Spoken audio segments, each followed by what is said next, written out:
Hello, everyone, and welcome to the OSAS Season 11 finale. We're going to be starting up with the winners round here. It's going to be the Laggin' Laggers versus Fantasy, and I said that backwards because Fantasy's over here on the left, I do believe.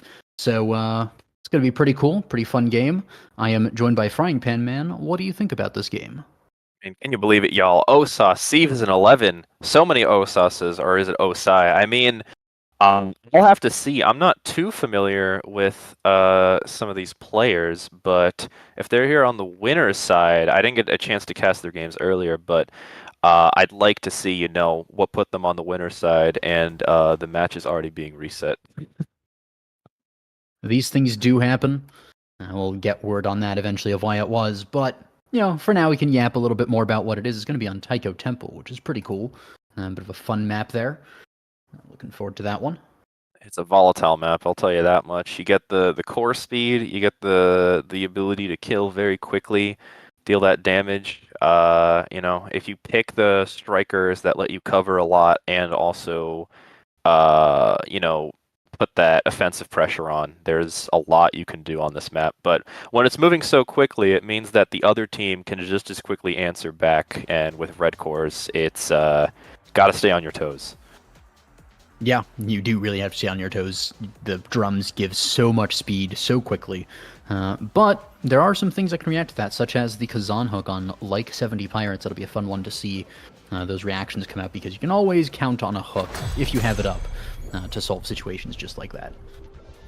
Yeah, Fantasy picking up a more traditional comp here. Got the Atlas defending. It's going to let you hold in there if you need, but and also with the support from the healing from Atlas ult, very useful against preventing Suplex from killing here with the X. Other team, whatchamacallit, Laggin' Laggers definitely going a bit more on the offensive side here. The Imi and X both moving quickly, both trying to move through the enemy if they get a chance. And I mean, with two barriers already picked up and the goal, as I'm saying this, I mean, Suplex already starting to run the game, especially with the support from Halo, and they're even doing the Bebop walk. I have had the opportunity to play with Suplex and Snowing Halo before, and they can play a pretty mean forward midfield combo. Seen around a few times, and especially, I mean, with that X, you just see the tech right there. Suplex has it down pretty well, and a kill. Great save by Gilbertito, though.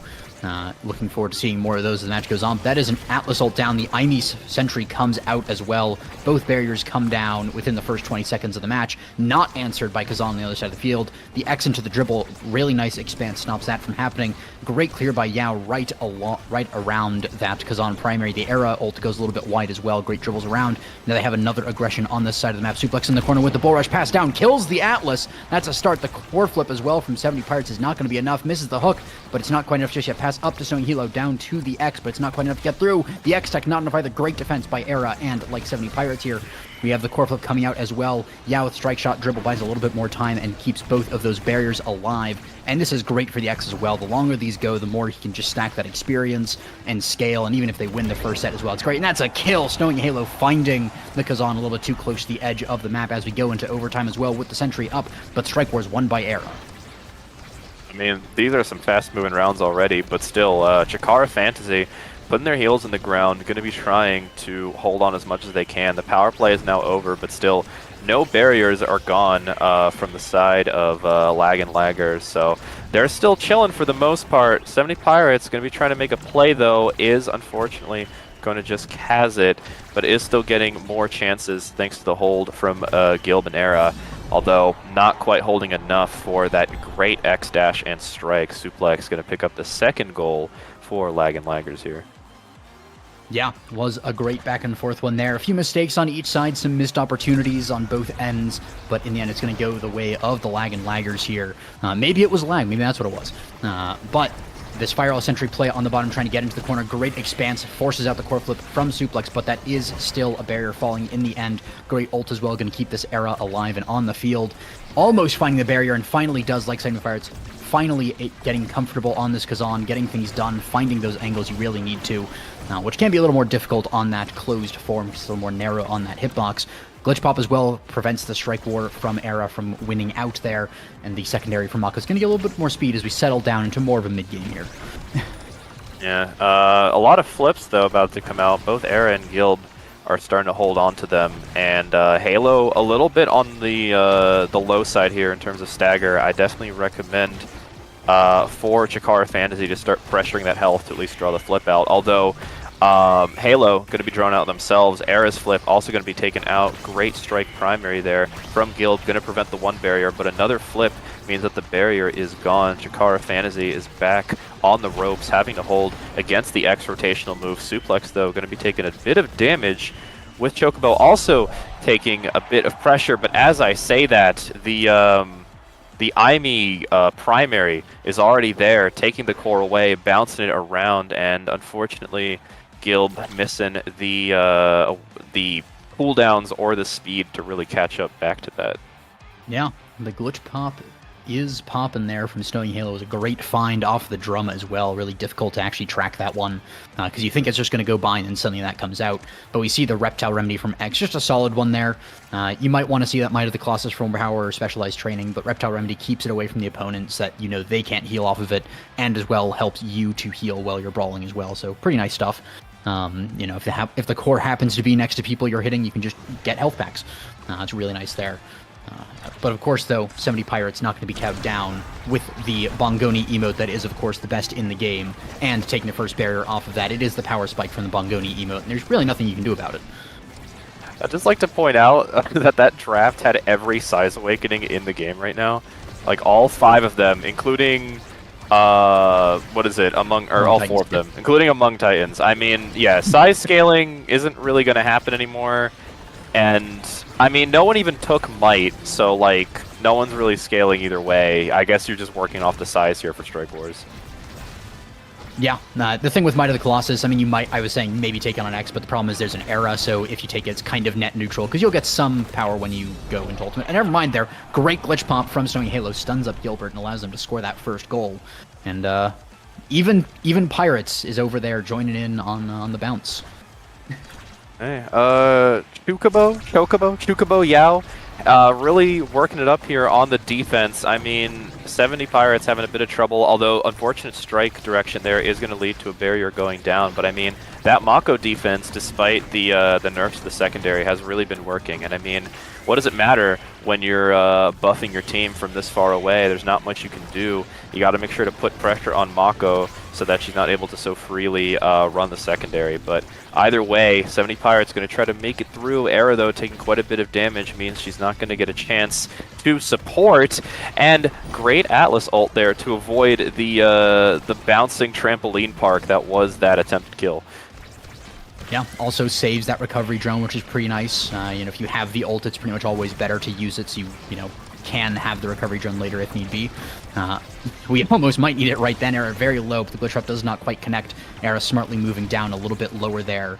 But good redirect there from Mako, gets it forward and off the drums as well, but Suplex is not able to find the goal. Pirates in front of the goal with the Kazan primary into the strike, finds a barrier. It's an open goal here for Fantasy. They are trying to get it, but the hook misses, goes a little bit wide. Suplex with the dribble off the drum with the bull rush, but actually is into the Era. NATO, it doesn't matter though. Suplex from the grave gets the kill. Great pickup by the Era, but not quite enough to make the difference in the end.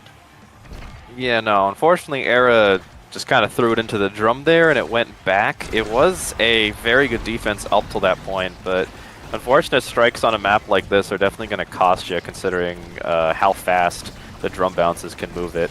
Great Atlas expanse there. Still going to have to worry about all the damage that's coming forth. I think that's been kind of a point of a problem, I guess you could say, for Chikara Fantasy this game. Just with Era being taking so much damage here, she's being taken out of commission quite often, and it's making it a bit difficult to really mount an offensive push in a lot of these cases. 70 Pirates having to do a lot with all 70 of those Pirates to try and move the core through. But I mean, as I'm saying that, both the barriers are already down. I mean, Chikara Fantasy did have a really good advantage moving in, but quickly lost it due to that double barrier, thanks to Suplex and Halo. Yeah, great defense there with the astral projection from Gilbert, though. Core flip into hook as well. Nice find by Chikara Fantasy, taking their first point of the game, even. But really nicely done. The astral projection was great from Atlas. Gets it forward to the Era. The core flip into hook was just beautiful. The hook kept the speed going, and so beautifully done. Was off the back of a double barrier too, which you hate to see because that can be a big turning point. You lose that double barrier and suddenly the mental game is kind of lost, and then you might end up losing the point. But not this team. They're going to keep on going strong with it. They're going to keep spamming the Bongoni emote, which from a Chikara team, I don't know if I can allow that with the old Bongoni Brawlers rivalry, but for this game, I will condone it. But great strike wars there on the bottom. The Arenado coming out a little bit too late there. It wasn't quite cooked up all the way to clear that, but they get it up and around. Bull rush into core flip is enough. The counter flip a little bit too late. Snowing Halo going around this central drum with the cyber swipe, and then in the end, it's going to be Suplex putting it through. Snowing Halo, just a distraction. The Mako was the one to pass it forward. Kind of a second midfielder sometimes with those primaries. Oh, for sure. Mako, despite being a melee goalie, has the range to cover things like that, and Halo used that opportunity to keep the Era from making plays instead. A very good idea on that. With the aggressive comp, you just kind of want to be putting in damage sometimes to prevent the enemy team from answering back. Suplex definitely looking good in terms of awakenings. Not only were they able to deny Reptile Remedy earlier to deny Era healing, but also with the bulk up means that Suplex is now going to be more or less unkillable and also going to be killing a lot more. On top of that, though, Snowing Halo getting extra spec really good here to keep up both the offensive pressure in terms of damage and taking barriers. I think, I mean, there's some nice awakenings here for Chikara as well. The fighter flight's definitely not something you'd hate, but overall, I don't really see anything big for them here that can kind of prevent the advantage that that Lagging Laggers has been building up so far. Yeah, this has been a pretty, not exactly clean, perfectly game from Lagging Laggers, especially as they lose a barrier there, but it has been a dominating game nonetheless. Pirates trying to go in with the ultimate, but it's not quite enough. Snowing Halo and Suplex on the top side here with the Sentry, letting the core go past, and Era actually wins the strike war with the Bewitching Beam as well, scores a goal, and Chikara Fantasy takes a lead in the set here, and looking pretty strong now. Maybe something about that heavy impact Era, maybe that's the new meta. Yeah, who knows? If it's Awakenings or not, I mean, at the very least, Chikara Fantasy finding their footing. Glad to see them putting up a much bigger fight here. Great early barrier there, thanks to the funny bounce off the drum, and an amazing flip there. Chocobo not ready for that strike, although Suplex immediately getting set up for a great double barrier, even almost dying to the Arenado, but just surviving. Going to be trying to rotate it around. Snowing Halo definitely going to want to set up into flip soon. Trying to move it up into Suplex as much as possible. I'm waiting for that IME dash or the ult, but it hasn't fully happened yet. There it is, but great strike here from Gilbertito is going to move it away, and now 70 Pirates going to have to find a way through, at least to maybe use up these flips, if not pick up a goal. And Suplex already using that flip to pick up a goal of their own, bringing it to a 1-1. The momentum has not truly shifted away yet. Yeah, and even though the flip was used on Suplex, it's still a pretty big energy advantage there for the Lagging Laggers, as Snowing Halo has the full core flip and Mako is not too far behind. One barrier is well secured with the cyber swipe.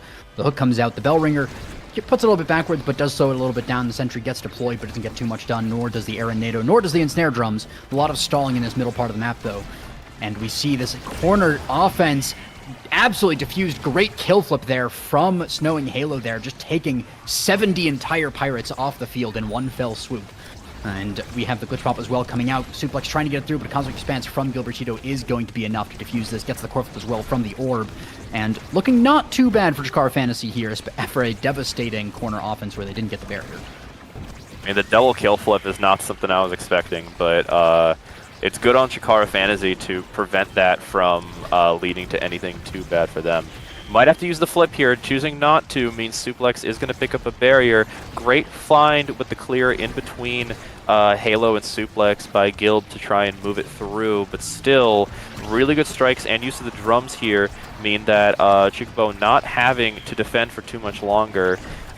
Core is just kind of red coring, being all volatile, moving around. Everyone's trying to move it through. The strike shot's going through as well.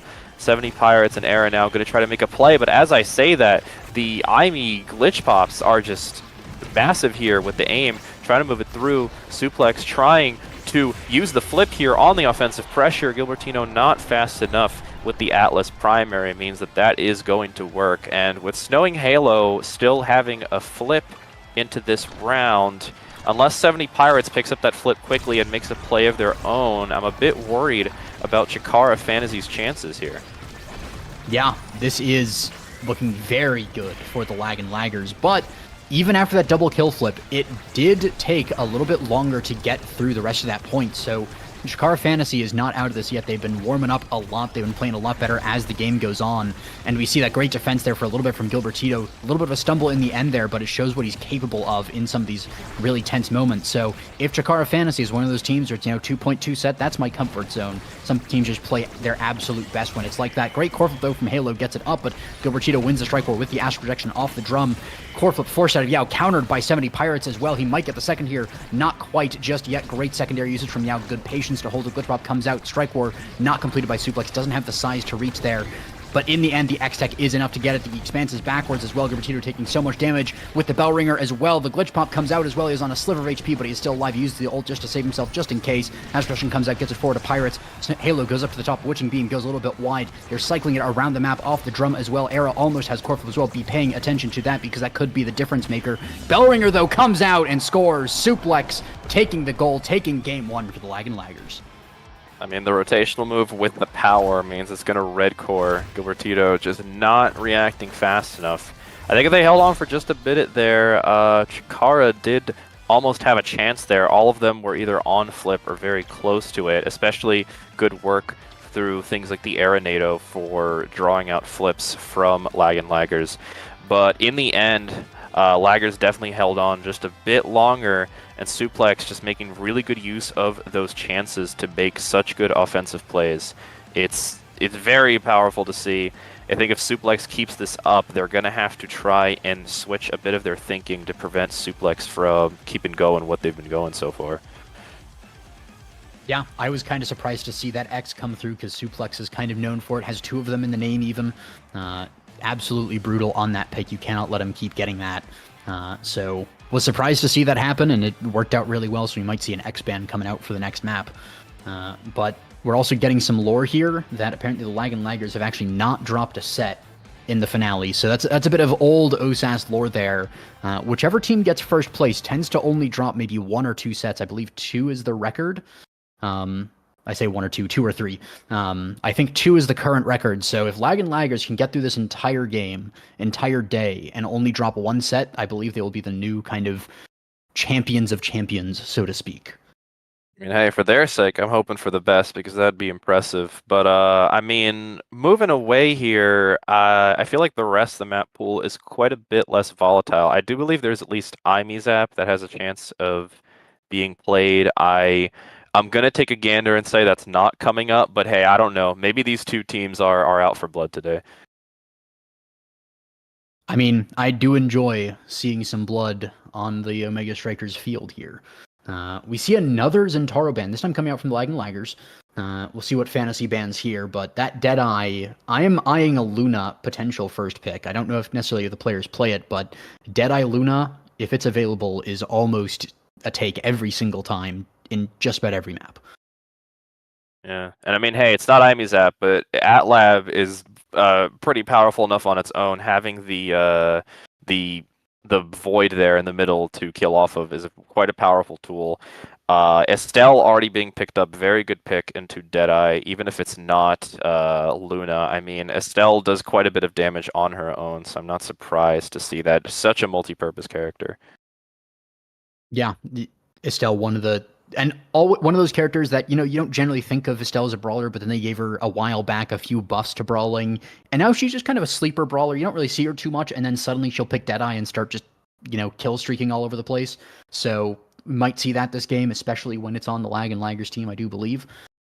So on the other side, though, that Ime Rasmus pick, pretty brutal. There's a lot of potential there for a lot of killing, a lot of mobility as well.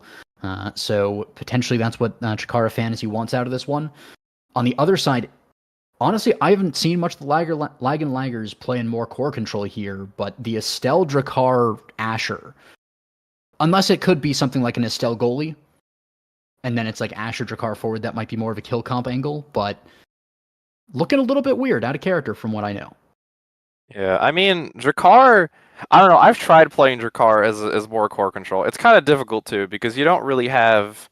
You can use the shotgun to get things away, to get the core away from other players, but usually you want to be using that to kill. And Drakkar is really nice for kill confirms because of that, but I do believe it's likely Asher goalie. With what I've seen of their goalieing so far, it seems the melee goalie is more what they'd like. But if the Estelle goalie does come out here, I mean, that would be a very aggressive pick. A very aggressive pick that I would absolutely love. Although, I say absolutely, in theory I love it. Having played Estelle goalie a few times in AtLab, I feel like it's one of her weaker maps for just no real reason, because it seems like it should be a really good one, because it seems like it's an open map.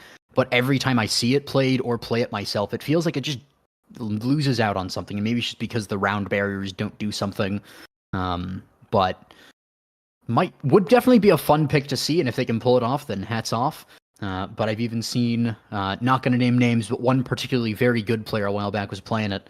And I was seeing them, and they weren't 100% serious on it.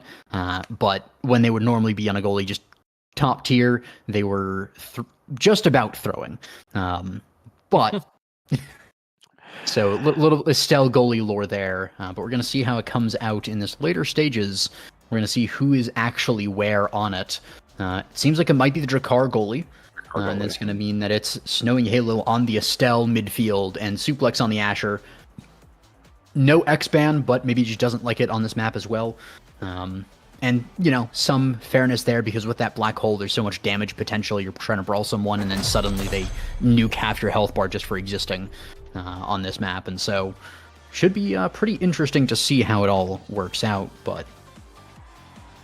Yeah, on the other hand, Fantasy is, I mean, Erasmus forward, yeah, but it's definitely a bit more of an almost double midfielder comp. Almost two barriers so quickly there as I'm saying that, but even though Gilbert got taken out away from the barrier, just the core was not close enough to take it here.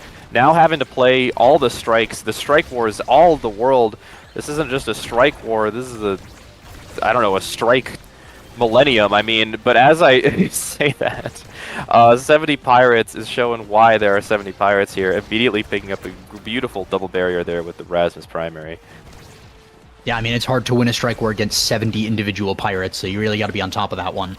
Snowing Halo, great Rose Warp, great Glitch Pop counter there, but not quite going to be enough. Great Black Hole, gets Suplex, but also knocks 70 Pirates away, clears open some space. Strike shot from downtown, and that's a kill.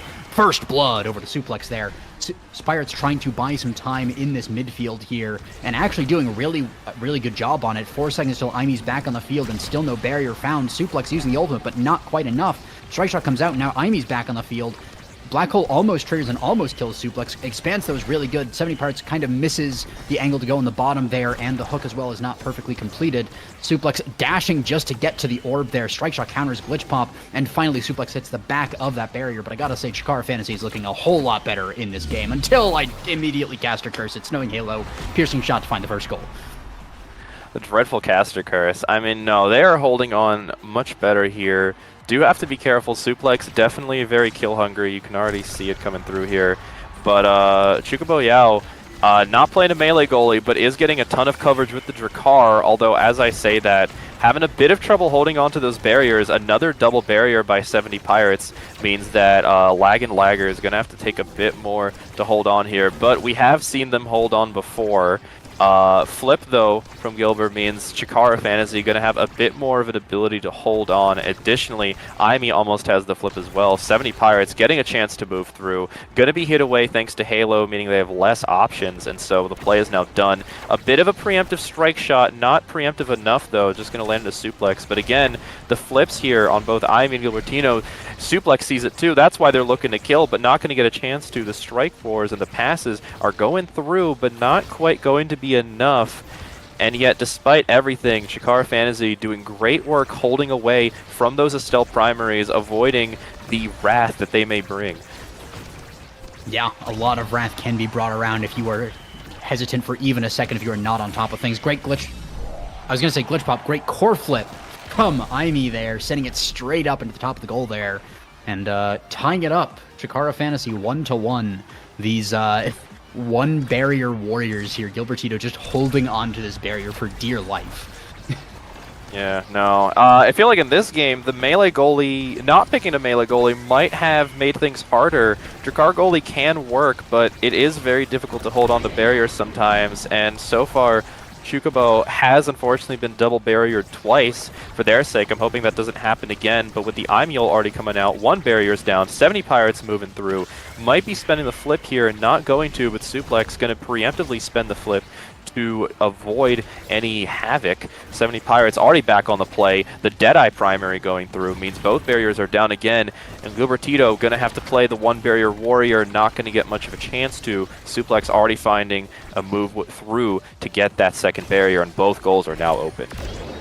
Ooh, and unfortunate the Rose Rope was not perfect. The strike shot wasn't either. Great attempt by Yao there with the strike shot down and the shotgun up.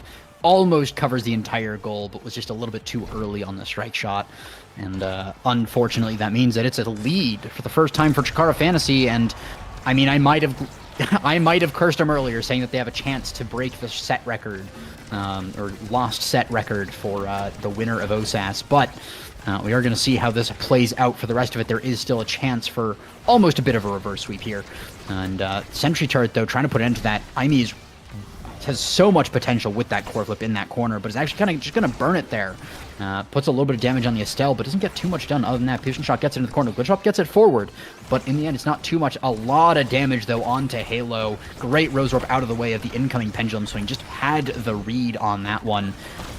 And also the read on these glitch pops, just reading those abilities so nicely, and Suplex actually taking advantage of all those used abilities to take the barrier while they're so focused on getting this kill on the Estelle. Snowing Halo trying to put a forward piercing shot, but doesn't get the perfect connection there. Suplex dribbling off the bottom, but cannot win the strike war against the Aimi there. Use the ult to get it forward, has the core flip as well, puts it to the nowhere. Just going to sit on it for a second and wait out abilities, force out that Sentry. The Atlas ult as well, that Cosmic or Celestial Intervention is not going to get too much use, but will hold off a potential kill there. All the same, Suplex has the core again. Strike shot goes a little wide, and actually great dribble into Barrier Beam is going to put us on a 5th point in this set. Gilbert, unfortunately, hitting a few too many strike shots into Suplex directly. You got to really find those chances where the core is more out in the open, but I do appreciate their preemptive attempts here. 70 Pirates going to try to move in and grab a barrier as revenge. It end up going to getting one thanks to the Expanse being popped here. However, Halo going to prevent 70 Pirates from setting up again. The corner play going to be prevented by the Rasmus ult. Great pass, but that is going to lead to the Aimi being taken out of the game for just a little while. Going to need to spend the core flip there to avoid Halo's primary from taking the barrier. And now 70 Pirates and Gilbert are on the defense here. They're going to hold it quite well. The power play is now over. Gonna pop the Expanse, gonna find a way through. Great passes there all in all, but as I say that, Suplex is not aiming for one of the forwards. They are aiming for Gilbertito, who is now out of the play, and thanks to Halo's low stagger primary, now barriers are gone on both sides. This is a 2-2. The power play is over, so Chikara Fantasy gonna get a chance to try and make a play, but not for long enough. Halo is already set up, and a powerful Estelle primary means that the set count is still quite a bit positive here for the Laggin' Laggers. Yeah, and that was Suplex having those 3 stacks on the prize fighter there, able to get those kills so reliably at the end there. And that's one of those problems with these long sets, is you just have so much damage potential on that prize fighter if you are not minding it.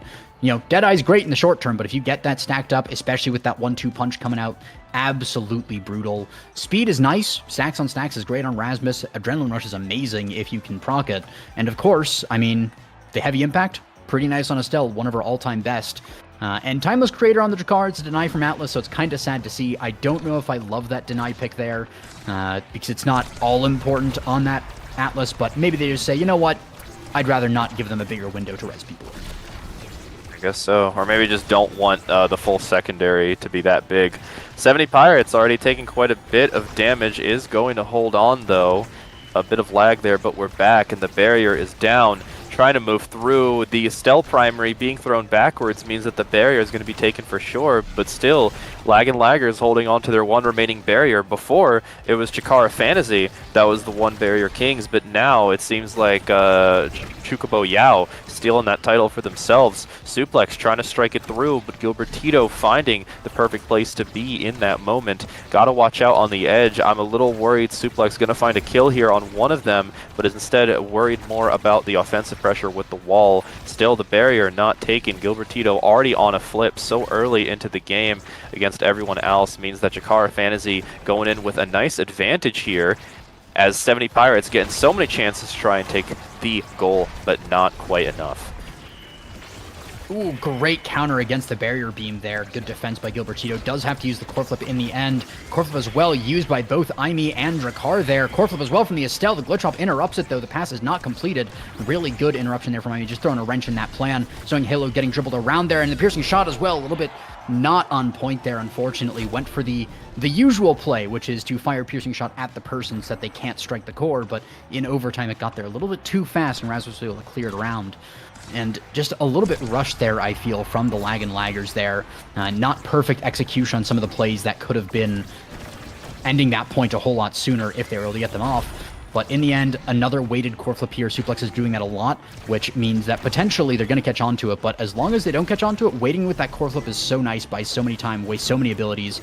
And the pass player as well comes out and puts it into the goal. Suplex, really nicely played there, just very patient. I don't know if you heard me there or what, but well played there. You always got to be a little bit patient. Hey, Suplex running that patience all the way to the bank. I mean, we've seen some pretty powerful plays here just using the flip already, like you said. Halo, though, immediately finding that pass, and Suplex going to be sure to confirm that barrier.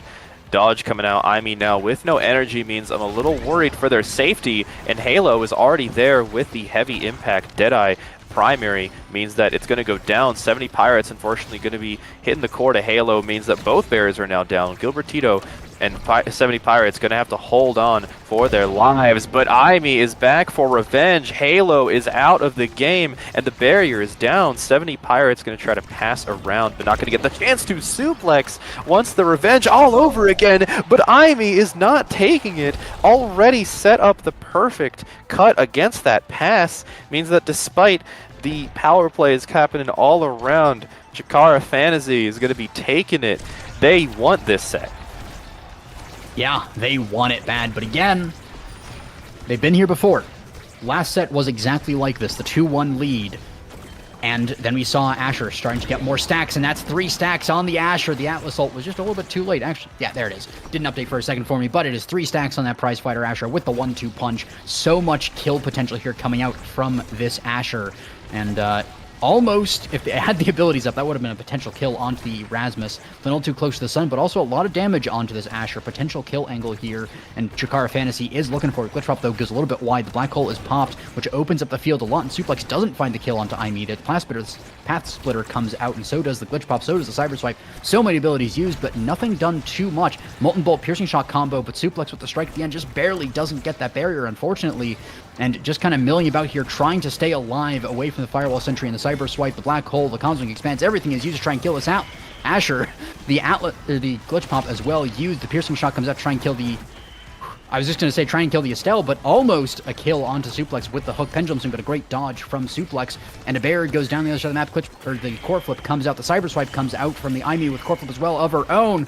But great defense there by the Drakkar, Snowing Halo investing that core flip just to make sure that it doesn't go anywhere. And speaking of going places, though, Jukubo Yao finding it from downtown with the Molten Bolt in overtime. So much speed on that one. And once again, we are back in a 5th point. Hey, it's time for Jakara Fantasy. They got to try and clutch up here and make it not go the same way. Already getting a nice early start there due to that early barrier take. But as I say that, 70 Pirates already going to be taken out here. One less Pirate in the game. Not going to be in range to avoid another barrier take, meaning we're back to the 1-1. The setups from Halo, quite powerful, but not powerful enough. Gilbertito going to hold on for just a bit longer. 70 Pirates already set back up. Please watch out. Suplex is looking for the kill here. I can see what they're smelling. Gonna be trying to hook Suplex out of the play. Suplex taking a ton of damage. Definitely recommend the kill on them here if you get a chance. Don't want them to keep those stacks up. But otherwise, the core is moving quickly. Halo is going to try to set up, but just going to lose it as Chukubo Yao trying to move the core away, using the Drakkar primary, having so much range with just strike shots, and that is going to give Halo and Suplex, again, more and more chances to set up. Again, unfortunately for Jakara Fantasy, drop in the 2-1 lead as the second set goes yet again to the Lag and Laggers. Yeah, Laggers finding that 2-point comfort zone. They are the ones that just get stronger whenever they are against the wall like that. Suplex with the Matrix level dodges there, just reading the minds of the opponents and knowing where they're going to throw the abilities. When the pendulum swings come out, he knows, he dodges, he's just out of the way of so many other abilities. And that's so many abilities that have been invested into this Asher. And might I add, a little bit of arrogance, a little bit of confidence here. The big fish on the Asher instead of the recovery drone is still stagger, is still survivability, but no recovery drone on that Asher is low-key kind of insane. Gives so much potential for an ad rush reset to come out if the kill happens. But other than that, I gotta say, I do love size on Asher. It's pretty nice pickup. Almost gets the kill onto the IME, but not quite. And of course, if bulk up does show up later, that's going to be pretty insane to get on this Asher. What a strike shot from Gilbert there. Barrier already going to be taken out. 70 Pirates trying to move into the second, but Chocobo used an amazing strike there to avoid the... I don't even know what that Rasmus move is called. To avoid the Rasmus secondary from bringing down the house. Great passes there, trying to set something up. Not going to really get a chance to. Suplex already back on the offense, but Aimi finally taking the advantage here to try and kill Suplex, removing those stacks. Suplex now going to have a harder time to kill. Halo's already a bit low, but despite that, in all of this attacking here, is going to get a chance. How did that not kill? Isn't that... I guess Deadeye didn't proc. I thought that primary from Rasmus was going to kill. It was very close, but that one will, and that is going to be another ad rush reset onto this IME. That's 2 in this set, but then the IME immediately dies, and now Suplex is back to having that 1 stack. Kind of evens up all across the board, all the kills that happened. 70 Pirates going to buy a lot of time here. Throughout the Julie Hart there, actually feint a little strike there. Pendulum swing misses, unfortunately. Strike shot comes out, but now every player is back on the field. Piercing shot goes a little bit wide, so does the Crystal Thorns. Unfortunately, not quite enough from the Laggers. Suplex has the read and goes to the bottom, but isn't in the perfect position still. And the Firewall Sentry comes out, and actually Chocobo Yao unfortunately loses a strike ward to the Sentry there. It can be a little difficult to actually do that in practice. In theory, it's super easy. It's walk into the beam and then strike it out of the beam. But you're in that moment, you're facing this IME turret that has so much power on it, and you're just like, wait, what am I supposed to do? Clear the ball, hit the core. So I mean, sometimes the timing is hard. Oof. I've been there. Gilbertito holding on to a flip here means the defense definitely has a bit of an advantage here outside of the 1 barrier being gone for Chikara Fantasy.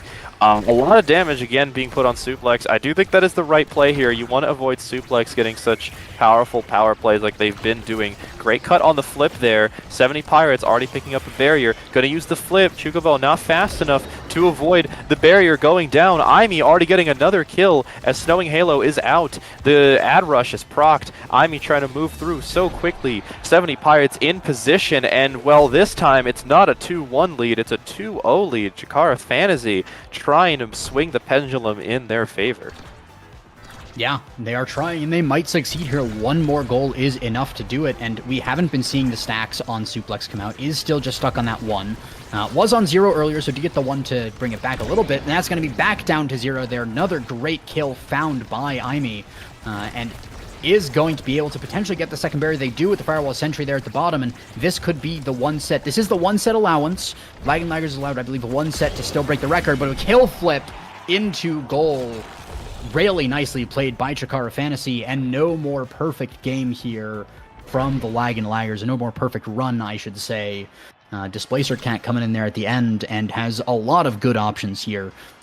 Looking at potentially Aerials or Monumentalist. Bulk up to deny the Asher is amazing as well. So many good choices. What will Aimi go for? It's going to be Bulk up to deny Asher. Great point there. Might of the Colossus, though, is going to be the immediate follow-up. Does have some size on that Asher, but less survivability, no more bulk up stagger there, so really nice pickup, I think, in the end anyways.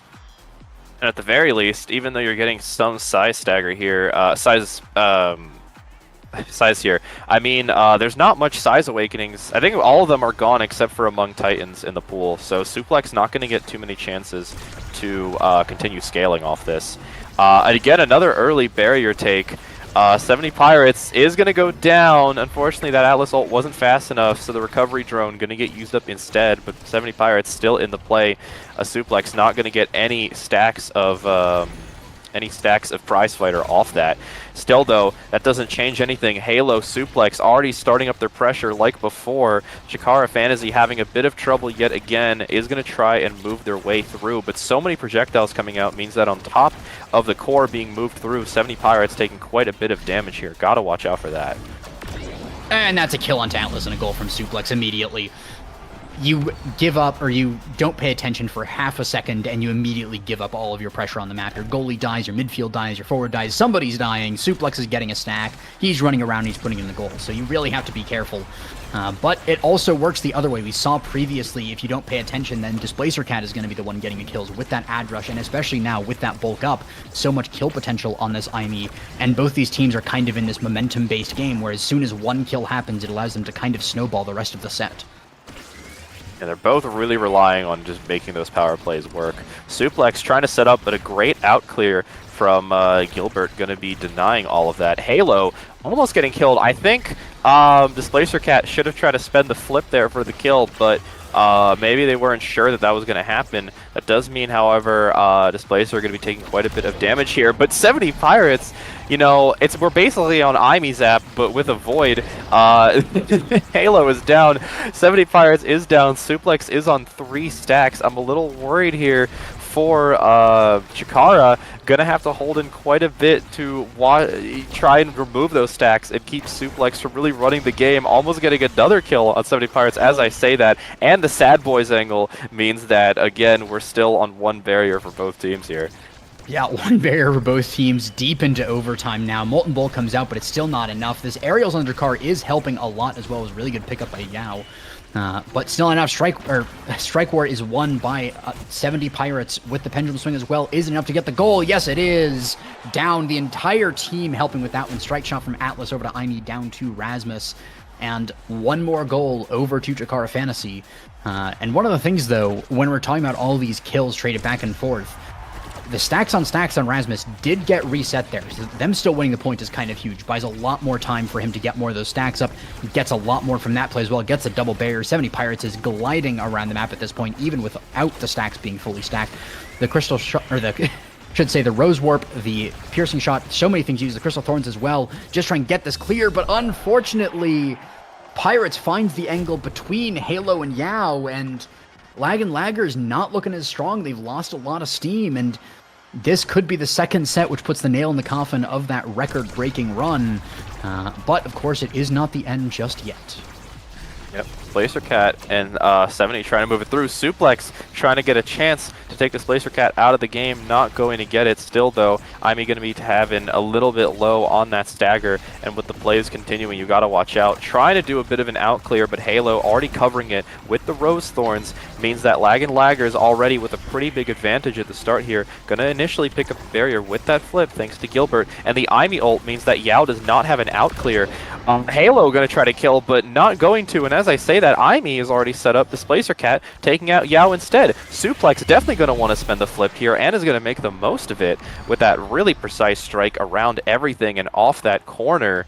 We are back to a 2-2 here, and if the trends continue from what we've seen with these 2-1 games before, Lagger is going to be trying to look to score yet again, and, well, I would say keep up their game, but as I say that, it's 70 Pirates is already set up for that.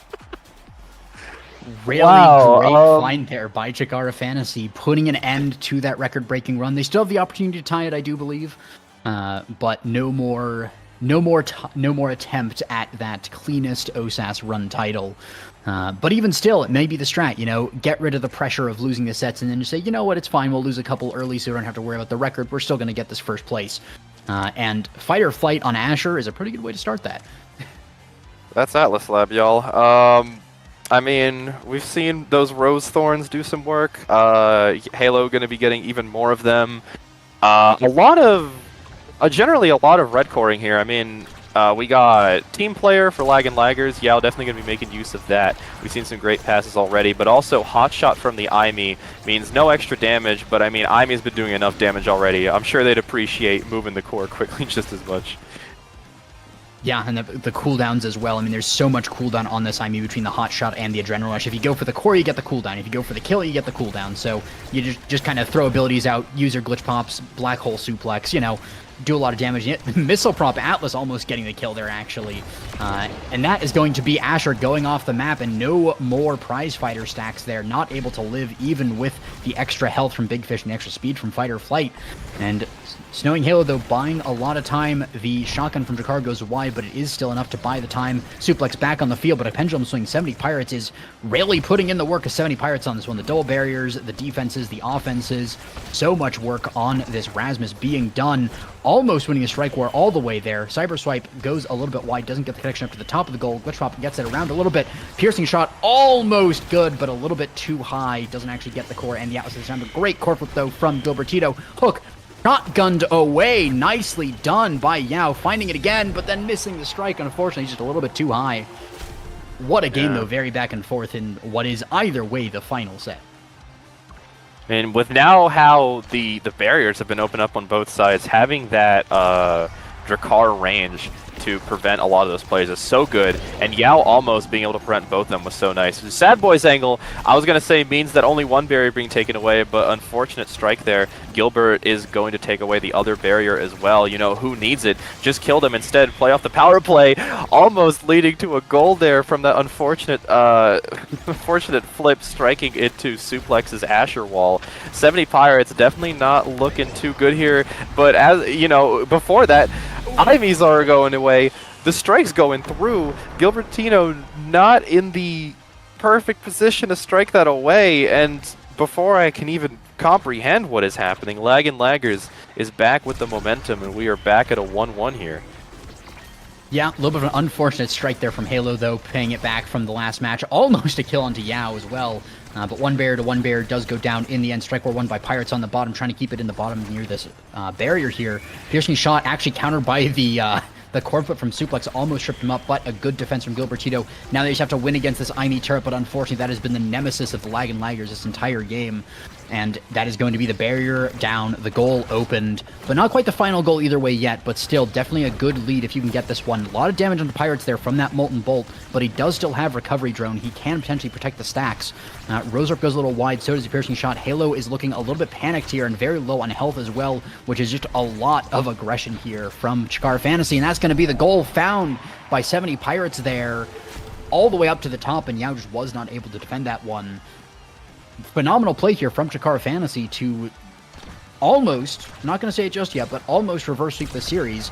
But it is, again, it's that 2-1, and we've seen Lag and Laggers on the 2-1 before. They did lose the last one, so the curse might be broken, or that might have been the Lag and Laggers just giving them one. Well, either way, with the flip here, Gilbertino, dang, that name is hard to look at, so it's hard to say, is going to try to hold on, but the flip already gone. The curse might still be here all the same.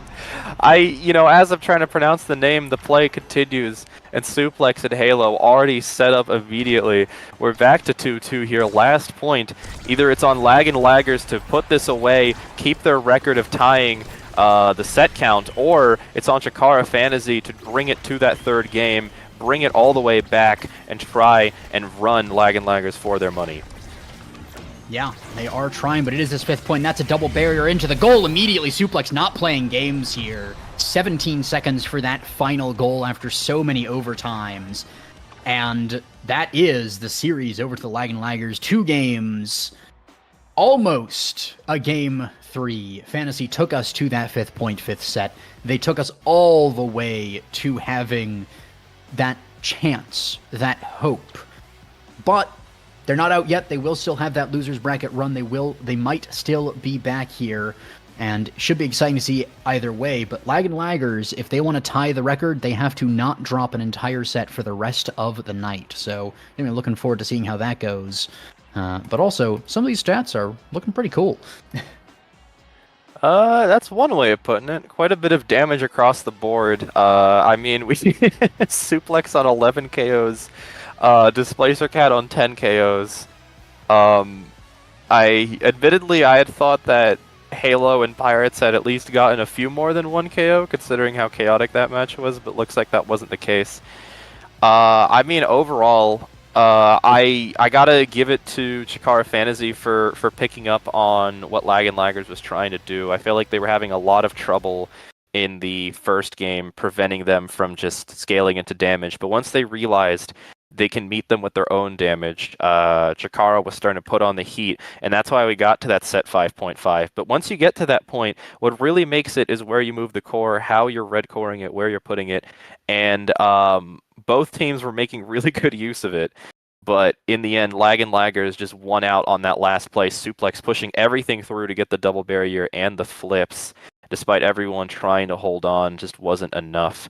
Lag and Laggers took it very handily in that last point and shows why they are possibly going to hit that record, or at least match it. Yeah, very strong team there, but we're not over just yet, so they will get a little bit of a break to cool down after that heater. Both teams will.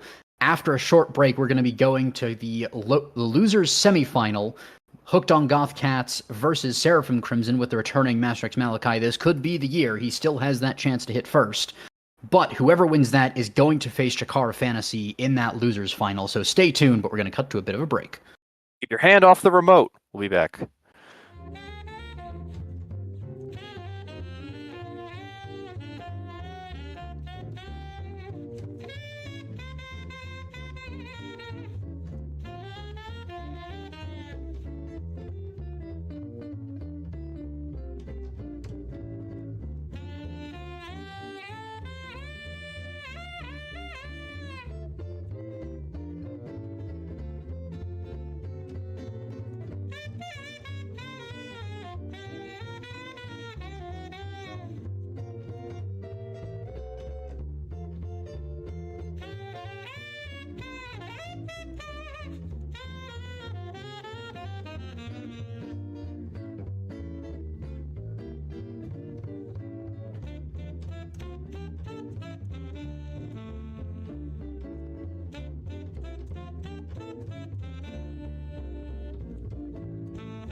Welcome back, everybody. As promised, we are back with Seraphim Crimson versus Hooked on Goth Cats.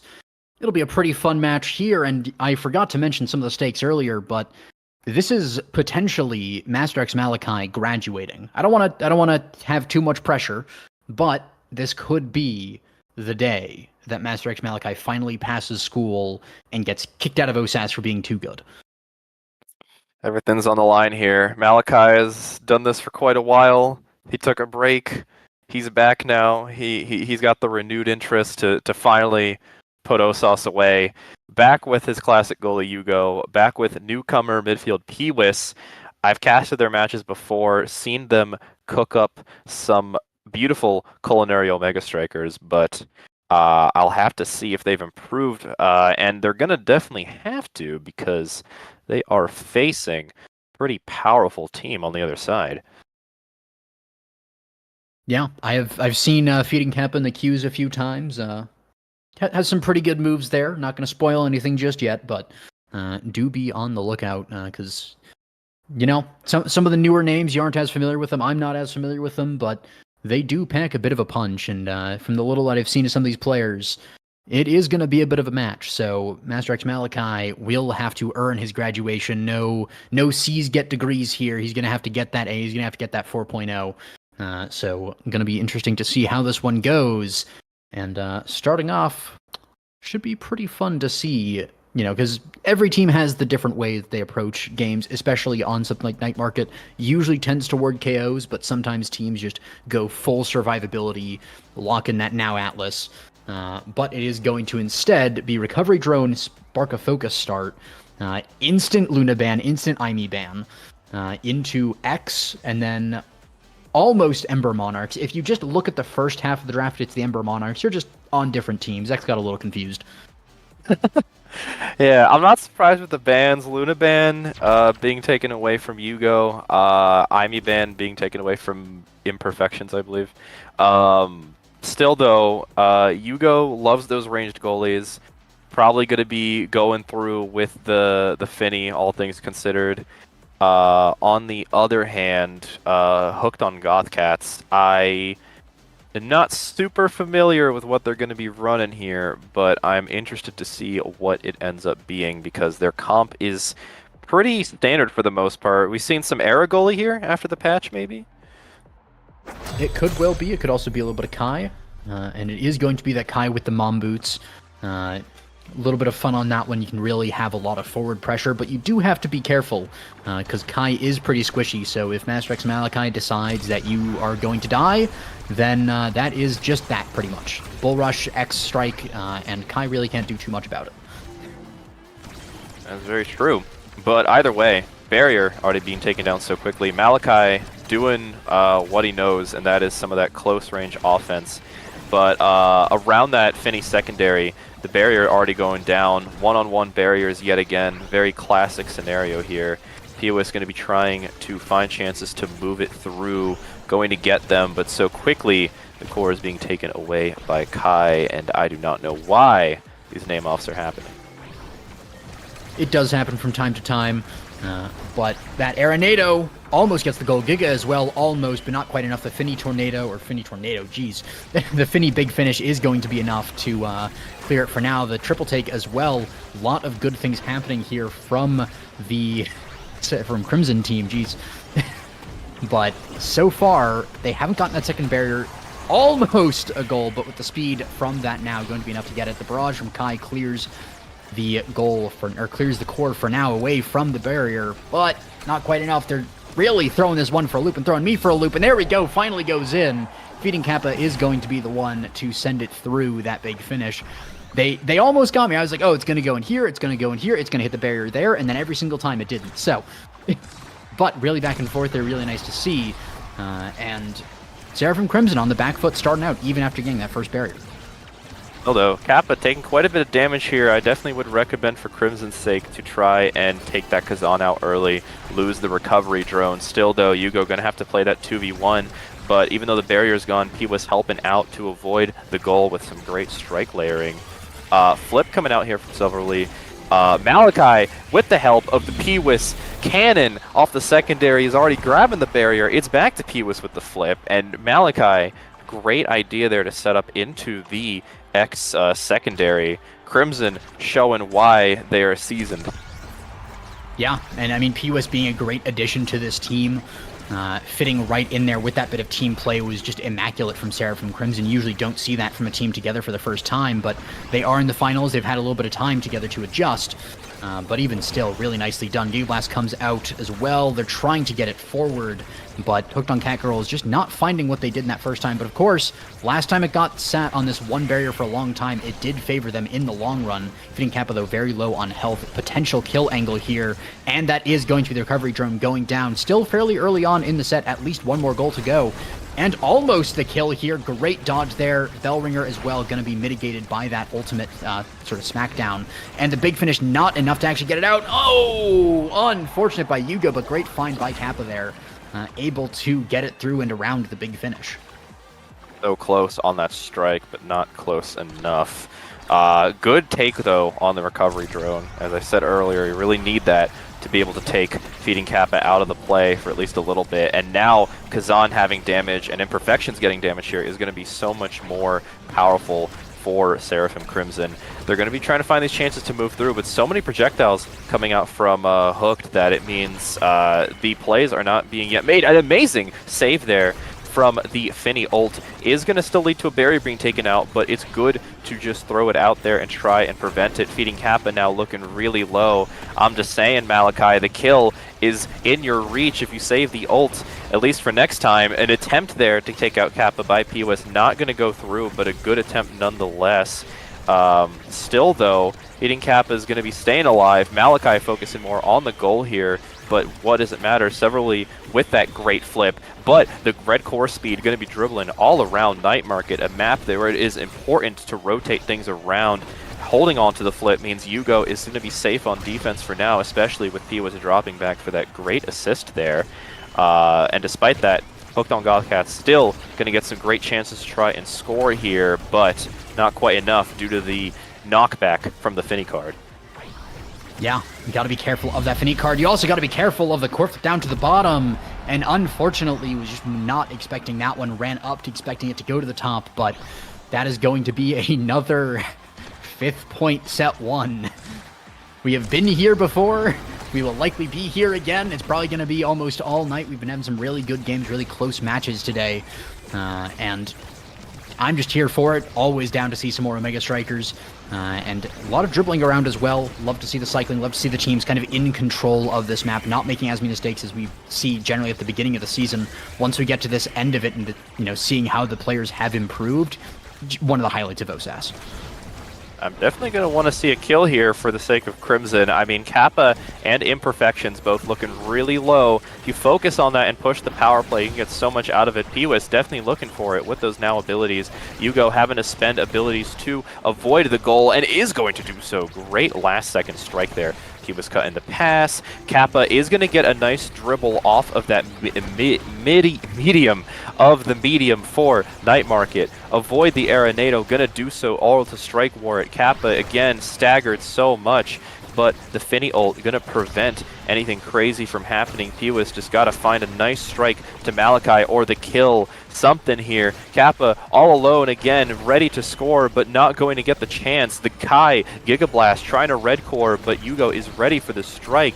And again, just kill here. Thank you very much. Imperfections, though, is on a flip here. Got to watch out for that. P.was, though, definitely want to push the flip. If you get a chance, is going to be a little early with it. It's all good, fam. Just keep it up. Malachi in there to strike. We're not going to get the chance. The Finny ult going to try to move the play up, and the core is moving every which way, but both teams are holding on for just a little bit longer.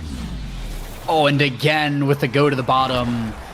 Unfortunately, Kai is just keeps predicting they'll go to the top, and to be fair, that's the way Malachi was moving, but he hit him with the back. The back end of it went to the bottom instead of the top, and that is going to be the end of point 1. And potential team player here on the line, potential angle of picking up Adrenaline Rush or Stinger as well.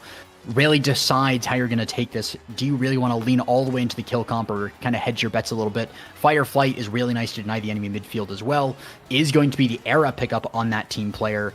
Almost would like to see it fall to the Kai, but the aerials is really nice to get that forward speed. And Adrush dropping all the way to the bottom, I think, is a bit of a mistake. Maybe, but considering how much damage Cap has been taking, I think they have a chance. They have some insurance here to let that drop if they actually focus on continuing the damage, because so far Cap has been really low on a lot of these plays and having a bit of, like, staying alive to the best of their ability, don't get me wrong. But if Crimson just took a bit more of a focus on that, I think Kappa would have a much harder time. Although the X rotational move, great use there from Malachi, means both barriers are down from Hooked. Crimson getting a good advantage here, but not quite, as barriers are down everywhere now. Yep. And Kappa in front of the goal as well, has a few abilities up the gate as well, goes a little bit wide. With the aerials, it is nice to see the extra range on that. The arrow gets it, or the card from Fini gets it forward. Malachi dribbling off the top, and the Night Market dribble from Imperfections, almost enough to get it through, but not quite enough. Keaton Kappa just knocked all the way around the field here, but is potentially going to be able to get it. Not quite. Night Market angle almost sends it backwards, but Hugo is on top of things with Pewis as well there on the bottom of the map. Speed here from Pewis gets forward. Malachi and Pewis both with core flips, both use them. And you know what? Sure, they used 2 flips when they needed to use 1. Sure, they went for a really impractical angle there, but you know what? It flustered the Kai so much and surprised him so much that he didn't use core flips, so all part of the plan. Yeah, unfortunately, Barrage is a very double-edged sword in that it's got quite a bit of power in just getting the core through things, but unfortunately, you're stuck in quite a bit of recovery for using it. And, you know, Kai instead wanted to get the strike there, thinking they had a shot after the barrage ended, but just didn't have the timing for it. Is going to try to move forward and is going to get punished for it, as the core speed from, I was about to say team player, no, that was just Flip, is going to move all the way around, meaning barriers are open on both sides. Kappa, unfortunately, dribbling right into Malachi, which gives Crimson a chance here at the offense. But as I say that, already finding a chance through. Kappa passing to Imperfections. Imperfections not going to strike, unfortunately, but doesn't matter when Kappa's already reset back up enough for that great strike war. It is 1-1 here. Yeah. They are looking to claim the set, looking to tie up the sets, but Crimson is not going to let that go easily. They take another barrier here, get a kill as well onto the air. That's a great start to the set. Almost a kill onto this Kazan, although he does still have that recovery drone up. But 2 barriers go down. Bellringer gets the recovery drone, sets up the arrow as well. Pio is almost going for the spawn kill there. Not quite finding it, though. And Kai is going to defend the goal. So for now, it's just an open goal, and the kills have now kind of diffused, but even still, it's not what you really want to see. The big finish, not able to save the barrier this time, and also not able to perfect clear, but it is completed by Malachi in the end. Kappa takes a lot of damage, though. The bull rush, the Bellringer actually gets the own barrier there, unfortunately, but that is a lot of damage onto Kappa, so it might be worth it if they can force out this core flip. There they go, no more core flip on Kazan. Kind of worth losing a barrier for that, for the extra damage from that Bellringer earlier. And we also see the triple take used to try and get a little more damage, but it does miss. Pewis misses the strike to counter the flip. Kappa's in front of the goal here, but he uses his ability to get it, comes out as well, but Pewis is back here, dribbling along the bottom, almost has the core flip as well, is going to get it off that strike, uses it, sends it down to the bottom, and that has just been the nemesis of this Kai the entire game. Every single time, it is just a little bit too low, and that one wasn't even Kai's fault. He was right there at the bottom. It was just like 1 pixel lower than he needed to be. I mean, Pewis ran that angle earlier on one of the core flips that scored, and in that case, it was also an incredible kill there. In that case, it was quite a bit further away from Kai, but it's just so fast that it's difficult to really play around it. Pewis having some incredible down-the-line core flips here. Pressure here means that Imperfection's going to be spending a core flip early. That's going to give Crimson a very big advantage as both barriers are down. Hugo still holding on to a flip and using the momentum boots to try and move through. Going to spend it early just so no barriers are taken out. Gonna try and play around the defense of Hooked, and is going to find a shot here as Pewis already there to play the strike war. Too many layers on that onion. Hooked on the Cats is not going to find a chance out, and Crimson again running the game here, going to a 2-0 lead so far. For their sake, I hope they can keep that momentum going. Yeah, and what momentum. I mean, that was beautiful layering, as you were talking about. Just the beautiful patience and trust in your teammates there. They strike, you hold your strike, you don't waste it, so that they could get that perfect execution in the face of the enemies. And stacks on that now, really nice pickup for all the speed. And so far, not as much kill pressure, although with Prizefighter 1-2 punch and Glass Cannon going the way of the enemy team, that might change. But Reptile Remedy on X is a nice kind of way to hedge your bets and make sure you don't get killed too easily. And of course, Hot Shot is always good on goalies. I don't think I've ever seen a goalie that didn't want Hot Shot. I mean, I feel like Hooked on Gothcat's looking to deny a lot of the damage here just so that Crimson can't do it. And honestly, I feel like Malachi should have been probably looking for the damage considering how this game's been going. But either way, Hooked on Gothcat's already finding one barrier, going to be looking for another. Some really nice passes here, but Pewis just blocking everything. Barrier going down on both sides. Yugo going to need to now find a way out of this. Pewis already in position to prevent anything bad. And the card being set up ahead of time means that Kappa's strike not going to go through. Yugo holding on quite well here for Seraphim Crimson. Having to find a way through. The barrage going through all the layers. Yugo luckily just in position to strike there. Malachi not going to get a chance to play off the clear from Pewis and Yugo. And now having to deal with the Aranado, the Kazan primary. Doesn't matter. Already set up with the flip. Gonna have to use it early, but is a very powerful flip just to keep that one barrier. If they can have Imperfection spend the flip here, that's going to be great. Is going to spend it, but is also getting the barrier from it. Kappa now wants to definitely set up for this flip. Might not even have to, but Yugo still keeping up on some impressive defense here. The Bell Ringer, the X rotational move, it can be difficult sometimes when it's in your side of the net, throwing it backwards like that, spending the flip early, but the Kazan hook is already there. Kazan is low. Malachi gonna have to look for the damage. The barrier is out. The core is moving way too fast, especially with that Finny card hitting it. Yeah, and that is going to be Kappa getting the goal there off the Giga from Kai. Really nicely done, and a bit of redemption for the earlier own barrier. I mean, you can't really fault him too much. He sent the ultimate down, and then the core moved into it. But it was kind of funny to see that red core go shooting backwards so fast into the barrier. And Cat Girls, or not Cat Girls, Hooked on Cats, got Amy on the mind. But they have taken the lead in this set. They're looking to take it back, but a bit of a road ahead of them as they are 2 sets down. Beating Kappa, looking for the kill here, but Pewis sees it coming, dodges out of the way. The Finny ult going to try to move it back, but Kappa going to spend their own flip to pick up a barrier. 2 flips down, but only 1 barrier down. Crimson definitely liking this.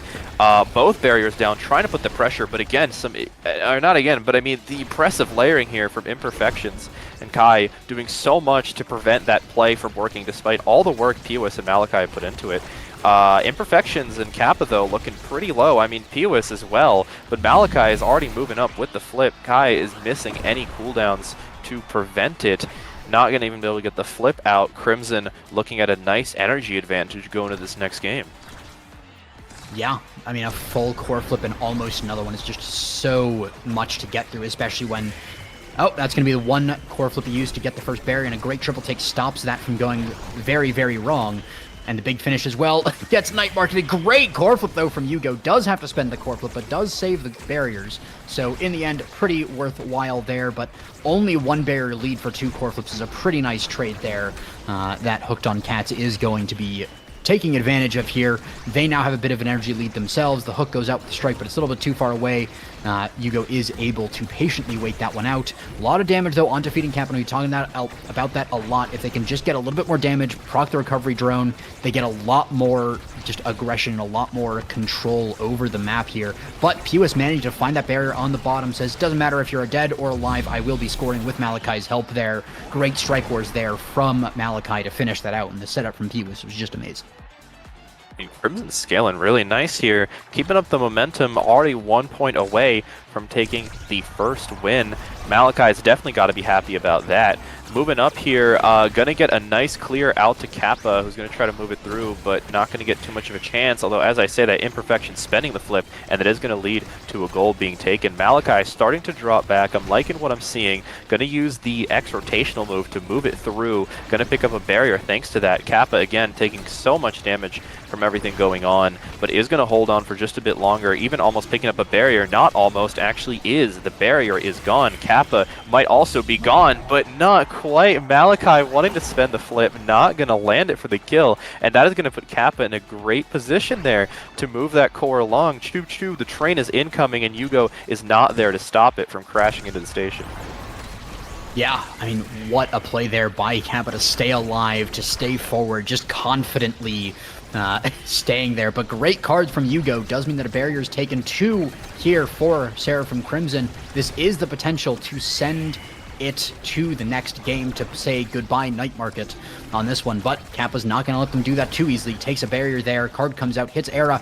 Unfortunately, Yugo missed the strike there. Now both barriers are open. X-Tech has to be used early just to try and win these strike wars. Bellringer comes out a little bit too early as well. It's a lot of damage onto Kappa, but it's not enough because he has that hook still available, and that is going to be a set over to Hooked on Goth Cats, who are looking a whole lot stronger. I mean, hey, they brought it back there for sure. And definitely going to want to see what Kazan picks up here. Definitely wants some survivability just to make it even harder for them to be taken out of the play. Although, definitely making the most of being hit in the last. Bulk up, great take here. Going to be keeping it away from Malachi, although very rare chance they'd get it considering their place in the draft anyway. But also the increased power and stagger definitely going to be wanted here.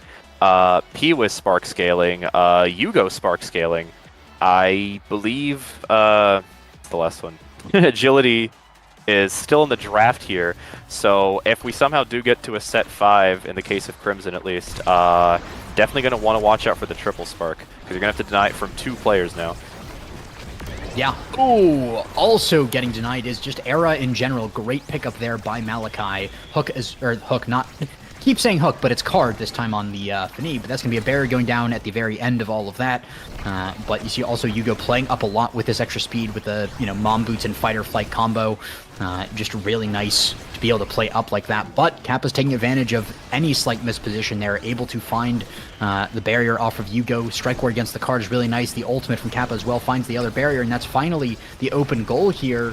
And Hooked on Goth Cats is really looking stronger. They haven't even lost their barrier like I thought they were just about to. The gate goes a little bit wide though. The big finish is able to get a lot done there by a lot of time. Kappa is looking very low on health, but it's not going to matter. He just is so good at dodging and staying alive on the other side of the field that it doesn't matter how low he gets because he's able to score that goal, and then that's a full heal, so it doesn't matter, and he keeps the recovery drone through it all. I mean, once the open net is there, if you don't have any Fini abilities left, it is really difficult to deny Kazan from scoring. So that's why it's just important for Crimson to do something there about Kappa. But either way, Barrier 1 going down, Barrier 2 still up, thanks to that nice Night Market dribble.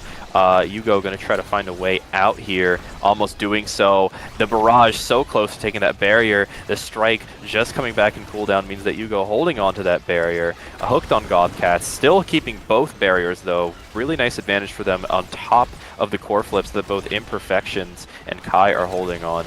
Kappa trying to move through. The Fini ult is going to blow it away. Malachi not going to get a chance to contest that flip, although Yugo doing some great work, but the Fini secondary unfortunately just going to be in the position where it is going to lead to the barrier being taken out. The recovery drone is out. The long-range Giga Gope snipe play here. I'm so sad that the names are off for me, at least for Kai, but I mean, whoever it is, incredible snipe there. Please let me know.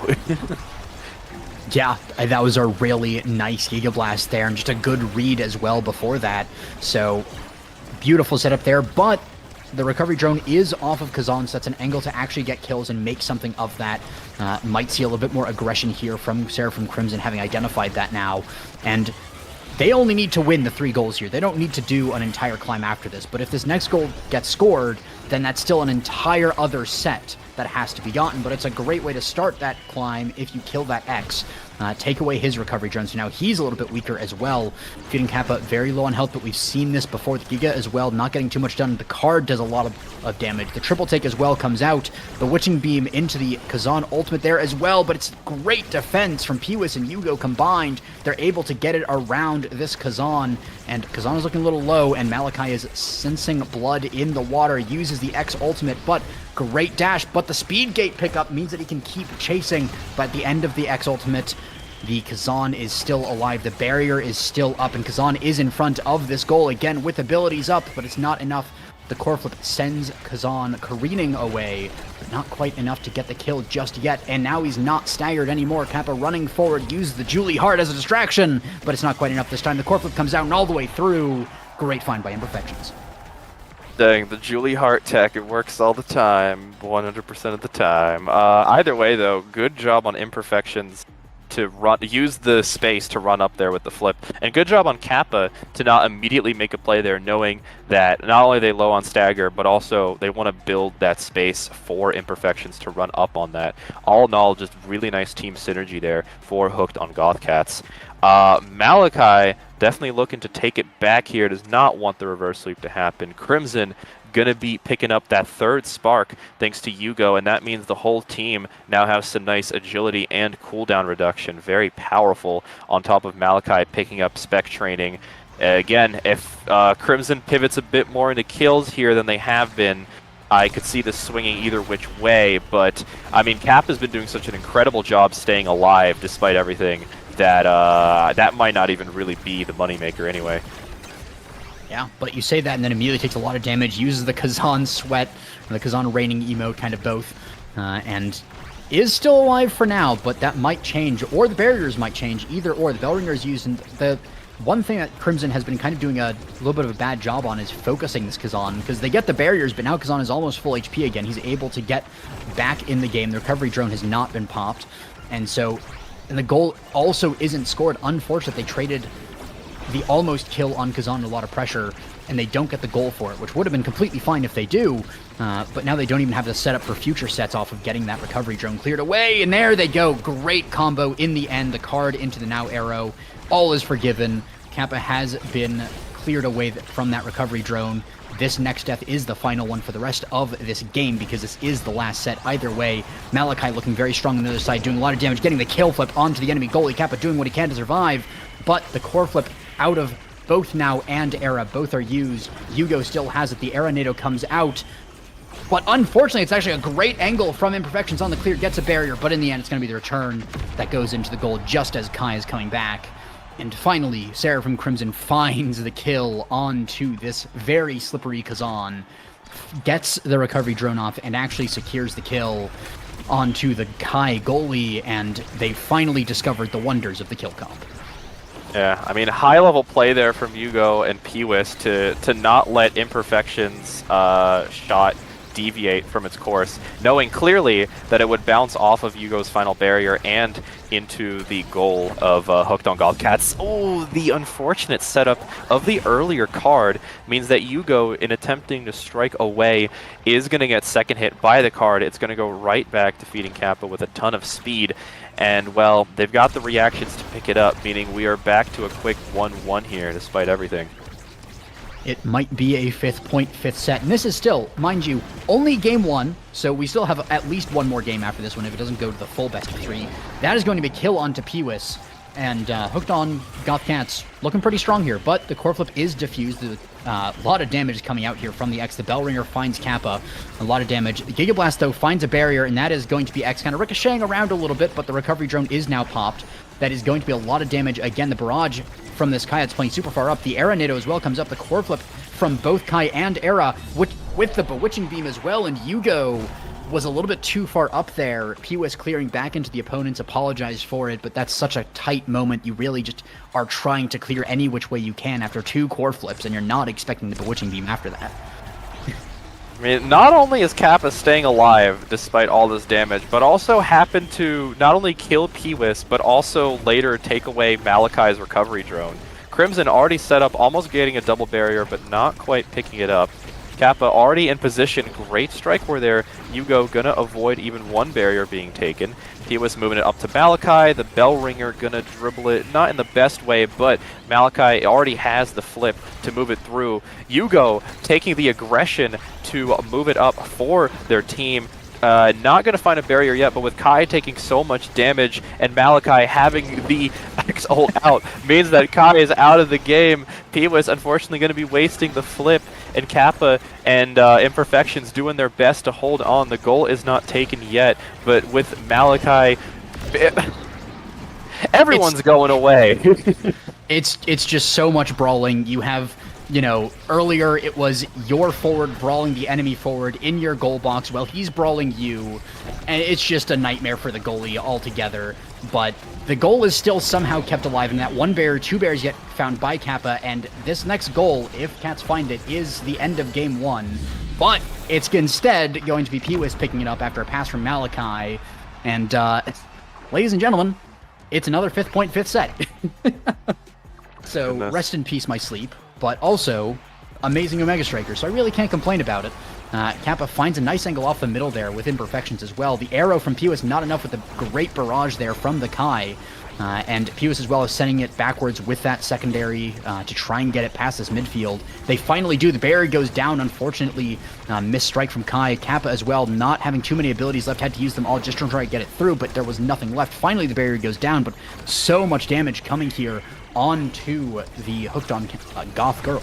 On Goth Cats, excuse me, jeez. And it's going to be Malachi trying to get it through this corner. The core flip forced out from imperfections there. The hook countered by a nice strike from Peewis there. Bellringer comes out. Peewis using the strike, or using the arrow to get the stun and get the core through. Finally, Sarah from Crimson taking that all-important third set when they very nearly got reverse swept. Okay, set 5.5, that's the power play there. Peewis making the most out of that flip. Hooked on Gothcats, not able to respond quickly enough to prevent the goal going through. Either way, some very powerful plays by both teams. We've set it up to this point. Definitely think Crimson should have focused a little bit more on damage because they were kind of really on and off about it. When they had it going, I felt like they got so many power plays out of it. Although, I gotta say, not only was Feeding Kappa getting so many kills despite the damage coming in, but imperfections with those Aeronados. I've seen them go through. Not only have they been helping with the barriers, but they've been taking out Malachi and Peewis in some of those scenarios. Just really powerful stuff overall. Either way, though, Crimson taking a nice advantage here with the first point.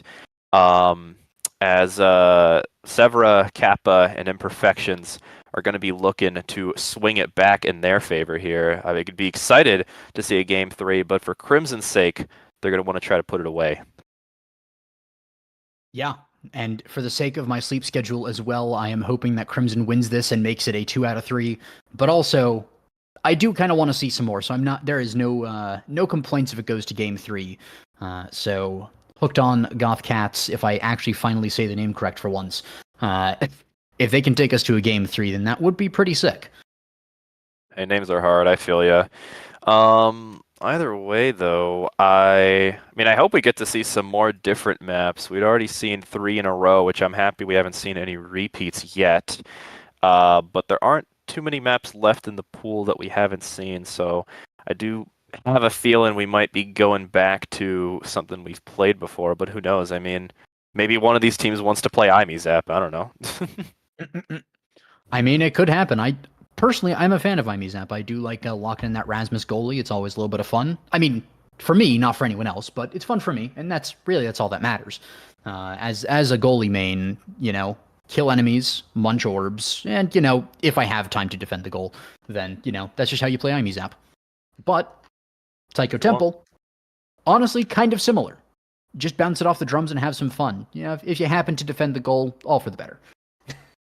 Yeah, Crimson's got some experience with this map. I've casted them before. Both teams like to play it fairly volatile, so I'm sure we'll see a lot of bouncing this time at the Sky Zone map, especially because we have Spark of Strength and Missile Prop start.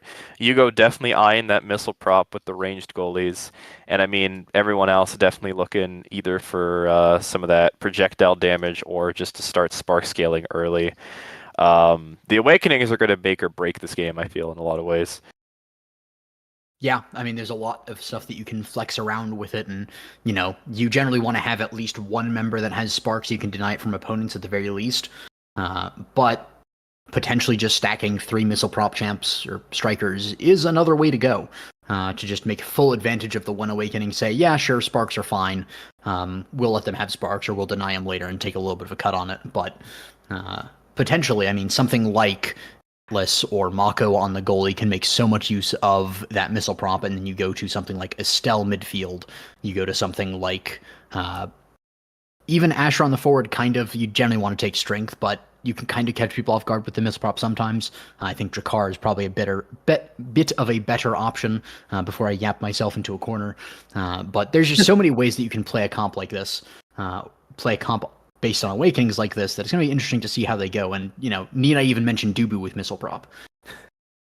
Okay. I mean, we're still waiting here for a bit. I guess I gotta ask, are you feeling like that game was really too close for either team to really change anything up? Or you think Hooked on Gothcats could have done something more fundamentally different to prevent Crimson from taking that? It's a bit of a close call, because I think if Crimson played their comp to its ultimate strengths, then I think they would have won that game a lot more cleanly. So potentially playing around Seraphim Crimson, because they started Seraphim Crimson towards the end of that game, started to kind of figure out what their comp was really supposed to do with that Fini now X and just doing damage. If they kind of lock in on that and go for the full damage, you might be able to ban away the Fini or something of that sort, ban away the X, to make sure that you don't get killed. Or you can say, we survived pretty well, so if they focus us, maybe we'll steal the now, or maybe we'll take the Atlas, and maybe that can be the fundamental change.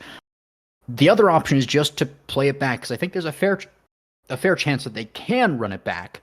Not necessarily the best idea, because if Seraphim Crimson also runs it back, and then locks in on that team comp and says, oh, we basically just practiced this, let's actually play it to its strengths, let's go for those kills, let's lock them out of the game, and just keep them on those timers, then not quite easy win, because again, Kappa's kind of a beast at survivability, but an easier win.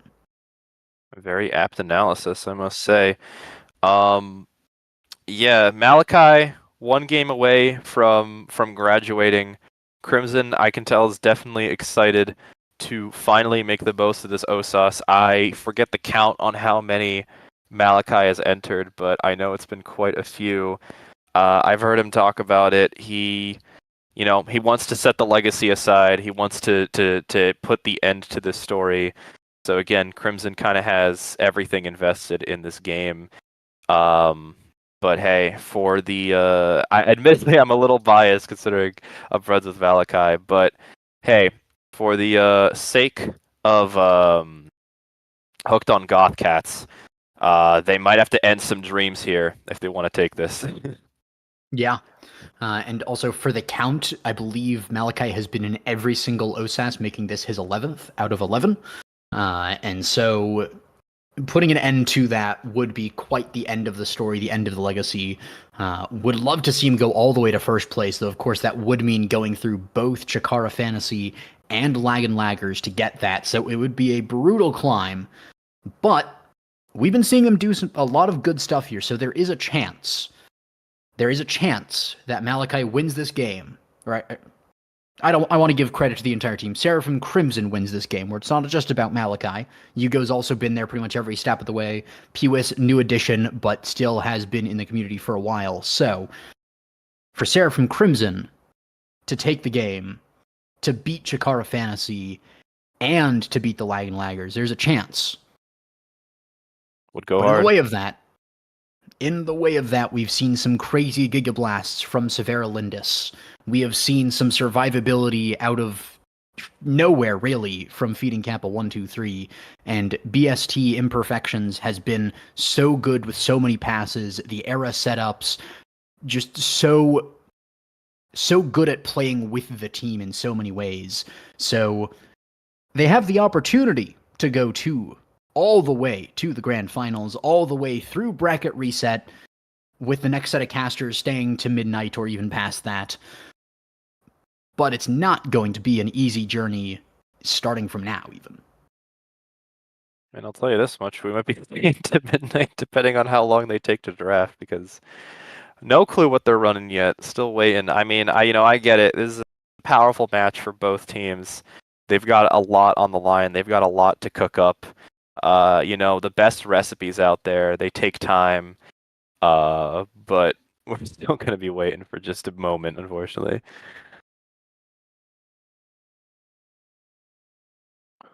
Yeah, and also meanwhile going on in all of this, don't forget that in the background has been ISS. Of course, this is the finale for OSAS, so it takes a little bit of precedence there. But that is going on in the background. So if you do have a team in ISS, feel free to shoot them a quick message, cheer them on, and we might have some qualifiers to announce later. But don't forget about ISS either. A lot of things happening, but a lot of fun stuff. So always keep in mind. I feel like a lot of these games have been pretty KO heavy. I don't know. I gotta try to remember how the previous OSASs were, but I feel like KOs weren't as much the name of the game before. Maybe I'm just lying though. I don't know.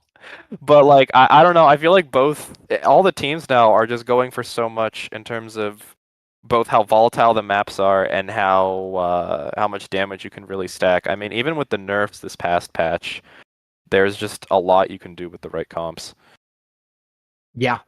I saw that initial Deadeye nerf and I was like, oh, that's a nerf to Deadeye. What'll happen? And I was like, I'm still going to play Luna. I'm still going to take Deadeye. It's still going to be almost the same. Not quite as oppressive anymore, which honestly I think is a good thing, even as a Luna main. Well, a temporary Luna main at times. But I think it's still pretty good to have that, but seeing how people play around that, or, don't play around it, ban Luna even still, especially with that missile prop start, can be pretty terrifying, because of course it affects both of her abilities, the rocket, the whammy, and the crater maker, both pretty strong abilities. And of course the IME also affects the glitch pop and the firewall sentry, so that missile prop is a pretty strong contender here, makes sense on the bans. And then we do have Hooked on Goth Cats taking the X this time, taking it away from Malachi, but then we immediately see the Mako Kai locked in. And while that could be Missile Prop Mako goalie, I do have a hunch that it's going to be the Master X Malachi Mako, Master X Mako Kai, on potentially even Spark of Strength.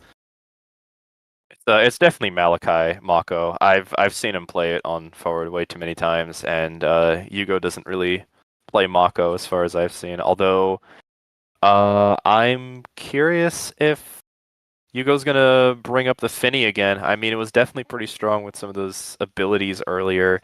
Yugo knows how to best utilize them to take up so much space. I mean, Finny's just such a space control monster.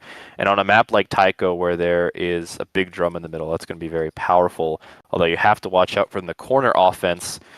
Finny, though, is actually going to be denied, as I say that, by Hooked on Goth Cats, which means Yugo is going to go with the Estelle, the other Yugo pick that I've seen so often, which means Pewis is going to be repping the Kai, which I've also seen in the previous match I casted for them. I know Pewis has it going on the Kai.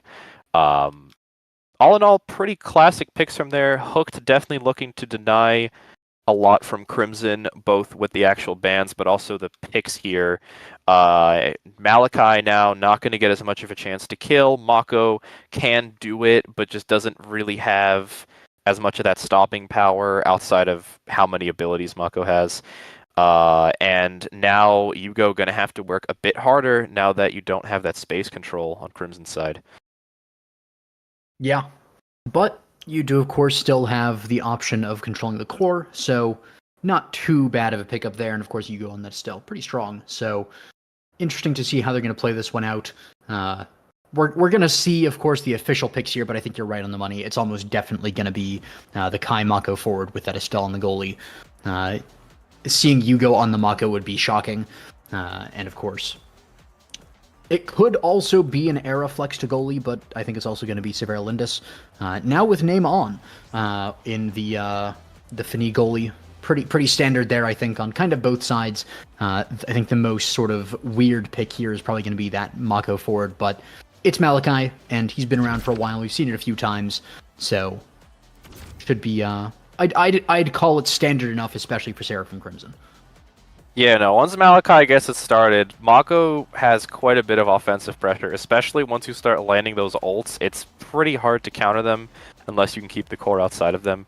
Imperfection's the only one repping a character from the previous game, although we've seen Imperfections do so much work on the Era that really I'm not surprised they're using it again. It's quite powerful this patch, even after the slight nerf that's coming. But either way, everyone's name on. The power is here. Let's see what both teams are bringing with these spark and missile prop damage starts across the board, really. Yeah, and pretty, I think, standard missile prop on the goalies, spark of strength on everyone else. Makes a lot of sense. Having a little bit of extra strength on your forwards is really nice. They don't necessarily need the range from that missile prop. Great Rose Warp into piercing shot, but a good defense means that the barrier gets taken only a few seconds later, forcing out another strike. Malachi, unfortunately, losing that strike ward there. But the corner offense is really good. Finally, Kappa wins that strike ward to get out of the corner. The piercing shot does a lot of damage to this X, but that Aeronado does come through the Bewitching Beam as well. The Crystal Thorns goes a little bit wide, hits Kappa, but not the core. Unfortunate bounce leads to a double barrier there, and that's going to be the open goal here. Hooked on Goth Cats, looking to potentially take something, but the Rose Warp down into strike is really nice. A lot of time bought by those ensnare drums, just locking up this era in the corner. Feeding Kappa, going for a dribble, but Yugo with the dodge. Bewitching Beam, piercing shot combo, not enough to do anything to get the kill on X, but does buy, again, a lot of time, gets him out of commission, so X is not being able to play the game for the last few seconds. The dribble fails, unfortunately. The Crystal Thorns comes out with the Rose Warp as well. Yugo doing a lot of damage here and getting a lot of core control, but nothing too concrete just yet. And in the end, it is going to be Imperfections getting it through on the top side, and Hooked on Goth Cat's going to be picking up that first goal.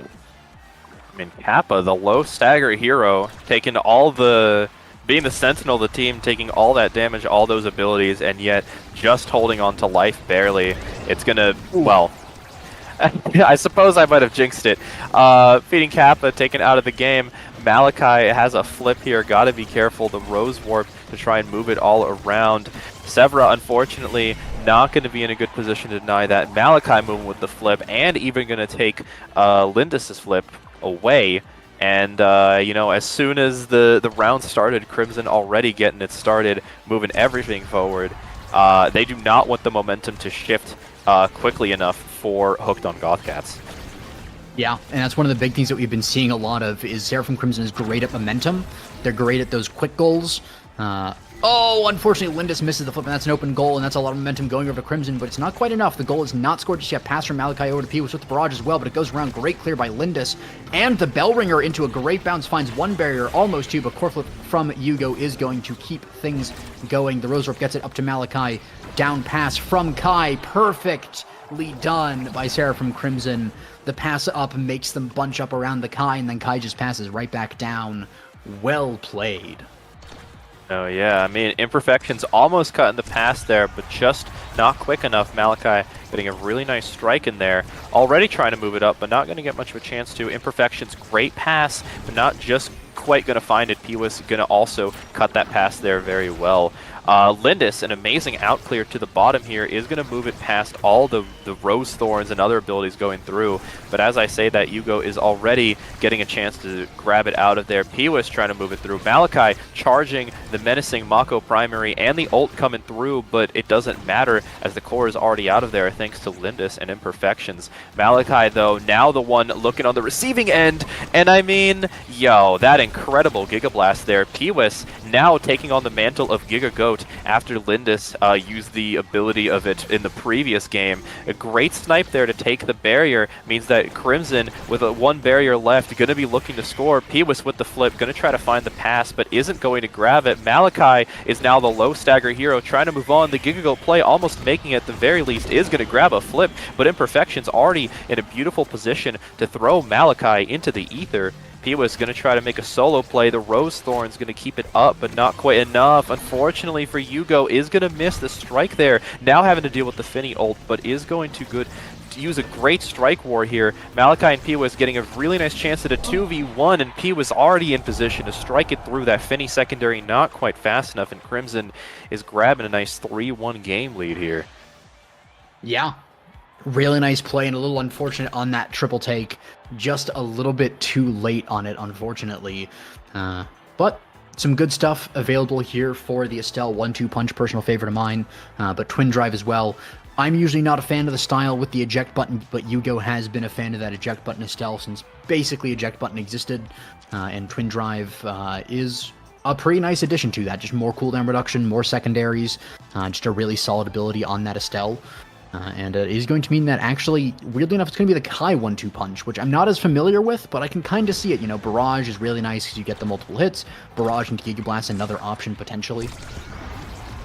Yeah, Kai, once you get the Giga Blast with 1-2 punch, I mean, Kai can red core really nicely, and if you know how to use it, we've seen Piwis with some great Gigas so far, you can make some pretty powerful plays there with the speed. But as I say that, an amazing Finny ult there, accompanied by feeding Kappa's great Strike Wars, is already going to lead to both barriers going down from Seraphim Crimson. Malachi not going to get a chance to go through with that triple take. Piwis trying to set up the Giga again, but Lindis has seen this play before. They're going to avoid the Giga from making any big plays.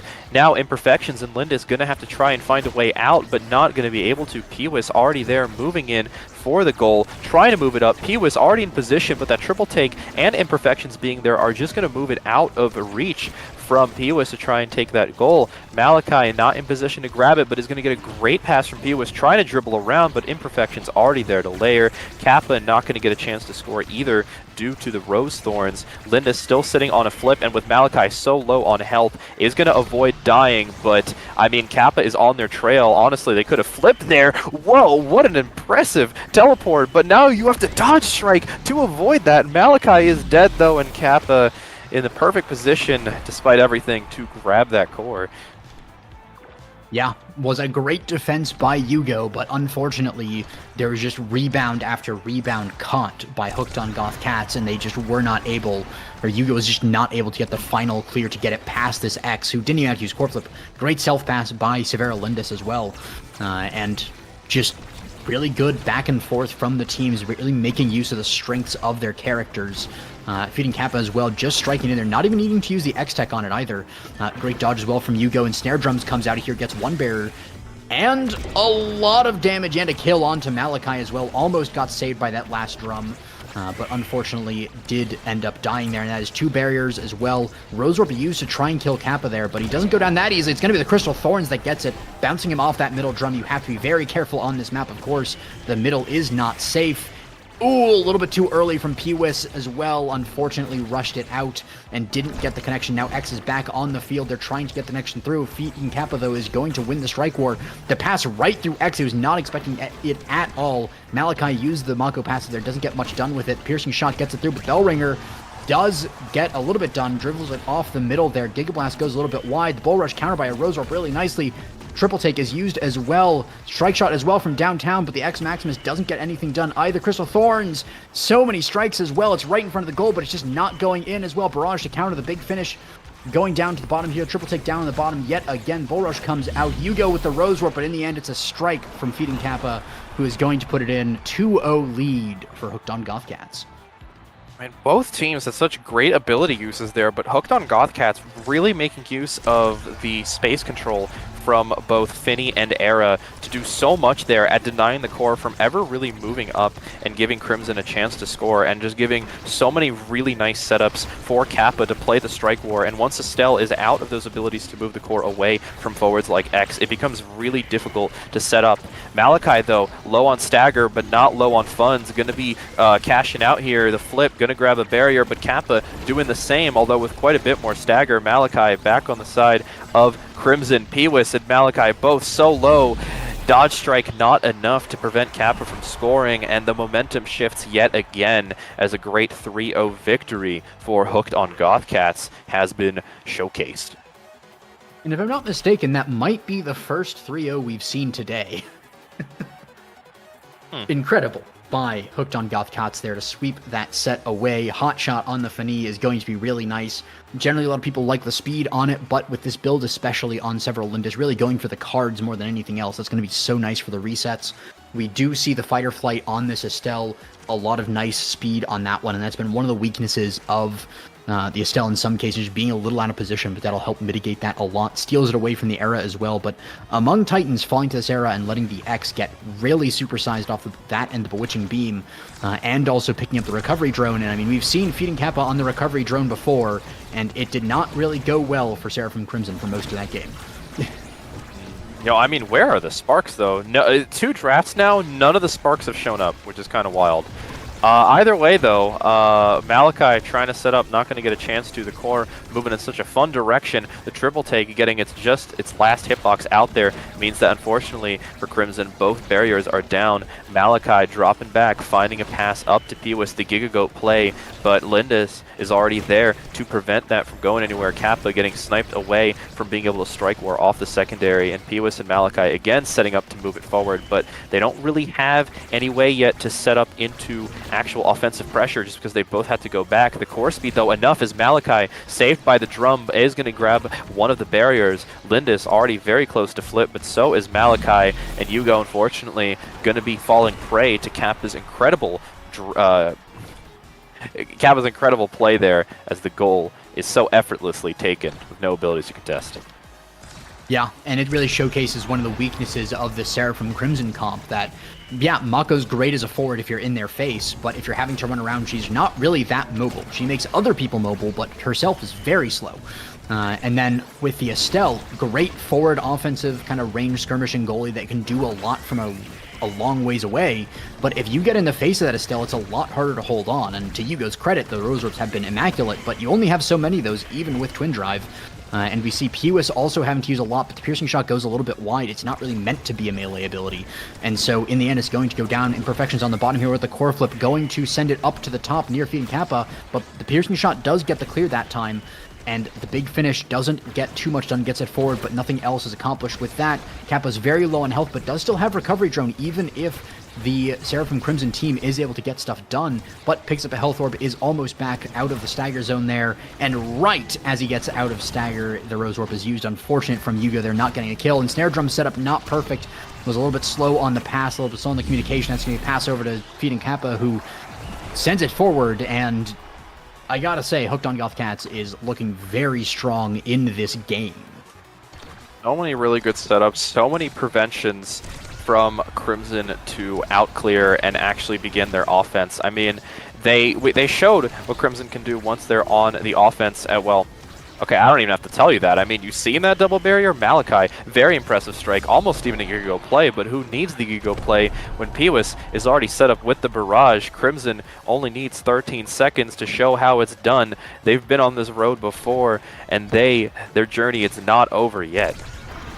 Yeah, Seraphim Crimson waking up after a couple of points that didn't really go their way, but that Rose Orb as well, really nice. The triple take not perfectly done.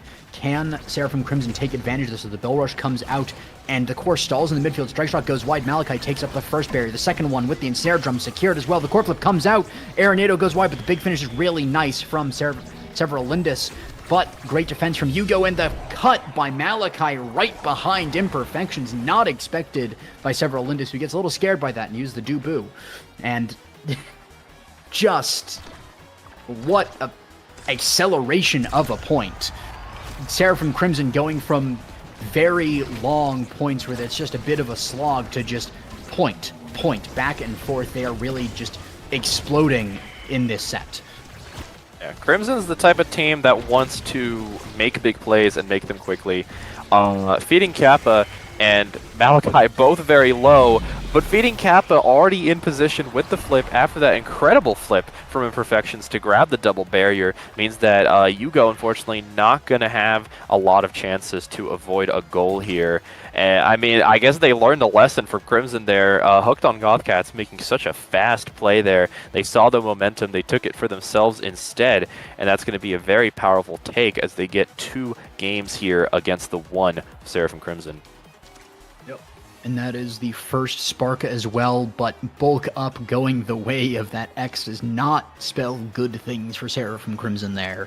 That is a lot of damage on this X. Bulk up, Spark of Strength, Prize Fighter, with Recovery Drone just to hedge your bets just in case.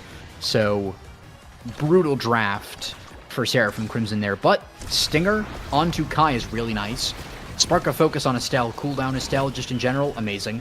And the extra special for those Ensnare Drums you were talking about at the very beginning, just how insane Malachi can be with those. Getting 30% more of those is pretty nice. And, well, that's why it is so nice. Malachi already in position to strike off of both what the drums had done and what Peebus was dribbling up in that corner there. Very, again, fast goals here. Even Hooked on Gothcats a bit surprised by how fast that went. Either way, let's see if Crimson can make this repeatable. What is repeatable, though, Piwa is taking so much damage here from the repeated X punches.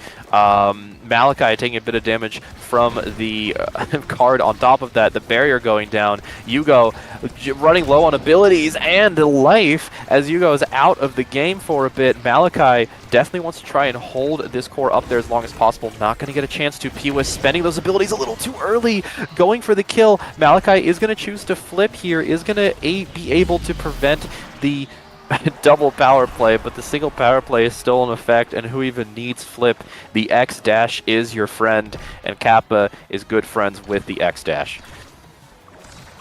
Good friends indeed. Really just showcasing the power of the kill comp and all that power on the X specifically. Just really nice, but the barrage from P.W.I.S. there, again, the big finish as well, used against the Fini. Great play there by Malachi to get it around in that ability. Core flip forced out from Fini, but countered by Yugo. P.W.I.S. goes down to the bottom here, but that buys a lot of time for Era and X to close in with this corner aggression. They've been so good at this entire game, but the barrage does not go down just yet. Era NATO almost gets a kill. The core flip almost gets a kill. That's 1 into the goalie, 2 into the goal. But the Rose Warp, countered by the card, the Crystal Thorns, and the Bewitching Beam to shrink him down. Yugo just cannot catch a break there. So much damage from this team. Hooked on Gothcats, just never letting their opponents get a break, and now Era 132 stacks on those stacks on stacks, and X with 3 prize fighter stacks. It is a very stack heavy team. Can be reset if somehow Seraphim Crimson manages to win this set, but that is looking like a tall order. I mean, at the very least, though, Crimson definitely ahead in terms of energy. Malachi did have to spend the dodge there, but I mean, with barriers down, P.W.I.S. halfway to flip, Yugo already on flip. If they can get things going without using too many resources, Crimson could very well grab the advantage right back. I mean, again, they already have a nice thing here with both barriers going down. No barriers gone away from Crimson yet. Gonna have to early spend Yugo's flip. Is gonna use the ult, though, to prevent the Fini big win, and Malachi is going for a big win. Strike warring against 2 people there, taking everything away and giving it all right back to Malachi. And Crimson with a nice advantage here. Malachi almost sitting on a flip. Lindis not too far behind, though. So, okay. Yeah, I mean, it was a very quick escalation, and Bull Rush countered not quite by the Rose Warp. Great find by feeding Kappa to take the game. Almost the comeback from Seraphim Crimson. But we take it to a game 3. And, well, again, rip sleep schedule, but it happens. And now we will go to another sweet, sweet character draft. Be pretty fun to see what they cook up in this one, but I think both teams are going to go to the drawing board a little bit because, well, Hooked on Gothcats did have a pretty good draft there. I think they played it really well. Really played the kill comp to the strengths. But I don't know if they're going to be able to get that again. That Fini X combo was looking very strong on Hook on Gothcats. To be fair to Seraphim Crimson, at the end they were also looking strong with that Fini X. But I think beginning to end was so much cleaner on the team of Hooked on Gothcats. It's hard. I mean, Malachi is nice with the Mako, and when you get it started, it's really good. But, like, again, you mentioned before, Mako is not a fast character. And if you can't get set up all in all the time and have to go back to help your team get the core out there, Mako becomes a much weaker forward. And I feel like we were seeing that a lot, especially near the end. Malachi having to come back quite a bit more, and Crimson having to try to find those chances. And granted, when they found those chances, they were really pushing that momentum, getting those goals quickly. But with, they started becoming far too rare in the end. And on top of that, just the really nice control from Hooked on Gothcats on really like every ability there. Kappa making amazing use of the X, not only being able to deny it, but push the advantages of X on the damage side and the ability to just hit the core so fast in every which way. Imperfections, being able to play into Kappa's X there, setting up really good Arenados and primaries to just keep the core in there, and having the backup of Lindis's Fini. It all just worked so well together. The comp, it wasn't as effortless as thanks to Crimson putting in so much work on their end. But that comp just felt really solid, and all in all, I'm not surprised Crimson had some trouble dealing with them, but at the very least, that does bring us to a very powerful Game 3, which we are going to be going all the way back to AtLab, the famous Big 3, still damaging map, if anything. And again, similar bans, Aimee and Luna already getting banned out. Makes sense considering what we've seen so far. Yeah, but that does mean that Feeding Kappa does get that Kazan again. Trades away the X. I almost would love to see a bit more of a pinch on Feeding Kappa here, because he's shown to be super strong on the X and the Kazan, and I don't know if anyone has tested as much on the other characters. But Kazan with the Era pair, we've seen that a few times as well, and Seraphim Crimson running it back with that first team comp, that Fani now X. If they can focus on that kill like they were at the end of that first game, I think they've kind of got it on lock now. If they can, if they go back to basics, if they run it back all the way, I think they're not quite locked. I don't want to jinx them, but they have a very strong opportunity here. It is going to be, is that potentially Asher goalie there? It could be Asher or Era most likely. Probably not Kazan. I would assume Asher goalie, considering Imperfections has been repping the Era pretty hard so far, and I'm assuming that's not going to change. Kappa's also been repping the Kazan. Asher goalie could be the defensive play you really need here. The previous time they ran against this comp, ran against Crimson's comp like this, the Kai goalie had a lot of those chances at range, but had a lot of difficulty preventing Malachi from really putting in the pressure with those X abilities. Having someone like Asher on the defense may be what they need to turn it around, but the Awakenings, I feel like, definitely give some nice favor. Honestly, I was going to say to Crimson, but both teams work a lot with here. I mean, Imperfections having Timeless Creator off the bat. We've seen those Arenados be a bit of a problem before for Crimson. I think we might see more of that again if they're not careful, especially with how big they are. But with 1-2 punch, again, we're going to be seeing more damage. Like you said, if Crimson can work around that and, maybe take out Feeding Kappa or Lindis once or twice, work off those power plays, Crimson's got a good chance here. We've seen what the comp can do before. They just have to recognize that and play it, and I'm sure Hooked on Goth Cats has already recognized it and is going to be playing against it here.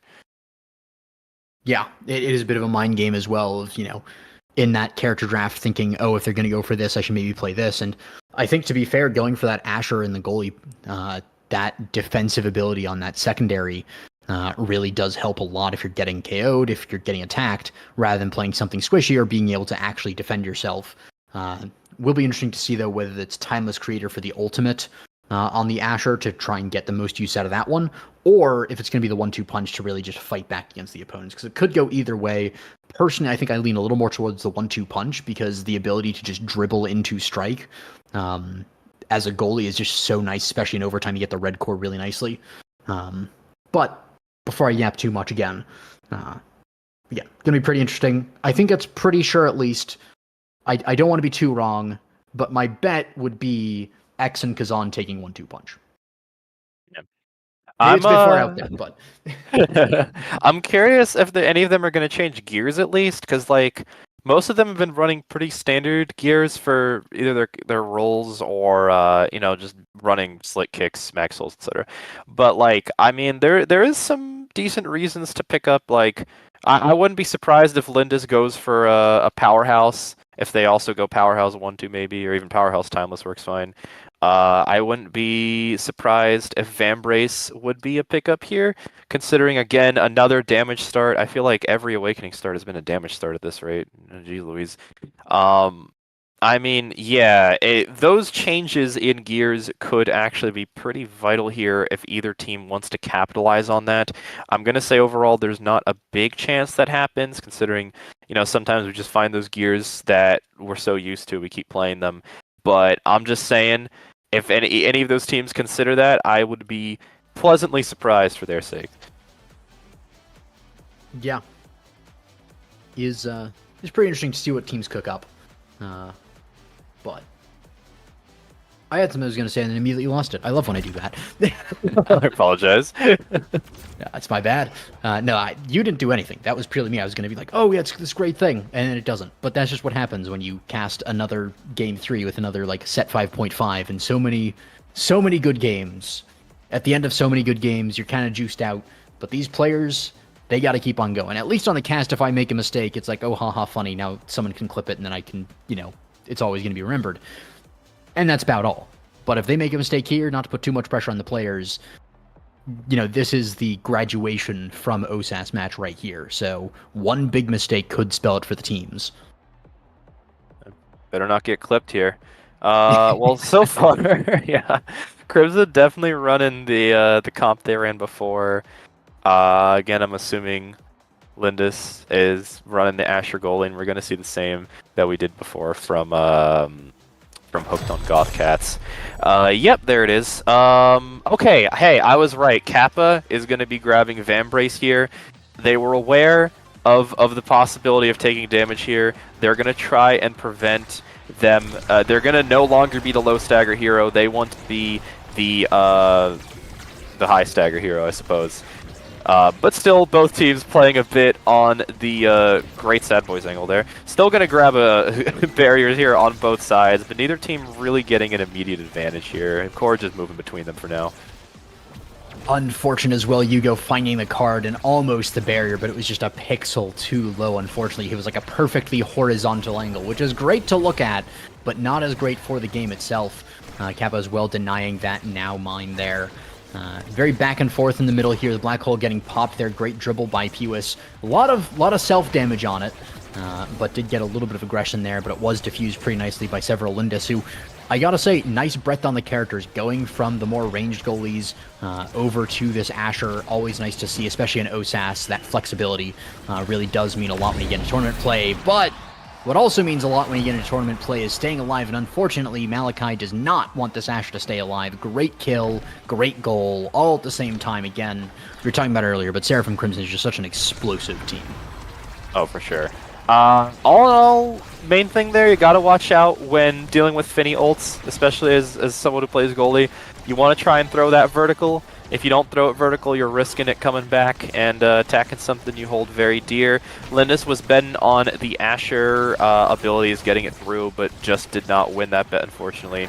Imperfections, Kappa both taking a bit of damage from the various abilities, means the flips are out, and Pia was also taking damage on top of that. So much more volatile already. Both teams know what they like to do, and they are running as much as possible. The flip coming out, but Sad Boy's angle means Malachi not going to be picking up anything here. Pewis, unfortunate secondary use there. It happens, but it is quite unfortunate. Crimson going to be dropping a game there and not even being able to take the flip from Kappa, who's going to get a nice advantage here if they can make the most of the flip moving into this next game. What an unfortunate way for that point to go with all the advantages. The core flip Sad Boys into backward secondary. But that's the way the cookie crumbles sometimes. Imperfections potentially about to crumble as well. Great Fini ultimate to kind of stall the core and also just keep Imperfections away from the orb. Love to see that kind of offensive defense, if that makes sense. The zoning, we'll call it. I'm pretty sure that's a term for it. The X-Tech as well, used very nicely to stall out, and then, well, X is just there beating them up. Just have Pewis, your midfielder, play score for a second, score the goal, get it through everyone while they're paying attention to the giant X, and worked out pretty well. Crimson is setting up so quickly. They've had these first two games to really refine it, and now they're making the most of it. The comp from before working yet again to bring such an explosive energy, but nonetheless, Kappa, I mean, has been, the Vambrace has been so nice. Kappa not being low stagger anymore, getting so many chances to stay alive and play the core, trying to find those chances, almost getting both barriers there, but just not going to, as I say that, they're getting it. Kappa, when in so many strike wars, has the flip. I believe Crimson's going to be hard-pressed to find a way out of it, but Malachi spending the X ultimate to get that strike war, trying to play a little passive. Kappa not choosing to spend the flip there, could have been a decent take there to move it away, is instead going to be applying some pressure to Malachi as their stagger gets a little bit lower. Malachi is going to strike war Imperfections here. Pewis and Malachi getting another chance to score, but not going to be able to do it. Kappa trying to steal the core, not going to get a chance. Everyone's stealing the core away from each other. This is not a healthy game, folks. Everyone is trying to take everything away, and as I say that, Lindis already set up with the flip, moving the core quickly. Kappa happy to oblige, directing it in just the perfect spot where Hugo not able to take it away. We are now at a 2-2 here. This is not a blowout game. Yeah. but I don't think any of us were expecting a blowout game after what we have seen so far. Both teams really duking it out and going to a map that both teams should feel at least somewhat comfortable on. One of the classics for a reason. Great aggression there by Kappa, finding that barrier against the core flip of Yugo and diffusing the core flip as well. But unfortunately, several Lindis did not get to the defense in time, loses one barrier, but it's still only one. Unfortunately, though, off goes Kappa, off goes Era, and that is going to be a good defense by Sarah Lindis. Severa Lindis able to keep this barrier alive for 2 more seconds till Kai is back on the field. And incredibly, the power play gets nothing done. The barrier is still alive. Good defense by the Asher. Bit of a risky clear by Yugo to go up, but knew that Era didn't have too much up at the time.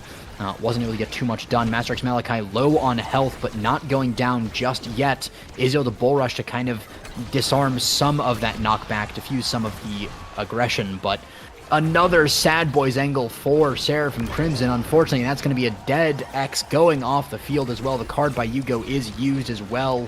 Arrow comes out of now. Big finish as well is hooked out of by Kappa. And Seraphim Crimson was looking strong. And then suddenly again, hooked on Goth. I cannot say this name to save my life. I'm just going to call them hooked. Hooked the core out of what was almost assuredly a win for Seraphim Crimson. Recovery drone on feeding Kappa again. Really nicely done, but this time the Reptile Remedy is still available. Super Surge going the way of now. Twin Drive over to Fini is some really nice aggression here. Spark of Agility picked up by X, potentially looking to get some Spark of Strength later on maybe. But I also am looking at that Stinger and I'm kind of surprised that nobody picked it up. Yeah, no, I mean, the damages have been pretty powerful so far. I'm surprised more of it isn't being played. Either way, though, I mean, Crimson just has to look to do some cross passes there for moments like that earlier. I mean, I feel like that should have been a pretty full set win off the double power play, but they played way too much into that corner, and just Lindis held on for dear life with those Asher abilities, and Asher is one of the best characters for that sort of situation. Yugo going to be struck by feeding Kappa, low on health, but not low on plays, still getting a chance to stay around and try and make the most of it. Imperfections moving through, already setting up, and Kappa doesn't even need that Arenado, is already there with the hook, and not much you can do against that, because Zahn is very good at scoring on those open nets. Kappa's been making the most of that, and the trend continues. Yeah, great read by Kappa there on the hook. Good card, though, by Yugo finding it. Good, again, Kappa finding so many angles here, finding the barriers through so many different options. But great bull rush by Malachi. Breaks open the goal and finds a goal for Seraphim Crimson. Potential mental reset there. Uses the Bongoni, of course. And I gotta say, if you're on Seraphim Crimson, that goal is such a relief because you just lost so many goals in a row. You weren't able to get through several Lindis before. It feels impossible sometimes, and you get in that sort of mental funk. But then you get that one goal finally, and it's like, no, it is possible. We just need to lock in. It's okay. A little bit of patience. Sit back a little bit. We got this. I love Crimson because they're having wow, incredible Finny card setup. They have trouble sometimes. They get into these wars of attrition that are just far too difficult to win when you have to deal with all these interactions and winning all of them.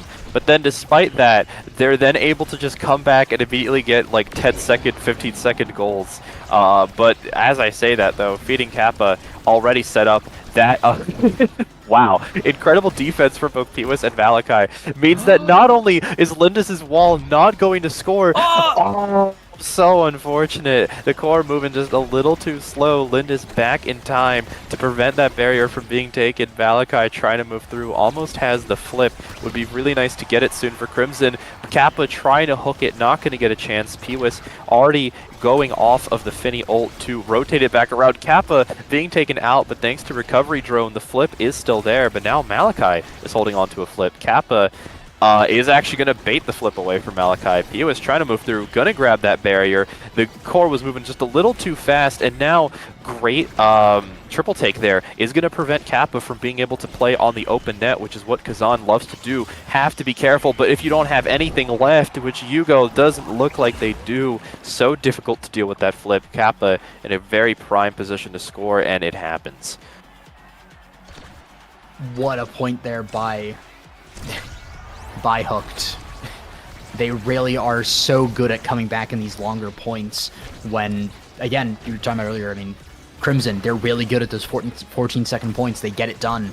But if it lasts longer than that, you really can start to see some cracks. Feeding Kappa with the flip counter as well. The Arenado keeps it in the corner. Another kill onto Yugo, but the goal is not scored just yet. Pewis ulting forward to keep this X alive, but it's going to be Kappa's ult that sends it through. And really, I mean, Seraphim Crimson is just setting up their reverse sweep angle. You know, they're letting you get a couple of sets, you know, get some content going, you know, don't worry about it. But also, X does scale. And he does have the potential for a spark if it isn't denied, but he is also in last place, so a bit of an unfortunate angle there that X is not an earlier pick, but it does happen. And we do see that Kazan pick up prime time, and that is not good if you are on Seraphim Crimson's team. Yeah, I mean, it's difficult. You guys gotta watch out. We've seen that Kazan open Umbrella primary kill twice now. You just gotta be careful when Kazan's set up like that. Sometimes Kazan's going for the core, sometimes Kazan is going for the goalie instead. When you're in those up-close situations, Kazan's got so many options, and it's difficult to account for all of them. Still, Crimson trying to move forward. Feeding Kappa definitely happy to be able to stay alive with not only Recov drone, but also the Vambrace. Means they get to do more plays, but despite that, Kappa already taking the damage, does gain enough energy to dodge, meaning that recovery drone not going to be taken yet, but Feeding Kappa is going to have to play a bit safe here, is going to pick up barrier 1, Yugo not finding the strike to avoid barrier 2 being taken, Malachi trying to find a strike out of here, but doesn't react quite in time, Kappa having so many chances to strike here, but Pewis playing some really good strike wars, having to move around these abilities, not getting a chance. The Kazan open primary already set up yet again, and great work by Imperfections to move the core through. Crimson is going to need a change up here if they want to grab this reverse sweep. Yeah, it's a brutal game here for Crimson, but they might be able to change it up. As we were saying it last time, towards the end of that first game, they locked in with the same exact team comp. They started getting the kills. They started finding what they needed to find. They can still do it. They still have all of the same tools. The core flip comes out. Counter flip, really nice by several Lindis. Big finish comes out as well, gets it forward. Almost a kill onto this era, but not quite enough damage from this X as well. They're trying to find whatever they can as Crimson, but they're just not quite able to get. The Belrinier goes backwards, but the hook gets Kappa away from the core for just a second. Malachi in the corner with Pewis as well. They're trying to get it through. The Arenado sends it backwards. Core flip forced out of Imperfections by that, but gets a barrier in the end anyways. Really nice clear there by Yugo, though. Kappa gets it around. Sad Boy's angle, pan it back from last time. And another almost kill onto either X or Kazan. They were both very low there. Heal as well onto X there. A little bit of, just a bit of safety from this now. Malachi finding some safety in the corner, and Kappa finding some safety in the Recov drone, but now that is expired. Core flip out of there into the arrow into Malachi, but it's not quite enough. Yugo also has the core flip. Pewis in the corner, but unfortunately Yugo missed the core flip. The play dissolves a little bit. Kappa playing it very dangerously on the black hole. Anyone walking into that could have been a kill, but unfortunately for Crimson, they didn't find the angle, but they do find the angle into the goal.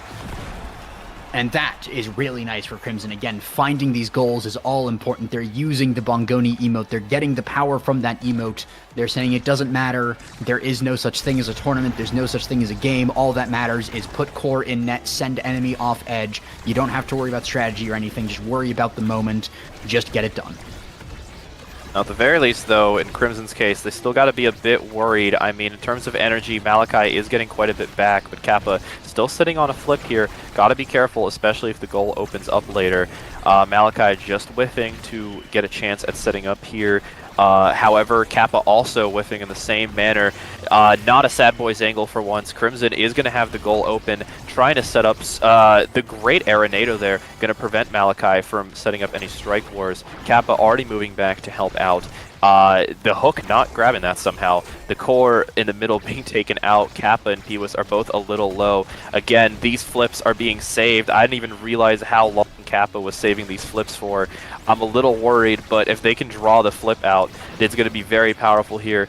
Malachi back to play the defense now. Does draw the flip out, but the berry is taken for it. Great pass there, but Linda's already there to prevent it. Is going to have to spend another flip, but this one is going to go through. Crimson now up 2-1. Very good for them. If they can just send it home before Lindis and Imperfections grab their flips very soon here, that'll be very good for them, especially since Yugo is almost on a flip here, very close. Yeah.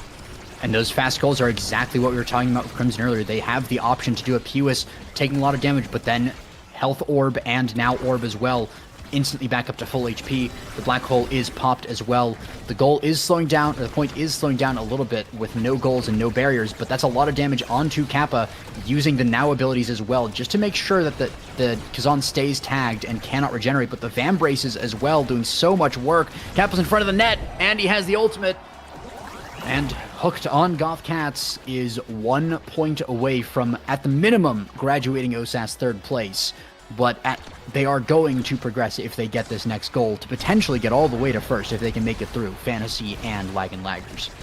Got to put in a little bit more here. Malachi, really good barrier, almost the double, but a great stop from Lindis with that primary is going to avoid it.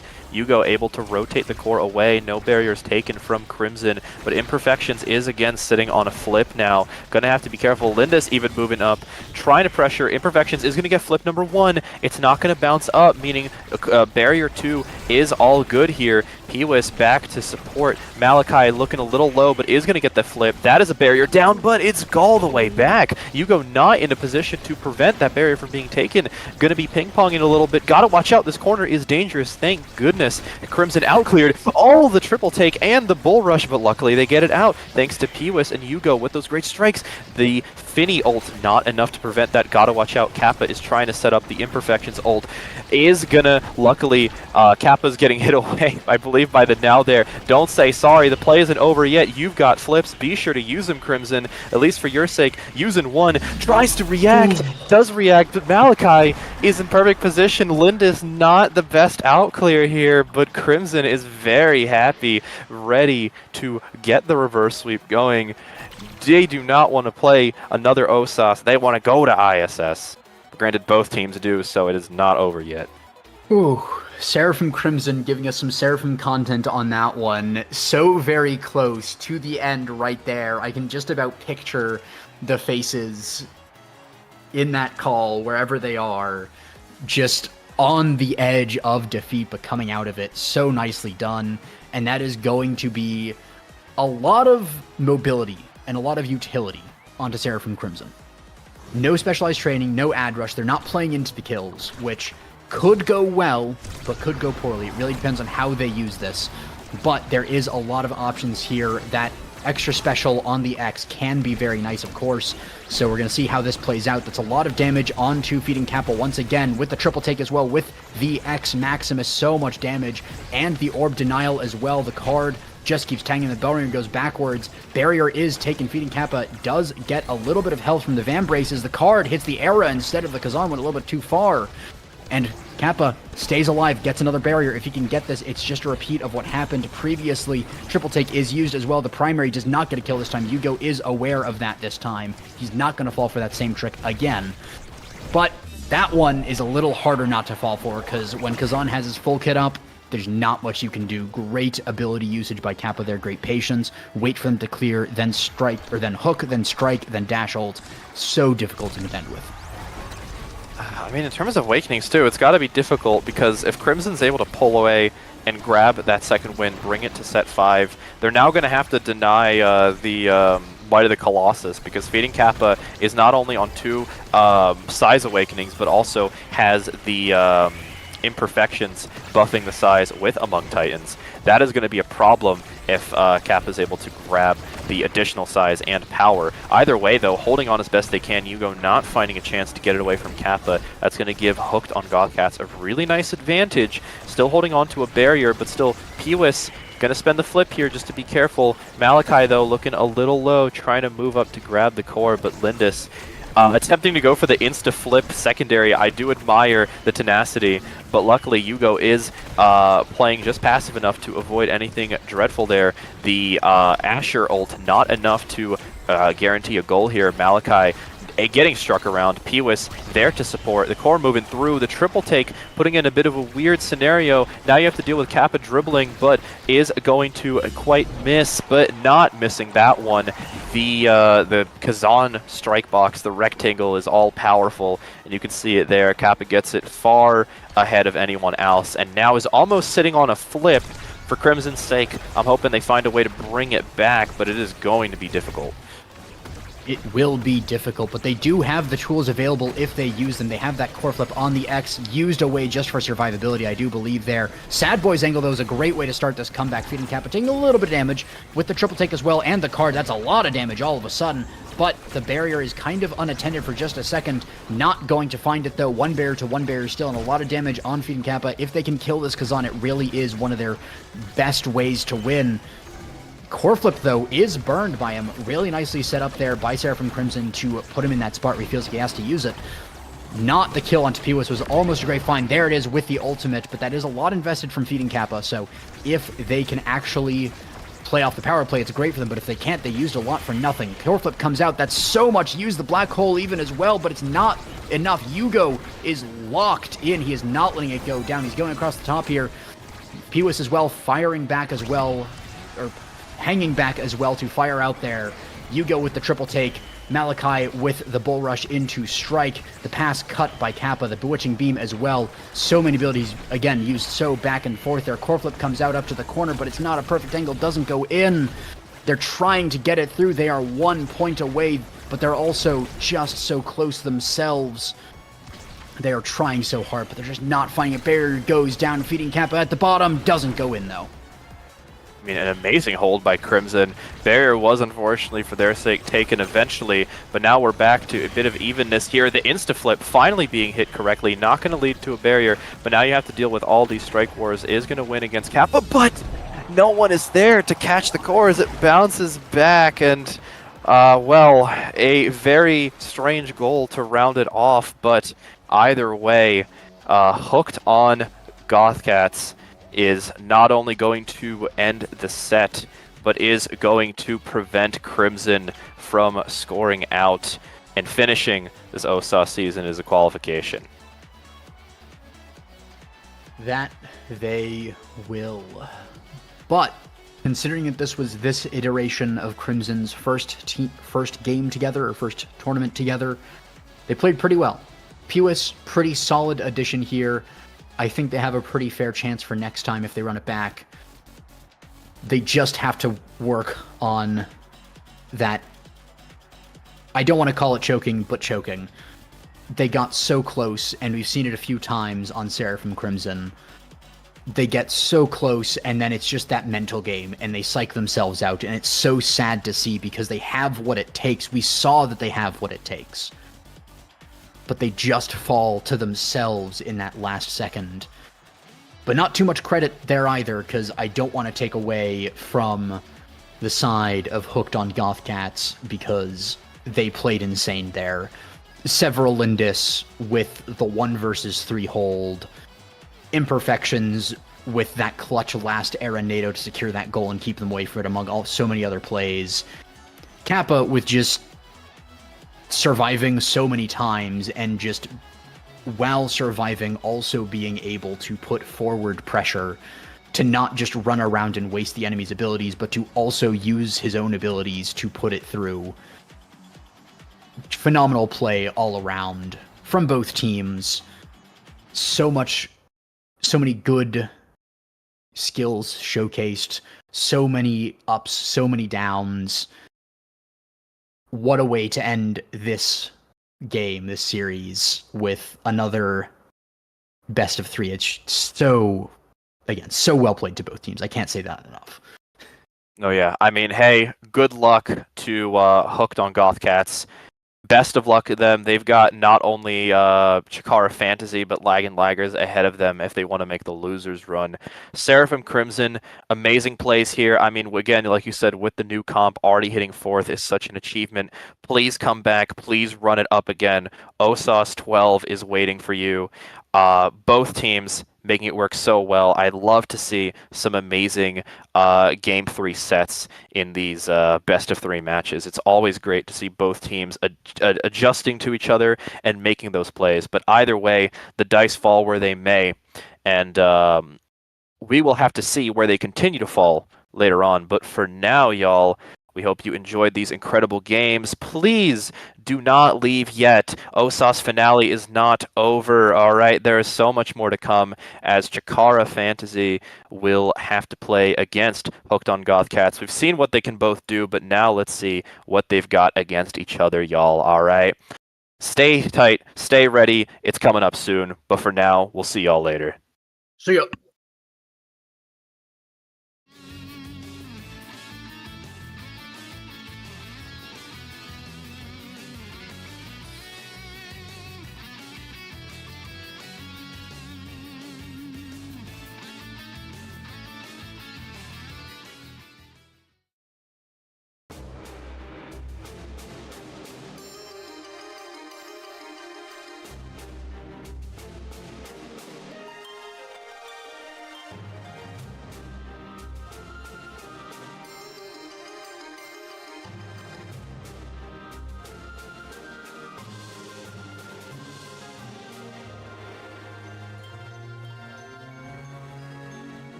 Hello everyone, we're back and I'm here with the goat of this week, Potat.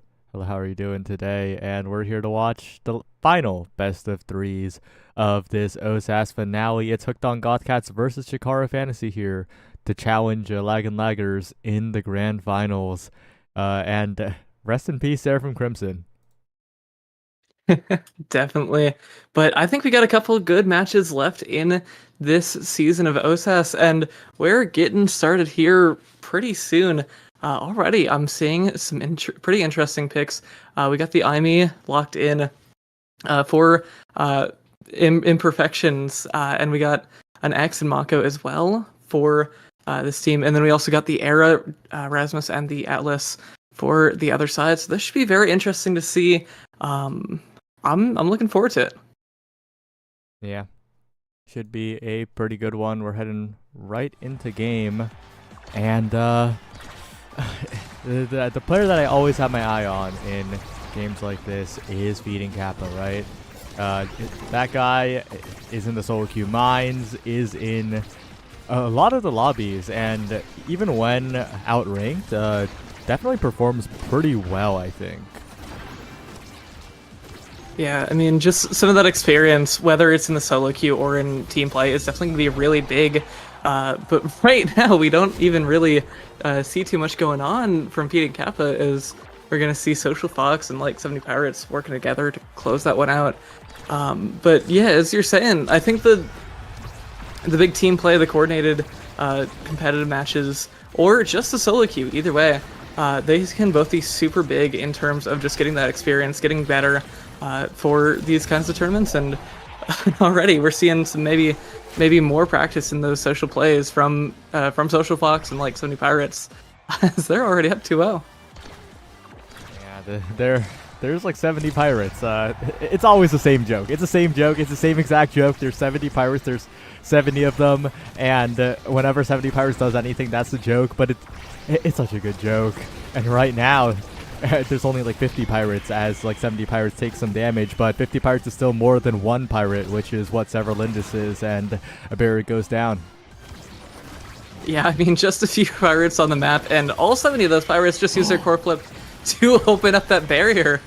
And I mean, we're just seeing some incredible gameplay, some incredible team play from this side of Fantasy. And although they don't really have any energy to their name right now, outside of that outside of the almost full flip on Gilbert, we're seeing them take these names off take these players off the board, and also get rid of both flips on the other side. There's almost no energy in this game right now. Yeah. Oh, really dangerous spot to be in, and well lined up. He synchronized really hard at the end as well. The pendulum swing threading the needle between the Firewall Sentry and Aimee herself, and they got 70 players in the first pick of the Awakening draft. That's not fair. I mean, yeah, 72 players in total on this map for the side of Fantasy, and we're gonna see a heavy impact picked up for all 70 of those Impact Awakenings. And I think scaling with Might of the Colossus, the 70 Pirates all might have some extra damage, a lot more kind of damage cooldowns. I think Rasmus with that heavy impact is going to be pretty big. However, we are also going to see some of that glass cannon on Mako. I am a big glass cannon believer, and Severa is going to have so much more speed, going to be able to do a bit more damage, maybe take some of that health off of all 70 of those Pirates. Yeah, Chikara Fantasy, very, very confident heading into this one. They did the gambit of giving up both side prio and map prio. The coin flip was won by Hooked on Gothcats, and the side of Chikara Fantasy decided, hey, wouldn't it be fun to only pick one map instead of two maps? And that's exactly what they did. So a bit of a handicap heading into this one, but if they're playing like this, that confidence is very warranted. Yeah, definitely. And I mean, they have been proving themselves as very strong on the offensive, but on the defenses, we haven't seen a whole lot coming out from the side of Chikara Fantasy. And right over there, we're going to see that Cyberswipe taking that point, and that is definitely what we need to see if we're going to get a team like Hooked. I'm just not even going to try the name. It's a crazy name. AJ Cannon couldn't do it either, and I don't blame him. And they added even more to the end of it. It's not just Hooked on Gothcats, it's Hooked on Gothcats CNTN. Why? Why add 4 random letters? I mean, cannot take notice, I guess, of this core going into their net so far in this set. But I mean, they got the 2 flips up. I'm so sorry. But they got the 2 flips up, and they might be able to do something with that. They got using that defensive one as well to kind of send the core forward, and now Feeding Kappa does have that flip available against Gilbert, and I mean, that could be really, really big if you want to get another goal going and get yourselves in this game, keep yourselves in this game. Yeah, it's not going to be easy to close this one out, of course, especially with how much more stably Hooked on Gothcats is playing this one. And Chikara Fantasy, though, they're working on those barriers, both down already. 70 Pirates. Hook barely misses. Still a dangerous spot, though, as Gilbert keeping the possession forward really, really well with the strike shots. Not using them in the midfield, making sure to use them either strictly for offense or for defense here. But Feeding Kappa finds their way around all the way. Severlin is almost with the interruption. Now a dangerous spot, though, as 70 Pirates threads the needle between 2 of them. And it's still tied up here in this set. Hooked on Gothcats in a bit of trouble, it feels like. Yeah, I mean, that 72-3 gameplay is going to be pretty bad when 70 Pirates uses that flip. And I mean, that was a really good angle coming out from 70 Pirates to just get that nice clean goal. And oh, they have some great passes as well. Not even with just one of those Pirates. And we're going to see both barriers down for the side of Hooked on Goth Cat Girls. There we go. I think. No. The No. name's too hard. It's not. Oh no, Severlin. The name might be too hard for themselves. Yeah, it's a bit of a difficulty there, unfortunately. And Chikara Fantasy, they're a team that takes advantage of slight slip-ups like that. It is not in Social Fox and like 70 Pirates' game plan to let this set go after a point has been in their favor. Just like that, 70 Pirates in position, but a good save by Severlindis. Still not in a good spot as Feeding Kappa has the flip available, but the strike war wins by Social Fox are really proving to be the momentum changer here, forcing Feeding Kappa to stall a lot in the midfield, and that's more time for Gilbert's cooldowns to come back. But unfortunately, a KO, a power play, means that Hooked on Gothcats are back in the game. Yeah, and I mean, Feeding Kappa has been feeding on this danger that Gilbert is feeling in terms of the flip available for both of the forwards for Hog C now. As that flip has been providing so much pressure and just been able to kind of force all of the side of Chikara Fantasy onto the back line just to try to defend against these flips. And unfortunately, both flips kind of get wasted. But I mean, hey, when you don't need flip, if you can just strike it around the goalie for the other team, and I mean, right there, we're seeing Hog C tying it up in this set and maybe looking at taking their own set. Yeah, and, well, maybe if they can keep this up, but the energy is very, very low on the forwards here. If they can maintain at least one barrier, Chikara Fantasy, they'll be in a very good spot, especially with 70 Pirates having a flip after one barrier taken. Burns it a little bit too preemptively, trying to predict the clear, and that means it's a lot of bad news for Chikara Fantasy. Feeding Kappa approaches, the barrier's taken. Second one still standing, but if Severlindis can get it out, rotate it around the map, get it in the hands of Feeding Kappa, that would be huge. Good clears by Gilbert, though, so far. And the Feeding Kappa, though, with the bull rush, with the follow-up, will keep the point going in the favor of Hooked on Gothcats. Yeah, and I mean, just like that, we're going to see so much offensive pressure coming out from Hog C as they're just, like, they're using these flips, using this energy. I think they've all had like 3 flips available throughout this point.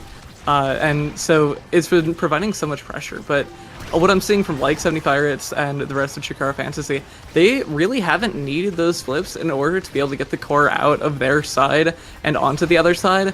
Because once they're able to get kind of an offensive going, they can mostly just take advantage of the other team, get some kind of pressure and offensive going, and score even without the flips, the like pressure that you're going to get from those flips. Yeah. Oh, the Night Market Center being a little bit scary here, both in open net. You got to watch out for that flip from Social Fox, and Gilbert with the flip available in just a second will also be important. Oh. Several Lindis barely doesn't reach it in time with the strike, and the ensuing bounce will score before the strike comes back, and that's a huge relief for Chikara Fantasy here. Yeah, I mean, over the course of the game, we've seen 140 different pirates all getting the first Awakening draft. And here we're going to see, I'm looking at maybe a Big Fish or something similar coming out. Yeah, for 70 pirates, so that's 70 big pirates now, who have that Might of the Colossus scaling as well. That's a bit more damage, bit more size, bit more stagger. You're also going to see that Aimi on the other side pick up stacks on stacks, imperfections, going to have a lot more speed. And the final couple things that I'm seeing are Chikara Fantasy really just winning this draft, because we're gonna get that era with the albeit nerfed prime time or nerfed primary from the hot picks, but you're gonna still see 2 of those primaries up, and you're also gonna see Gilbert taking that twin drive for 2 of those secondaries. So you got cooldowns all over the place for Chikara Fantasy, and I think that's something that they're gonna hopefully be able to use really, really well. Yeah, and it is not looking too easy to get past like 70 pirates now with all of that size, mighty like a Colossus. It is not going to be easy, but beating Kappa is getting it done so far. Almost gets hooked into the NATO. That would have been a crazy KO for Chikara Fantasy, but still low is imperfections, and if that KO is found and the power play comes through, that would be really, really difficult for Hooked on Gothcats to defend. Yeah, and I mean, if Fantasy is able to get the kill, then that takes Imperfections just straight off the map. That gives them so much more pressure. But oh no! As I'm saying that, a bit of a caster's curse there, as we're gonna see 2 players taken off the map in very short time, and then Social Fox with that flip is gonna get it straight through. Both of the goalies now have that flip. Their forwards not very much the same, and I mean, those kills, as you said, are going to prove hopefully pretty big here, as we just saw.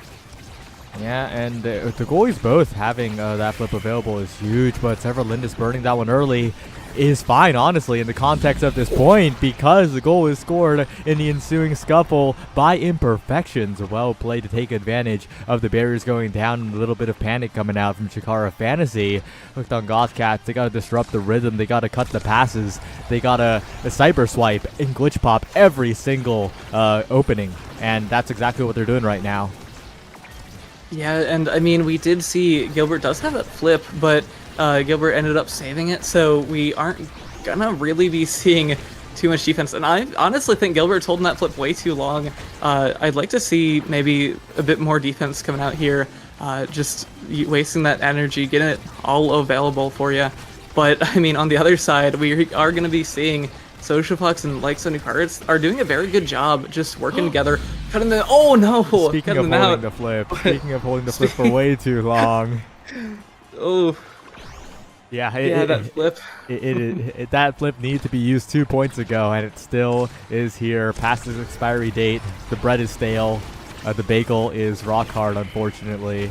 And right now is Feeding Kappa and Imperfection taking full advantage as both barriers are immediately taken down. Feeding Kappa working on a flip of their own. 70 Pirates forced on the defense, but even 70 Pirates can't possibly hold the open net for forever.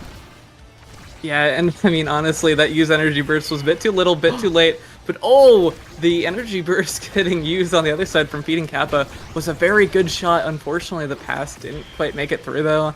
And now we're kind of just seeing who can get the flip first and kind of either hold it for 10 months, as we've seen from both Feeding Kappa and Gilbert so far in this game, but also who's going to be able to get some kind of offensive going.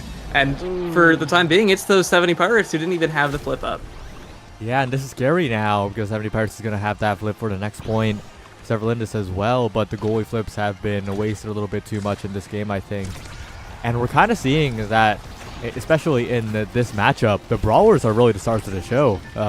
They're the ones who are getting it done and getting a KO just like that. 70 Pirates looking to close out this game. Social Fox with the follow-up on the top side. Almost gets the arrow beam down. Maybe used to the .2 timing, not the .3. And now just rotating the core around Feeding Kappa, not letting the enemy brawler play the game. But when Feeding Kappa finds an opportunity, that could be a barrier going down. The Firewall Sentry set up perfectly. And Feeding Kappa now with the bull rush in, open net, huge opportunity to keep this game going for Feeding Kappa, but the core doesn't bounce right back. Strike War 1, but the Expanse still stays alive there. And Chikara Fantasy now have one last shot, but the strike shot sends it right into the hands of Feeding Kappa. The possession maintained by Hooked on Goth Cats, and Imperfections in position as well. You gotta be careful on these Strike Wars if you're Chikara Fantasy here, as the core continues to drift right into the hands of Feeding Kappa. The flip away is good. But it is so scary when Feeding Kappa is just getting the core, just being gifted the core over and over. Almost a dangerous moment for Severalindis as Gilbert missed strike shot, but it's all okay. Good clear, but amazing hit to open space by Imperfections from the midfield to close this set out and keep the game going. Oh my gosh, that was kind of a heart-stopping whole point there, because I mean the core was going all over. There were a few really close calls there on the goals. But we are going to see, even though Chikara Fantasy did lose that set, we are going to see Social Fox and like 70 Pirates in those first kind of spots. And we're going to see that Castle has picked up for Social Fox. And I mean, this is just a giga draft for every single team on the board here, honestly. We're going to see Hotshot for Mako, that's super strong. Going to get that fast core going. We see Feeding Kappa getting their first size of the game to kind of help out with their lack of pressure with the just X having small hitboxes, all that fancy stuff. And then we're also going to see the Monumentalist picked up for that Firewall Sentry, which, I mean, as we just saw, helps to keep the core going forward, helps to dump damage into the other team. Yeah, Feeding Kappa now large, like you mentioned, and that size is proving to be a huge in the Strike Wars. But they have to get it to Feeding Kappa first. Social Fox just interrupting the midfield like a mosquito, buzzing around. Still Feeding Kappa taking a lot of damage with the recovery drone available. 70 Pirates continuing to put on pressure, and Imperfections forced on defense for so long. And there's the follow from 70 Pirates. There's a shot to the bottom side, but the possession is so scary here, but the corner is not covered fully. Good flip by Severalindis, but sends it right into the massive strike box of the 70 Pirates. You're hitting it into a crowd of 70 people. I mean, yeah, that 70 people doesn't really need to cover the entire map, as long as you are able to cover that one little bit. And unfortunately, just a missed angle there was able to let like 70 Pirates get that in. But I mean, now we're seeing the other brawler, Feeding Kappa has that flip up. We're going to maybe see them get something going, and I mean, they don't really need it right now. They're just going to push it all the way through. Gilbert, I like the use of that flip there. Was able to just keep it out for the time being, but I mean, we're seeing Chikara Fantasy looking very strong right now, and assuming they don't lose to the flip that Feeding Kappa has, they could be sitting pretty well as 70 Pirates hooks Severalindis away, and we're gonna see Fantasy going up 2-0 and in this set. Yeah, and although the flip is available for Feeding Kappa, it's a lot harder for the X to really get into position compared to the Erasmus. And 70 Pirates, 2 barriers down instantly. NATO set up as well. Goalie taken out. This could be the end of this game here, but Curse of Strike Shot doesn't really matter though when 70 Pirates is there. Social Fox is setting it up, and Chikara Fantasy cleaned this one up. Yeah, I mean, both teams played really well, but ultimately Chikara Fantasy had some of those really good plays. I mean, we saw on 70 Pirates, we had 3 different size awakenings along with that heavy impact, which means you're going to have a massive Rasmus up right in your face. And I mean, with that massive Rasmus up in your face, the Rasmus is also going to have a lot of cooldowns. And Severalindis just, unfortunately, the Mako wasn't scaled quite hard enough, and honestly, I didn't see some crazy awakenings picked up. I think the aerials and Hotshot were pretty good. Same with that glass cannon, but ultimately they weren't the best awakenings for Mako to be getting. And I don't think it was a draft issue. I think it's just an RNG kind of issue. And so 70 Pirates, the 70-1 in terms of offense versus defense just was a bit too much. And ultimately, Chikara Fantasy was able to close that one out. Yeah, and now we're heading to the next map. And this one is Chikar Fantasy's pick. Maybe giving up all priority what was a strategy, because if they win the first game, they get this. No, actually, wait, Potat. Oh God, They're getting blue side on their map pick. So that. Ooh. yeah, so maybe there was a method to their madness. Maybe giving up all priority actually was the plan to get blue side on their map pick. Except unfortunately, I had bad news for my brain that was believing in that plan for 2 seconds. And it's that their map pick is AtLab, and every team plays AtLab. So Yeah. the plan isn't crazy. Whatever. I mean, the plan isn't insane, but I think the vision is still there.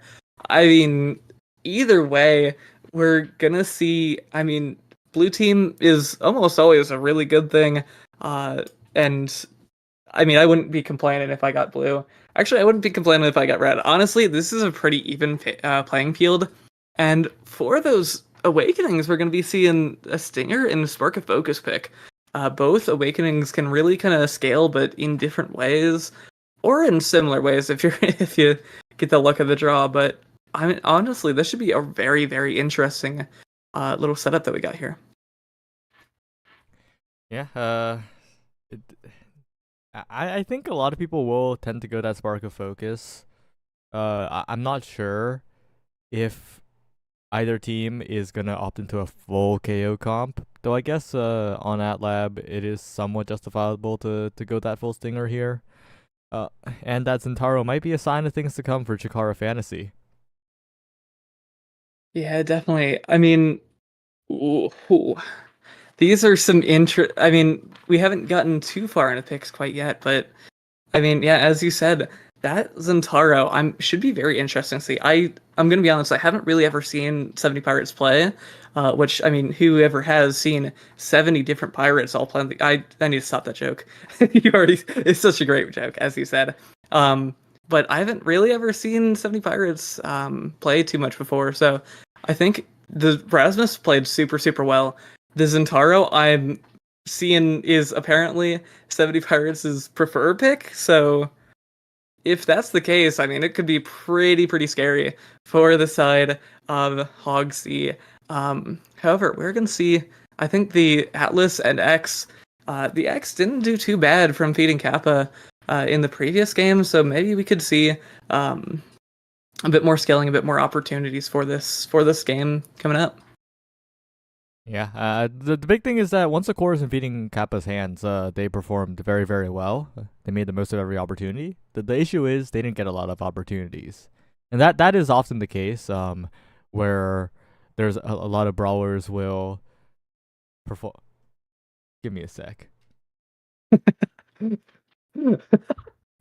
All good. We are gonna see. Ooh, this. Wait. Actually, no. My brain was for some reason thinking it could be a Zentaro goalie, but no, that's only something that me and maybe a few weirdos might pick. However, we are gonna see that Asher pickup for, I believe, Gilbert, and we're gonna see a Kai for Social Fox from the looks of it. Now I'm not gonna force any of these picks onto these players, but honestly, this could be pretty interesting because I think we're gonna maybe see some more Spark of Focus scaling from the side of Chikara Fantasy, and I mean, it looks like Hogsea is going pretty much all the way into the damage comp. That Atlas is a damage character. We can pretend for the time being. But I mean, that X, that Vice with that Stinger could be really, really strong, and then you can also, of course, have the Atlas with Severalindus on the back line, keeping the core out of the net against that Zentaro and probably Kai. And so this could be a very, very big, very fun little interaction here. I just like Chikara Fantasy's team comp so much more. Hooked on Gothcats, the problem last game, like I mentioned earlier, like I mentioned 4 different times already, is that the core is not getting forward. The core is not getting into the hands of the forwards, the core is not being controlled, and they picked a comp with even less core control. And that is concerning because Chikara Fantasy, they can KO, they can just score, they can do both, they can do everything here. And I think that is a much safer bet than a Vice midfield that completely relies on getting the KOs. Yeah, I think honestly, if Hogsey, or let me actually read this name at least once in this set, Hooked on Gothcat CNTN. If they are able to get the kills going, if they're able to scale this damage, I think they'll be sitting very pretty. However, that requires them to get that damage, get those kills, and that is something that we have not seen quite yet. And I think if they get the kills, then they're probably going to be looking pretty good. If they don't, then unfortunately, I think it might be cooked. And Chikara Fantasy looks very, very strong in the previous game. A couple held flips, couple like small things here and there. However, overall, they looked very, very strong, very powerful. And so I think Chikara Fantasy is looking really strong going into this one. Yeah, we'll have to see what exactly to go for. Imperfections, using a bit of a band skin. We'll see if the other team takes notice. But whatever. We're in the game. I'm down to let it slide just this once. As long as Chikara Fantasy don't complain before the first set, so we'll see. But so far, we're seeing exactly what I expected, right? Both comps can kill, but one has vastly superior core control, and that's gonna lead to a lot of problems. I mean, I'm gonna be honest. You don't need to care about the band skin if that Vice gets taken off the map first thing, and then the Alice doesn't have the band skin. But I mean, I think Severa taking a bit of the fall for imperfections and also getting just shot off the map by that Giga Blast from Social Fox. We've already seen 2 kills coming out from this team, that's Zentaro and Kaya, and so I mean, it's gonna be pretty rough. We're gonna have to see Hogsey figure out something if they don't want to die, and also if they want to keep their ban for if they potentially win this game. Yeah, but you might be onto something. I'm not seeing a ban skin on the field because right now all I'm seeing is the play happening, and the Vice is not involved in any of the plays. I mean, I'm gonna be honest. I was just watching Imperfections and Feeding Kappa, both just absolutely pummeling 70 Pirates, and it's pretty hard to fight 70 Pirates, and so hard, in fact, that they left several Lindis to be on their own. And as we saw there, we got the Sad Boys angle, and several Lindis ended up losing that goal. But I mean, now we're seeing the flip up for Social Fox. We're seeing so much pressure. I mean, they're starting this game in the same way as they started the previous one. They're up 2-0. They're looking very comfortable, and they're sorta not really right now. They're not out damaging right now, but they were in that first point against this like pretty much full damage comp. Yeah, they're greeting their energy use a little bit too much. They can afford to just like burn flips on evasions, and that's kind of what the downfall of this point was. They didn't press the flip button, especially Social Fox. Definitely could have just like burned it there to stay alive, to stay healthy, most importantly, and continue the core control offense, because once the cooldowns are all used from Hooked on Gothcats, they can't really do anything, realistically. They're not a comp that does a lot when the cooldowns are down, and you can abuse that if you just press the evade button really preemptively. Yeah, I mean, if those cooldowns go away, then it's not like there's anything left to hit you, but for the time being, we do see Feeding Kappa with a flip, and ooh, the cooldown did go away there. But I mean, they have the potential to do a lot of damage. Social Fox and 70 Pirates are both really low right now. So, I mean, if they're able to take, I think if they get 1 kill, they are going to be looking very, very nice. But I mean, for the time being, they just don't have enough damage, and they're getting out damage in the other direction as we see Feeding Kappa taken off the map. And I mean, now it's really just up to the side of Hogsey to do something, but it's a bit too little too late. Fortunately. Well played from Jakar Fantasy. I liked how they opted into just core controlling. They don't need to opt into damage because if you're both in the corner hitting each other, Hooked on Gothcats will win. But Jakar Fantasy, they can afford to just run around the map, be mobile, play around the core, and that's what they did in the later part of that point, and that's why they were a lot more successful in immediately getting the goal. And with that Reptile Remedy, they'll be able to do that a lot more. They'll be able to stay alive, and this is a huge problem for Hooked on Gothcats that really depends on bursting, especially that Kai down. Reptile Remedy is going to make that near impossible if Social Fox keeps their eyes on the core. Yeah, definitely. And with Social Fox on the Kai is kind of a character that you can predict where Kai is going to go. Doesn't have any blinks or anything crazy to get out of your way. And so that Reptile Remedy is going to be really big. And then a character like Zentaro, who has far too many methods of transportation to get around the map, isn't really going to need as much of that stagger because it's going to be hard to hit Zentaro in the first place. So I really like this drafting coming out from the side of Jakar Fantasy, and I mean they're already getting these barriers down, getting these goals in, and I mean honestly, these, even though they didn't get too many offensive based awakenings, they're going to be a lot harder to kill, and they're getting these goals just as effectively. And the board drifting all the way around. Cooldowns burn from several in this dangerous spot to be in here, while Gilbertito just needs to defend that one. The barrier as the Asher goalie, and really good dash forward from Gilbert, keeping the offense up, and that's letting Social Fox get a lot of tries onto the goal. That's letting 70 Pirates build up a lot of meter safely. Flip to the top side, deflected away by Feeding Kappa. Great clear, but Gilbert is keeping this barrier completely locked down.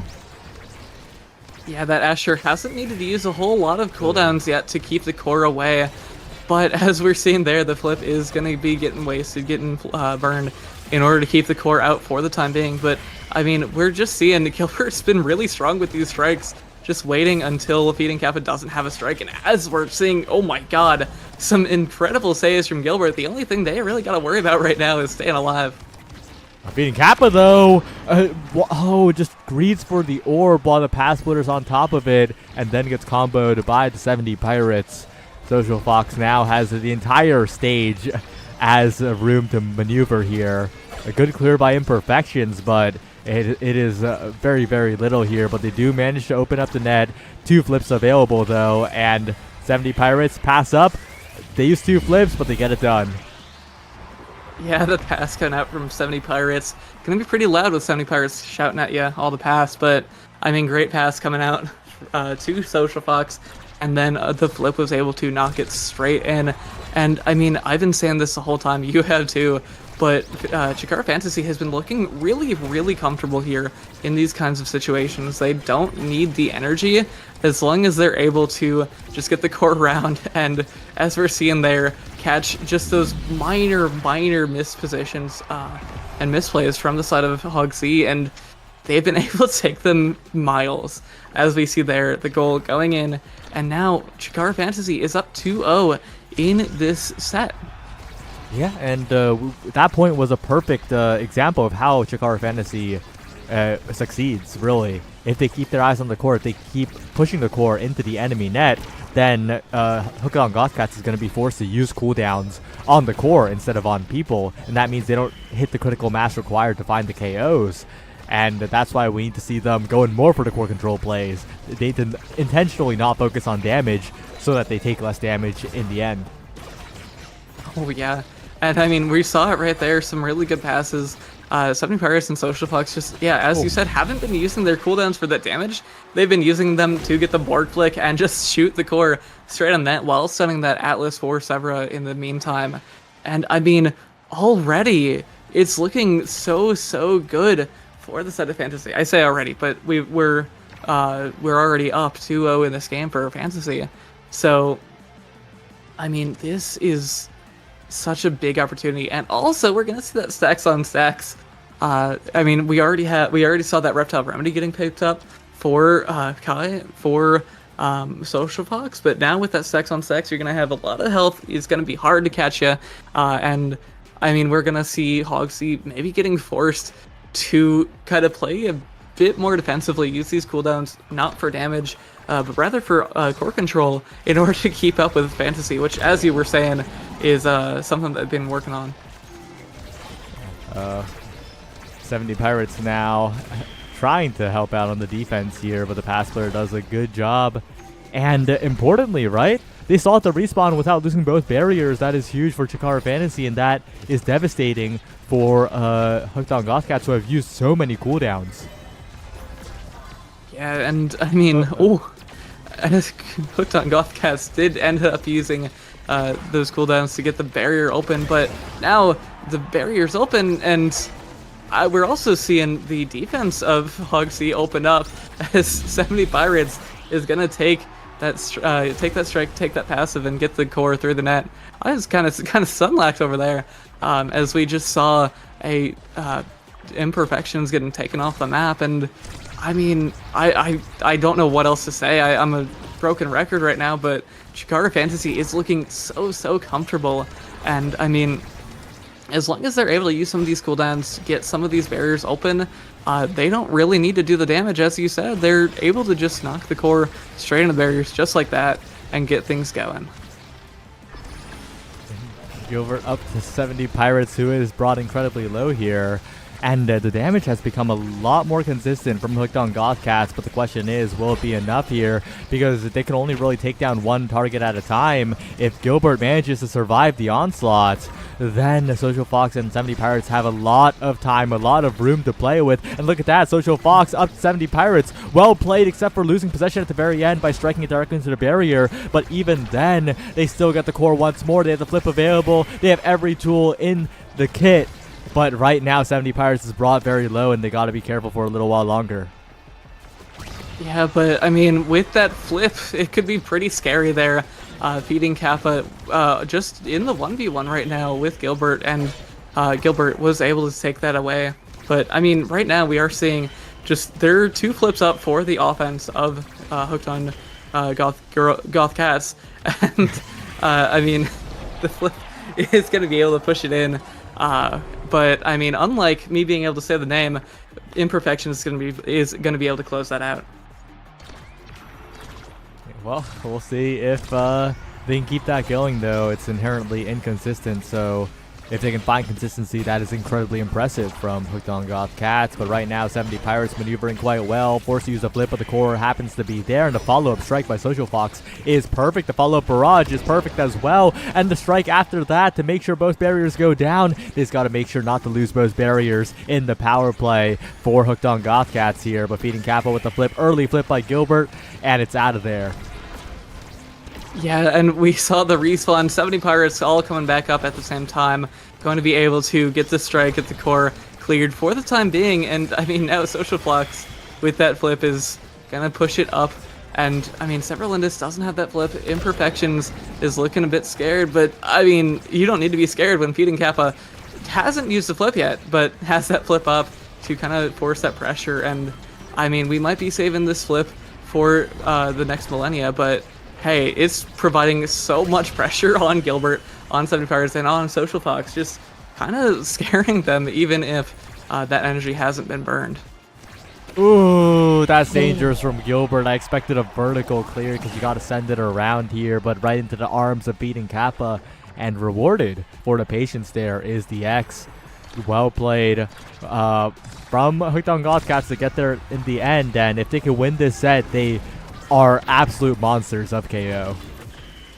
Yeah, I mean, if they are able to take this, then they're going to have so many opportunities opened up to them. X is a very scaling-based character, and I mean, with those kills, you're kind of seeing the same thing. If the other team is off the map, there's not going to be a whole lot to be scared about, and I mean, already we're seeing Social Fox got taken off. 70 Pirates was pretty close to getting knocked off as well, but I mean, now it's an open net for the side of Chikara Fantasy. Chikara Fantasy is now the underdogs in the set, and Imperfection is gonna get that kill, get the chain lightning, and push the core straight through. I mean, this is really what Hogsy wants to do. I mean, they save that flip, they use that flip to get that goal, and I mean, now they've won the set 3-1. They have gotten out this recovery drone, so they are looking to be very, very comfortable. Yeah, and the sparks are awkward here as well, right? 2 sparks showing up here. And I believe leadership also gone. At least that agility will be nice with the focus for the Asher, but it is not looking too great for Shikara Fantasy. They need to win now before the game gets even more out of control. Maybe get a Miracle Giga Blaster or two from Social Fox. Yeah, definitely. And here we're seeing 70 Pirates already has that pretty good offensive play, but ooh, oh no, Imperfections uses that defensive supernova and doesn't quite get anything off of it. So now, so now we're looking at Hogsey with that open net, and I mean, this is really where they don't want to be, because with that open net, with the Atlas taken off the board, I mean, this is pretty scary, and yeah, that core's just gonna straight in. Yeah, well played by 70 Pirates to keep putting on the pressure. Unfortunately, Severalindis walked to the back of the net there, and that is where you get KO'd. Has been playing quite well in the past set, but it is hard to be consistent when the midfield is a lot more difficult to play for Hooked on Goth Cats. There's a big KO onto the 70 Pirates. Now it's only a 2v3 instead of a 72v3. And a good push up from Severalindis. Good expanse as well, but amazing defense by Gilbert and Social Fox as they don't lose the top barrier, and they're working on the second of their own.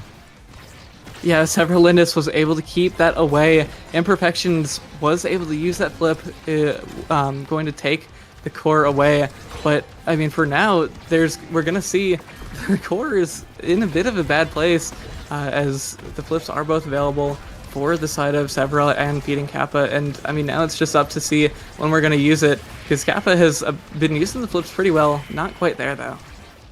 Dangerous spot now for Gilbert, but the pass splitter will make it pretty safe, it looks like. Imperfection in position, but doesn't land a strike onto the barrier, and that could come back to bite them because Social Fox is getting in there. Feeding Kappa gets it done, and Gilbert needs to retreat incredibly low right now. Any ability will kill, but picks up the orb, heals right back up, and Social Fox with the passing play all the way around and finds the strike at the very end of it. 2-0 now, and Shikara Fantasy could head to grand finals just like that. There's one more point. There's one more point that Shikara Fantasy might need in order to close this out. But for the time being, they're looking super, super strong here. Social Fox is going to use that flip, and incredible angle is going to open up both the barriers for the side of Hogsey, and now it is all that they can do. Severalindis not quite able to get that with the primary, and 70 Pirates gonna be all going at that core at once, using the AI rush to lock in that goal, make themselves move up to, as you said, that grand finals. Maybe a little bit too early, but hey, it's not too early if that core is gonna go into the net, and we're gonna see Shikara Fantasy closing that out. Well done by Shikara Fantasy, and it really shows, right?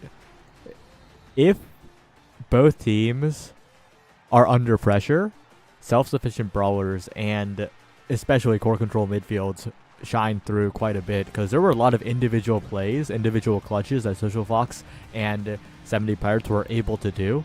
Although calling 70 Pirates doing something an individual clutch might not be quite fitting. But there were a lot of things that they were able to do because of their mobility. And that was just not possible. That was not independently enabled for Hooked on Goth Cats, even though Feeding Kappa and Imperfections skill-wise are not really behind. I think it really shows that self-sufficient characters can really shine when under pressure, when you have to do everything. Yeah, 70 Pirates wasn't quite by themselves. They had themselves to help them out as well, but that Zentaro did an incredible job of just keeping that core in their possession and just keeping the pressure on the other side. They were dying just over and over and over again thanks to the side of Hogsey with that damage. But ultimately, we only saw those 9 kills coming out from Hogsey. That's not really what you want to see if so, like even with that game that we saw. But I mean, 70 Pirates was able to keep that core forward. Social Fox ended up getting taken off the map a whole lot, but also got 5 goals, was able to keep that core forward as well and get those goals locked in.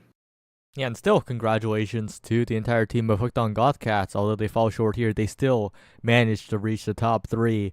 So Several, Lindis, Feeding Kappa 123, and BST Imperfections, along with anyone else who might have subbed in. Goodbye. You've graduated from OSAS. See ya. And see ya as well on the broadcast until we're right back for grand finals. Don't go anywhere. And see you soon.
Hello everyone, we're back, and they said they can't trust me when I said make sure all names are on. So I hope all names are on here. But other than that, we're gonna head right into game, and it's Chikara Fantasy versus the Lag and Laggers, the favorites of today. We're in grand finals, and Lag and Laggers on winner's side, and they have only dropped 2 sets to Chikara Fantasy and no one else.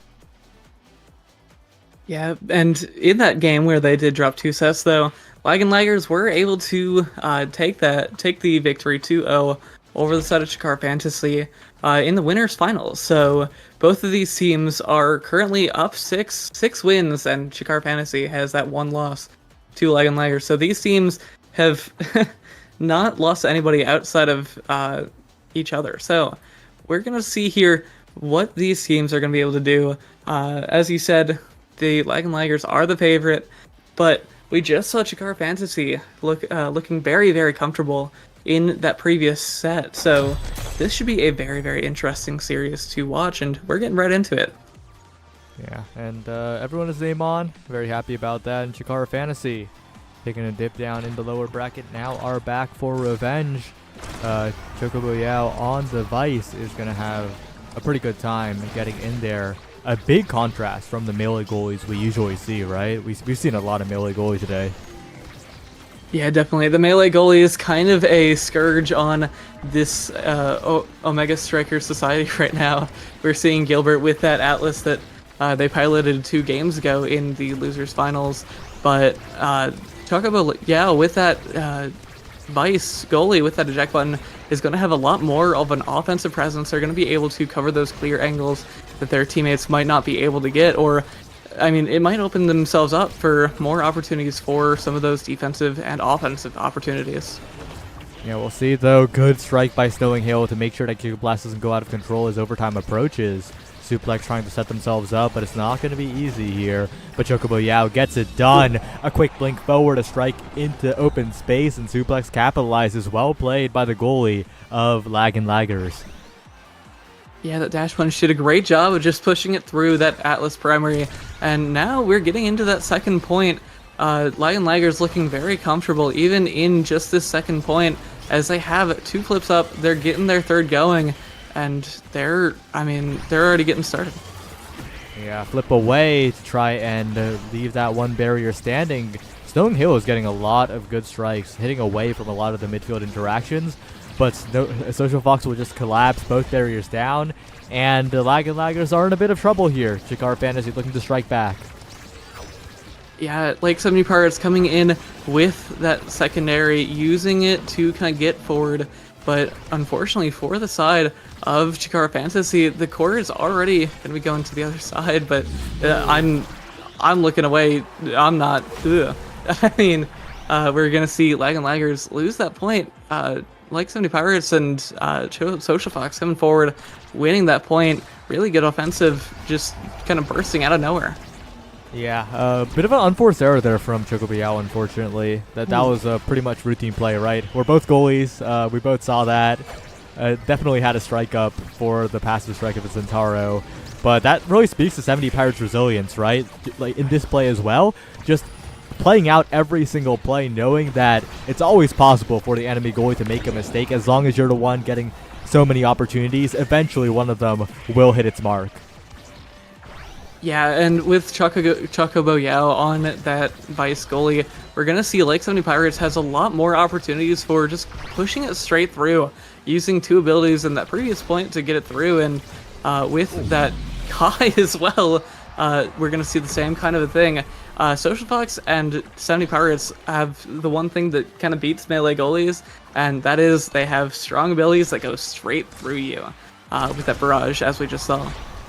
Yeah, and a lot of the offense they're doing wouldn't really be called like the realist offense, right? It isn't something that would beat every single goalie every time. But the fact that Social Fox and like 70 Pirates are, I'm repeating myself, but getting so many tries on net is just adding to the mental stack. Is just forcing Chocobo Yao to make those defensive plays over and over and over. And the consistency is so difficult here, especially when there's so many angles of attack. And Chikara Fantasy is playing excellently and winning the first set.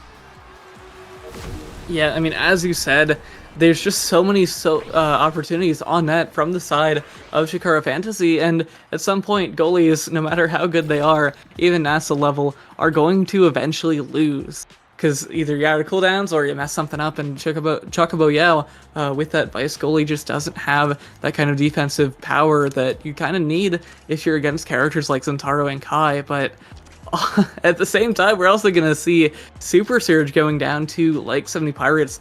That is going to be super, super powerful for you, having that extra dash range.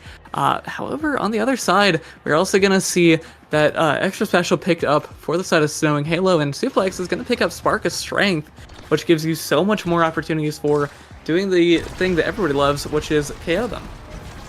Yeah, we'll see though, because this comp from Lag and Laggers needs to connect. Suplex and Snowing Halo need to be on point with each other, and right now it kind of feels like they're a little bit impatient. They're not really setting up with each other. They're trying to go for the individual play style, like Chikara Fantasy is doing. But the issue is, Kai and Zentaro are a lot better at that than Era and Juliet, and also it's a lot less effective against a melee goalie. Gilbert can just press one button, especially the Expanse, and they have to try again, unlike the Vice, where Chocobo Yao is forced to actually make the defensive plays. Yeah, I mean, as you said earlier, we're both goalies. Chocobo Yao has to be very careful about how they're positioning those strikes, because a missed strike means that you might lose the interaction. But great strikes there that we're seeing, as unfortunately the Tornado isn't quite able to save the goal, but they were able to provide so much defensive pressure there, just for that little bit, even if they did end up losing that barrier and have an open net now. I'm just a strike war mind game, and in the end, 70 Pirates are stronger than one Vice. 1-0 now, and Chikara Fantasy look like a new team. Yeah, definitely, and I mean, as we're seeing Chikara Fantasy going up. They're looking very comfortable, and we've been kind of trashing on this Vice pick the whole time. Not because Chocobo Yao's bad, but because it's just the side of 70 Pirates and Social Fox have been really strong. But on the other side, we're seeing that big where that Vice goalie can shine is we're gonna see Chocobo Yao help their teammates go up closer on close in on Gilbert, and they're going to be able to close out that first point for themselves in this set, and they might be looking to take some more of those. But they'll have to watch out because Social Fox is on the prowl here. They're getting the core to 70 Pirates over and over again. Good clears by Chocobo Yao, but there's going to have to be a lot more of those. Suplex, though. Dash punch coming in. Big power play for the side of Lag and Laggers, especially as that res wasn't quite in time. Definitely the hardest part about playing Atlas. The only mechanically difficult part about playing Atlas is that revive, and I struggle with it. Let's be clear. Like, I'll admit it. It's hard to time that sometimes. Suplex getting it done, but only one barrier down on each side, and that spells trouble for the Lag and Laggers. I mean, honestly, teammates are kind of irrelevant if with that Atlas ultimate. You only gotta press one button, but it's really hard to find. But on the other side, we're going to see the side of Chikara Fantasy is looking very comfortable in terms of stagger right now. They're able to stay alive, and I think unless Suplex is going to be able to get one of those more rapid-fire kind of hits, we're going to see they're able to stay alive for the time being. But, I mean, Social Fox got taken off, and the power play just now ending. Yeah, and these shots on goal are a little bit concerning from the Lag and Laggers. Flip there, stuffed out, dangerous spot to be in, a lot of resources burned, second flip burned as well, and stopped in the midfield as the barrier is taken by the 70 Pirates. It's just so tough to watch because, okay, they got the goal, but Suplex and Stone Halo individually had 5 different shots on an open net and just hit it towards the goalie. They need to lock in those shot angles because they almost gave away the entire point. Yeah, definitely. From the looks of it, they've kind of been playing, as you said earlier, on their own terms. They haven't really been looking at each other for opportunities for passes. And when you're playing characters like Juliet and Era, that's really what you got to do, because that Era is going to be able to close off, maybe make the goalie smaller, give you more opportunities on that offense. And Suplex and Snowing Halo haven't really been working that well together so far. But as we've seen in the past, they did end up taking that winner's final. So if they are able to get more of those team play is going, if they're able to just work together a bit better, I think they are going to be looking golden. But that does require them to have both of their forward players on the board, and we're seeing Suplex goes back up and takes one with them. Yeah, that's that beta combo when the enemy has no meter available. You can Flame Flurry into Dash Punch and kill from so far. But they still have to get this last barrier down, and with the respawn coming in with Suplex taking so much chip damage, it's still going to be difficult here. Taken out along with the core, controlled in the midfield, but 70 Pirates approaching it. Social Fox now with the dribbles, sending it forward, and wow, what a great core stop, making sure that the core is in front of the barrier there. It's 0.5 now, Shikara Fantasy bringing it back, and the laggers, they got to find their rhythm, they got to find their passing plays. 70 Pirates has been looking so comfortable on this Centauro. We saw it in the last game. We're seeing it now. Just the game knowledge of being able to use that primary to stall the core out, slow it down to almost a complete stop, and then kind of sending it back forward for you was just so strong. Such a good awareness as Chocobo Yao ended up and losing that goal because of it. But right now we're on set point. Goal 5 here as 70 Pirates has been able to open up that goal. Oh, almost a great save by Chocobo Yao. Although it does go in, 70 Pirates gets it done. That was almost brilliant there. The only option that could have worked, just slightly misangled, and of course Snowing Halo not there as well. But if things were a tiny bit different, this point could have been still going here. But instead, it's a heavy impact Super Surge Centauro on the field. And that might spell doomsday here, but are we going to deny team? Oh, they're not going to deny team player either. Oh, team player falls to Gilbert, and the entire game has fallen into Chikara Fantasy's hands. They have everything. Yeah, this is really scary for the side of Chikara Fantasy. And as you said, that team player, Gilbert is going to be able to send the core at Mach 17 just straight to their teammates, and we're also going to see that Zentaro, 70 Pirates, all getting that heavy impact going, and even that Social Fox scaling the Spark of Agility with that Spark of Leadership they picked up in the other time. Everybody's fast, the core is going to go at like crazy speeds, and 70 Pirates has so much more damage and so many more cooldowns, and that's going to be really big for the side of Chikara Fantasy. That was some crazy lag eject button tech from Suplex there. Both barriers down. Big opportunity for the laggers, true to their name. Suplex in position now. Gets the dribble, but doesn't have any abilities to follow up here. Needs to make the most before taking too much damage. And there's Chocobo Yao. That's the kind of play they need. They need to set up in the corner and just cover the open space. But they got to show that they can do that consistently. That play was kind of what we really need to be seeing from this team, as you said, from the laggers, because with Chocobo Yao able to just run up, especially with that explosive entrance we saw picked up, is going to be up to them to kind of use those opportunities, have that Vice cut off those passes, cut off those out clears that you think are so open until, of course, there's a Vice right up in your face, taking you off the map. But speaking of taking you off the map, we are going to see Snowing Halo with the Tornado taking Social Fox off the map, and Chocobo Yao with that incredible eject button, using that to just push the core into the net. I mean, that is what we need to see, and we've seen it twice in a row. This could be really big. That definitely could be very big, but you got to watch out, right? One slip up and both barriers down, a goal scored, 9 seconds for Chikara Fantasy to convert here. Laggers can't let their guard down even for a second. Yeah, and now we are in point 4, which means that it's really going to be up to the side of Chikara Fantasy to prevent the other team, to prevent the laggers from getting anything going. Because we saw those 2 really good goals, but if they're able to keep the core away, ooh, great save from Gilbert. Just like that, if they're able to keep the core away, if they're able to open up the barriers of the other team, they really want to just close out this game right here. They're already coming up from the loser side, so they're going to have to win 4 games, and they want to make this one their first. Yeah, we'll see what happens here. Chocobo Yao and needs to be careful around this one remaining barrier. Suplex in position, buffed up, but the strike wars are being won by Social Fox, and Gilbert there defeated away in case that doesn't happen either.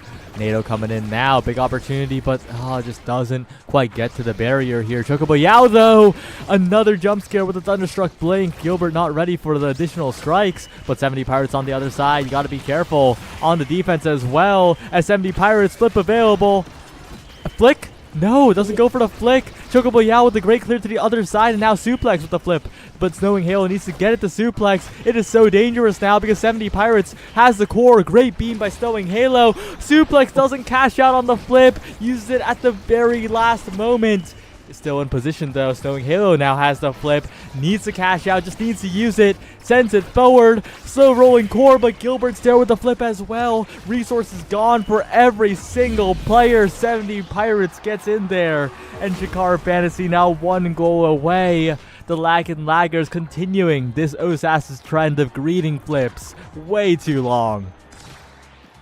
We've seen so many really fast points, but that point went on for so long, and every single piece of the puzzle mattered. And ultimately, we were able to see Chikara Fantasy was able to close that one out. And honestly, they were working together. We were talking about this earlier in the game, but Suplex and Snowing Halo just weren't quite haven't really been working together to get those passing plays and things going. I think Chocobo has been doing a great job of just keeping the core forward and running forward whenever it's been necessary. But at the same time, it's going to be up to those team plays, and right there, we're seeing one getting started. Yeah, Suplex in position now, needs to win a strike war. Snowing Halo as well, but interrupted by 70 Pirates once again. The respawn comes in, but Suplex, great dash punch. That is huge. Now has a chance to score this and send us to another set. Even more scaling for the Juliet, who already has that 1-2 punch, adrenaline rush, spark of strength. But Social Fox helping defend, and the goal still not scored. Every second the goal is not scored is such a stressful moment for the Lagging Laggers, because again, right, the Kai against the Vice, and an amazing save by Gilbert, taking out the 1-2 punch flip by Suplex, but the net is open on their side as well. Gotta be so careful here, because 70 Pirates continuing to interrupt. Finally, Suplex gets one more opportunity, gets it done, and we're headed to a 4th set here. It's such a scary game for the Lagging Laggers, but they keep it going. Yeah, there were quite a few missed opportunities there from the Lagging Laggers earlier in that point, but in the end they did manage to close it out. Suplex did a really good job of taking Gilbert just off the map when Gilbert had that flip, and now we're gonna see Arrow is rewarded, Snowing Halo is rewarded with that twin drive. We're also going to see that stacks on stacks picked up for Suplex, which means that's more speed, that's more cooldowns, and I forgot to mention it in the beginning, but that 1-2 punch is gonna be pretty strong as well as that hot shot that we're gonna see picked up for Chocobo Yao. Honestly, this draft went both ways. But what do you think about it? Taking a look at the draft, I think there's a lot of potential here for Lagging Laggers, but the one thing I'm scared of is that missile prop on Gilbert. If Gilbert can just keep the defense even more locked down and make it sure to interrupt those passing lanes and just have an easier time on the defense, that is scary because Lagging Laggers have been taking a long time to score. Yeah, definitely, and it's going to be really up to Gilbert using these offensive plays, and that missile prop, as you said, yeah, it's going to be really big, really strong. If Snowing Halo and Suplex aren't perfect with their execution, it's going to be very scary for Gilbert, but oh my gosh, as I'm saying that, Gilbert a bit too comfortable in the back lane, and Suplex takes the double kill, and we're gonna see Lagging Laggers take that first point in the set. Chocobo, yeah, with that goal taken. Yeah, 70 Pirates also just getting in there immediately knows that as soon as the net's opened up, Chocobo Yao can't play as confidently here, but with one barrier still alive, that's exactly what they're doing right now. A lot of damage on the Social Fox. Suplex building up so many stacks on stacks. Once the Julie gets fully stacked, they'll be able to play a little bit more self-sufficiently, and that's huge because that's been Suplex's style, right? That's been the detriment of the Lagging Laggers, but if the stacks and stacks come online, that could be a benefit. Yeah, and I mean that stacks and stacks coming online, as well as that adrenaline rush, giving Suplex all the speed in the world, as well as Chocobo Yao is able to move forward using that Thunder's whatever it's called, to using that secondary to move forward, move up the map, and cover that space as we're seeing right there. Yeah, but again, the direct approach is a little bit too direct, right? The strike comes back for Gilbert, and that's Social Fox's turn to barrage it in. Lag and laggers, they got to play with each other more often. Go for the passing plays in front of the net.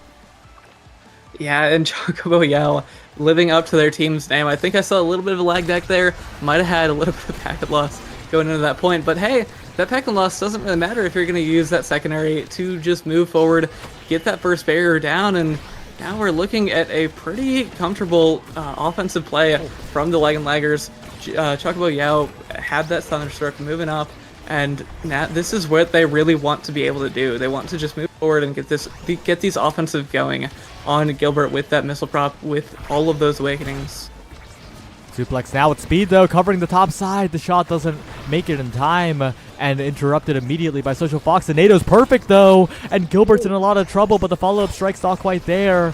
And not quite is so scary for the Lag and Laggers. Suplex needs to get something done here, but 70 Pirates is playing excellently on the other side of the map. Chocobo Yao around the world, Suplex in position, but the missile prop Atlas is continuing to be such a nuisance. Finally, the Adrenaline Rush KO comes through, but the question is, will it be enough? Suplex trying to chase the core over and over again. Finally, a flip burn, and Snowing Halo will shoot it in, and the Lag and Laggers holding on by a thread. They are still managing to score these as they scale up, and with the stacks on stacks fully stacked, Suplex can afford to greed a little bit more. Yeah, those stacks and stacks are fully stacked, and that Adrenaline Rush has been popping left and right with those dash punch kills that we've seen. Gilbert, though, is going to be able to save 70 Pirates for the time being, but that is a Zentaro that was staggered very low, and that means that you have one less player to defend. Ooh, Suplex has been doing a really good job of getting these kills, but Gilbert there has been kind of watching out for it, because once you're made aware, that's something that you're really paying attention to.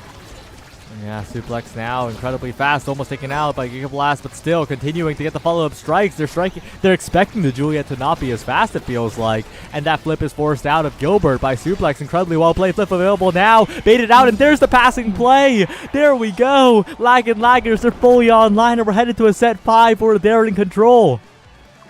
That kind of play is exactly what we want to see. Chocobo Yao was able to use that Thunderstruck, get straight up into that front of the pitch, into Gilbert's Skull Arc, and I mean, Suplex with that flip was able to just send it straight down into Chocobo and get that goal going, and now we're going to see a specialized training for Chocobo for that Vice, and that's going to be so much more damage. We're also going to see on Era, on Snowing Halo, that fighter flight. That's a lot more speed for your brawler, or not your brawler, your midfielder, and there's not a whole lot. That Orb Replicator is not going to do too terribly much for Suplex, but ultimately these awakenings have been super, super strong, and 70 Pirates there is going to be 70 Pirates with Deadeye now, and that's not really an awakening you want to see getting forced down to that Zentaro. Yeah, but we might see some surprise KOs with the Blink, right? With the AI Rush. That's definitely a possibility. As Chocobo Yao with the Spectrating Supernova is also a lot more of a threat, especially when using it on the defense. 70 Pirates is going to have to be careful. It's a bit of a dangerous spot to be in, though. A perfect NATO from Snowing Halo gets it done, and Suplex's strikes have gotten a lot better over the course of the game. It feels like they're fully warmed up now. Yeah, and those strikes are going to be what's super strong. There's still not a whole lot of crazy team plays going on outside of that passing play that we saw in the last point. But what matters is that Snowing Halo and Suplex are trying to work together. But ooh, as I'm saying that, I'm talking about the whole wrong team. As 70 Pirates uses that Zentaro, uses that character that, as you said in the last game, can kind of just control the entire game using all those different abilities that you got. And 70 Pirates was just able to force that through, get it around the defense of Chocobo Yao on that Vice. Yeah, and I think Suplex has got to be careful here too, right? And 70 Pirates, such a lingering hitbox on that passive strike, gets it done as Suplex continuing to try and find this barrier, but I think is overforcing it, could be taken out here, and that's the stacks progress erased. Suplex, you got to be careful. Those stacks decide this entire game. Yeah, those stacks, if they're gone, they are gone for pretty much good, as Social Fox kind of sharking around Suplexes. Ooh, that was a very scary situation, but for the time being, nobody is getting taken off the map quite yet. Suplex, as they have been for almost this entire point, is looking low, but ooh, we're also on the other side seeing that Gilbert might not have the abilities, the defensive side of Chikara Fantasy are trying so hard to kill Suplex that they don't really have a whole lot of abilities up to protect from Snow and Halo, Chocobo Yao, who both have those slips up. What a brilliant passing play, though. Immediately the offense roars to life, but they don't maintain possession. They let the core speed be activated from Gilbert, and the entire point falls into the lap of Chikara Fantasy. Well played by 70 Pirates, but Lag and Laggers are so close to finding the entire picture, but so close is not enough. Yeah, that final piece of the puzzle just hasn't quite been achieved, as Social Fox getting kind of sharked by Suplex, but ultimately Suplex just hasn't been working with Sun Halo quite yet, and we've seen quite a few shines of glory, but Social Fox and 70 Pirates just have been able to move forward and use that pressure that they have to just take the other team off the field, do so much damage, have so much pressure, all sorts of stuff, and I mean, now we see Snowing Halo off the map, and that's a power play for the side of Chikara Fantasy. There's a Strike War win. There's a 70 Pirates sending it in. There's Chikara Fantasy with a lead in the first set of Grands. They're on pace to make the reset, perhaps, and it all starts with the first game. Yeah, first game done and dusted on that Night Market map, and now we're getting ready for a game 2 here, but in terms of stats for this game, I'd like to just say, I mean, Suplex had 11 KOs. That's something that you'd love to see. The double digits on the KOs are always something that means that you really were able to find your little position and get those kills. And Suplex did a great job. Once they were able to get the adrenaline rush, once they were able to get some more of that damage and pressure, they did a really, really good job. And I was saying a couple things, but I mean, ultimately, I think their offensive plays did get super, super good. They might have gotten a little cold and having to wait for that losers finals to finish, but they definitely looked like they got the steam started rolling and going. As at the end of that game, things started picking up the pace and got super scary. And also, Snow and Halo with those 318 redirects means that you were pretty much touching the core the whole game. That's 80 more at the lowest, more than the other side, anyone on the Chikara Fantasy. So Sun Halo hitting that core a whole lot, and Suplex got a lot of those kills, was able to kind of figure out their little piece in the puzzle towards the end of that game. Yep, and we're headed to a Taiko Temple here, where Lag and Laggers will be on blue side. It's tough, I think. I know that Chocobo wants to pick that vice goalie, but we saw a lot of the benefit of the melee goalie, and it's that it's a lot easier, you know, like to play the defense, to give your forwards time.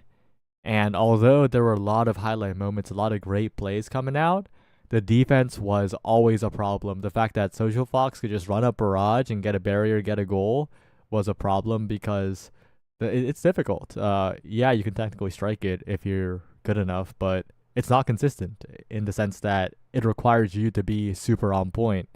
And that is something that really, really helped the side of Chikara Fantasy get things done. Yeah, and I mean, already we've seen such good plays from both of the teams. But now, looking at this next game, we're looking at what's the Taiko Temple. And this could be pretty big. You said that the Lag and Laggers have that blue side now, and they're going to be banning away that Juno. The other side, though, Chikara Fantasy, is going to ban that X. So those two characters off the board, clean slate. And now, what are you going to think about this start of this game? We got that IME picked already. What do you think is going to maybe come out from Red, and how do you think it's going to work? Well, they're going to Zentaro again, which seems to be a little bit of a problem here. Well, that is depending on the goalie pick of the side of Lag and Laggers, because if they pick a defensive goalie, then I think they'll be totally fine. But Zentaro feasts on range goalies that don't know the strike timing, and that is not something that should be expected at this level of play. Well, Chikara Fantasy just going with what worked. They're just going with comfort, and I like that for them. Honestly, I think that's a great thing. And comfort, yeah, something that you always want to see with that Atlas and that Zentara that we saw in the previous game.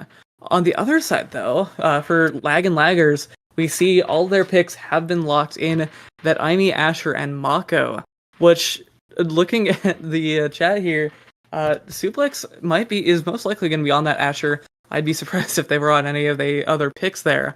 And that Asher is a really powerful pick. Did get nerfed a little bit with the most recent patch, but ultimately Asher is a really, really strong forward character on this map. You can kind of force it into the force the core into their corners, and just get those goals flowing. So I'm interested to see how this Asher is going to be working with the Snowing Halo Aimi, I'd imagine. And these are characters. All three of these players on the Lag and Laggers are on different different picks, with only Social Fox on that Jakar rather than that Kai that we saw in that previous game. So this will be very interesting. They're almost all on those new picks, and I'm looking forward to it. Yeah. I am gonna be an early doubter though. Social Fox on the Jakar. I'm gonna be a bit of an early doubter. I don't think that pick will do as well. I think a lot of the benefit of the previous game. Oh, they forgot to set the map. Well, but I think a lot of the benefit of that pick was the fact that Social Fox had a lot of independent play potential. But the Dakar has a lot less of that, a lot less area of influence, and the shotgun is a lot easier to deal with than the barrage. So I'm not convinced on that aspect of the comp. The Atlas and the Centauro were fine. Perfectly fine. Good even. Yeah, I think definitely, as you say, that Jakar might not be able to have as many opportunities. That that shotgun is going to be about all that you can do. But on the side, on these teams, we're going to see Chikara Fantasy is up that 1-0, and now on this Taiko Temple map, this is going to be very interesting, because as you said, I might be a broken record, I don't know, but yeah, we're going to have to see Chikara Fantasy working together a lot more here with that Zentaro and that Jakar. We're not going to be able to see as offensive of plays coming out from that Jakar with Social Fox, but Snowing Halo going to be locking in that Aimi, Suplex locking in that Asher, and Chocobo Yao on the Mako. We're going to see the Mako especially. That Vice goalie didn't quite work out in the previous game, but now the Mako goalie, that defensive goalie that you said you wanted to, well, might not have wanted, but said you were anticipating, is going to be coming out in full force. Yeah, and as we're heading into game, we'll see how exactly this one pans out. Chocobo Yao on the melee goalie this time. Maybe we'll give a little bit more opportunity, although each opportunity will be a little bit less crazy. So maybe that'll make a difference. Yeah, definitely. And that secondary already coming out, I think that's where the difference is going to be in the offensive side of things. Because Chocobo Yao has a bit more defensive potential with that Mako character, but also is going to be able to use that secondary's buff to get their teammates moving faster and get their teammates getting a bit larger on the field. And that should be pretty interesting to see how Chocobo Yao is going to be playing with this Mako character to kind of help out their team. Suplex, though, looking a lot more confident on the Asher, is doing a lot of work on the barrier so far. Firewall sentry put down as well by Snowing Halo, and that's 2 barriers down already. And again, another difference is that Drakar can't strike barrage it out of the corner, right? Or just like run barrage it out of the corner, so that is something to be concerned about on the defense as well. It just feels like they should just pick the Kai. Chikara Fantasy, it kind of feels like they should have put the Kai in the bag. Yeah, I mean, but it might not matter quite yet, as Social Fox and 70 Pirates going to get the pass to each other, and 70 Pirates are going to put that in. 70 Pirates still a pretty big force of opponents, all 70 of them, just right in your face if you're Chocobo Yao, and you might not need some of that stuffing pressure for Kai if you're just able to push that through with the passes, with the offense. And another great thing is that your car can get those kind of strike shotgun kills, and as we see there, the midfielder's taken off the map. Okay, but let's be clear, that wasn't a real combo. It was a KO, And if it was a KO, it was kind of real, but it wasn't a real combo. Social Fox is gonna have to be a little bit careful here too, because with the flip could be a target of a little bit of damage to try and pressure that one out. Tries to kill Suplex, actually unsuccessful, but with 2 flips to spare, might as well try. Another flip by Gilbert. Then Sarah Drums making it a bit difficult here as a huge KO onto Suplex comes through, and 70 Pirates flip in front of the net, but Chocobo Yao will patiently win the interaction, and bouncing all over the map is the core. Big opportunity for Snowing Halo to turn it all the way around here. Both of the barriers have been knocked down, and that was some great defensive plays from Chocobo Yao from this side of Lag and Laggers, as they were able to keep it out for the time being, and that's really what you want to see with that. Neither goalie really has a whole lot of that defensive potential on that open net, but that Mako was able to save it away for the time being, and ooh, Gilbert not quite able to get that Celestial save, as ooh, 2 players off the map. 70 Pirates, 70 players, but only one that you can really see. Almost had the perfect save there. If they just hit vertically at the very end, that would have gone to Social Fox, and that would have been the power play ended. But still a valiant effort from the 70 Pirates. It's not fair when there's 70 people in the goal box. Yeah, definitely, but Snowing Halo and Suplex were able to get that through nonetheless. And 70 Pirates is now on the offensive, trying to work with Social Fox to get the core kind of forward. But in the meantime, I think Social Fox might not have those true combos, as you said, they're not. But is still going to be getting those KOs, and that's really what you're going to want to see when you're missing out on some of that Kai stuffing pressure. Those KOs are going to be making up for it. Yeah, they are. Snowing Halo now in a little bit of trouble here. Social Fox running in, and Chocobo Yao with the evade clear out. The defense has been a lot more comfortable for the Lag and Laggers, it feels like, as the flip comes through from 70 Pirates down to the bottom side, trying to mix up the defenses of the Lag and Laggers here. But again, just being able to nullify a lot of the pressure with one ability is so big for just being comfortable here. Yeah, comfortability is what you really want to see here if you are the side of Chikara Fantasy. They've been playing so well on these picks so far throughout the series and the series that we just saw, but what really matters is that those characters might not be great on this map, as Barrett's going to go down, and Social Fox does have that flip. 70 Pirates is trying to make it offensive, but ooh, Gilbert has to use that flip in order to keep it away, and this could be pretty scary for the side of Chikara Fantasy. Well followed up by Snowing Halo. It's not enough, but the Fireball Sentry will nullify the flip. That's huge. And Sarah Drums as well. But 70 Pirates knows the counterplay. Has 2 hits right on time. 3 hits technically. And wow, just incredibly well played there. Chocobo Yao not ready. Yeah, and that is something that 70 Pirates have been super good at, just taking the other defensive goalie off guard and using all million of those Centauro abilities, it feels like, to just get the offense going. And already we're seeing the strikes coming out, but not quite any barriers going down. But what really matters is that there's a flip. It's been wasted, and Snowing Halo is just trying to keep it forward with Suplex. Yeah, they are. They're keeping it forward quite well, and they do hit around. They get the barrier, and they get the bounce all the way around, but Suplex hit away by the primary of Gilbert. The astral projection just enough to make sure the goal is not scored. Dangerous spot to be in for Gilbert in the open net, but the shots aren't on the goal, it feels like, and 70 Pirates is approaching in the corner. 1 barrier taken already, but that's a lot of resources burned. Chocobo Yao looks away for a second. Now Suplex needs to score on this try. Snowing Halo needs to keep possession. Pass splitter's good. And there we go. Threading the needle as the expand shrinks. We're headed to a 0.5 and a critical 0.5 for the Lag and Laggers.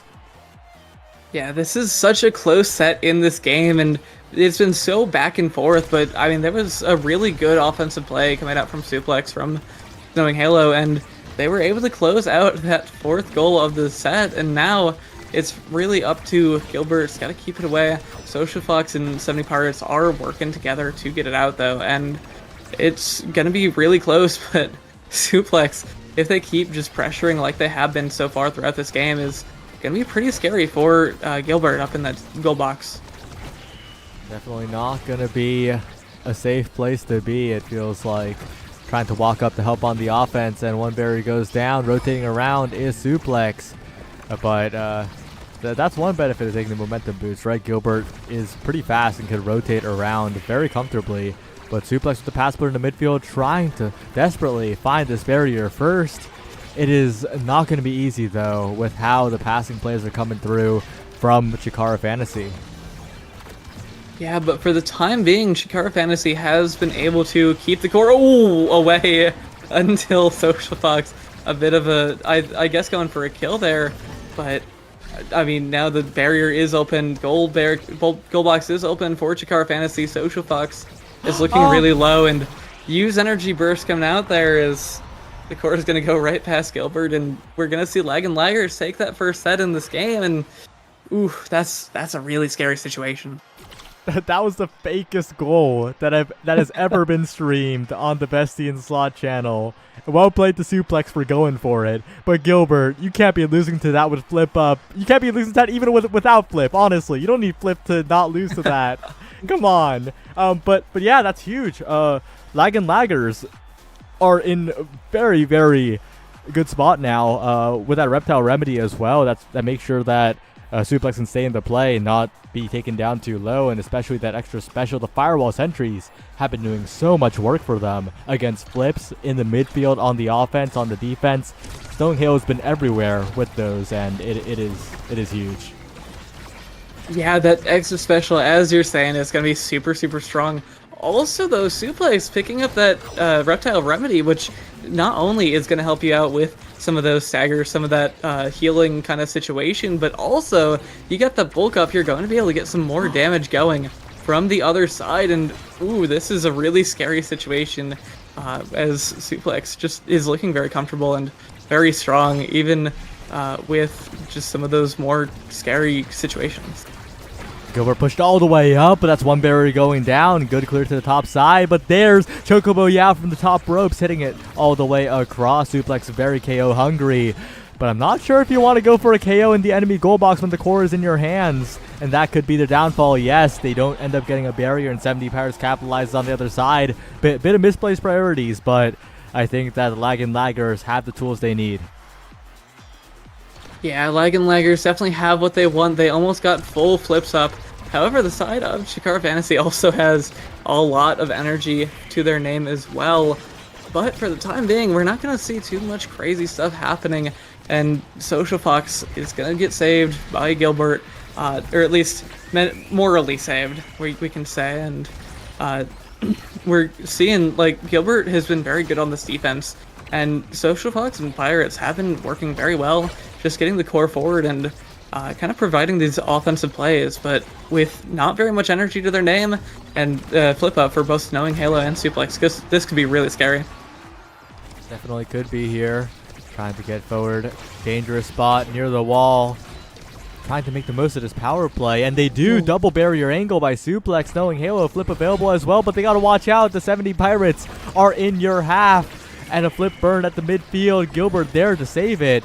70 Pirates to the bottom side, trying to find the shot in, but Chocobo Yao manages to save it. Social Fox now, the challenger, trying to make the 1v3 play. Chases the core. Chocobo Yao, oh, the strike shot, so important.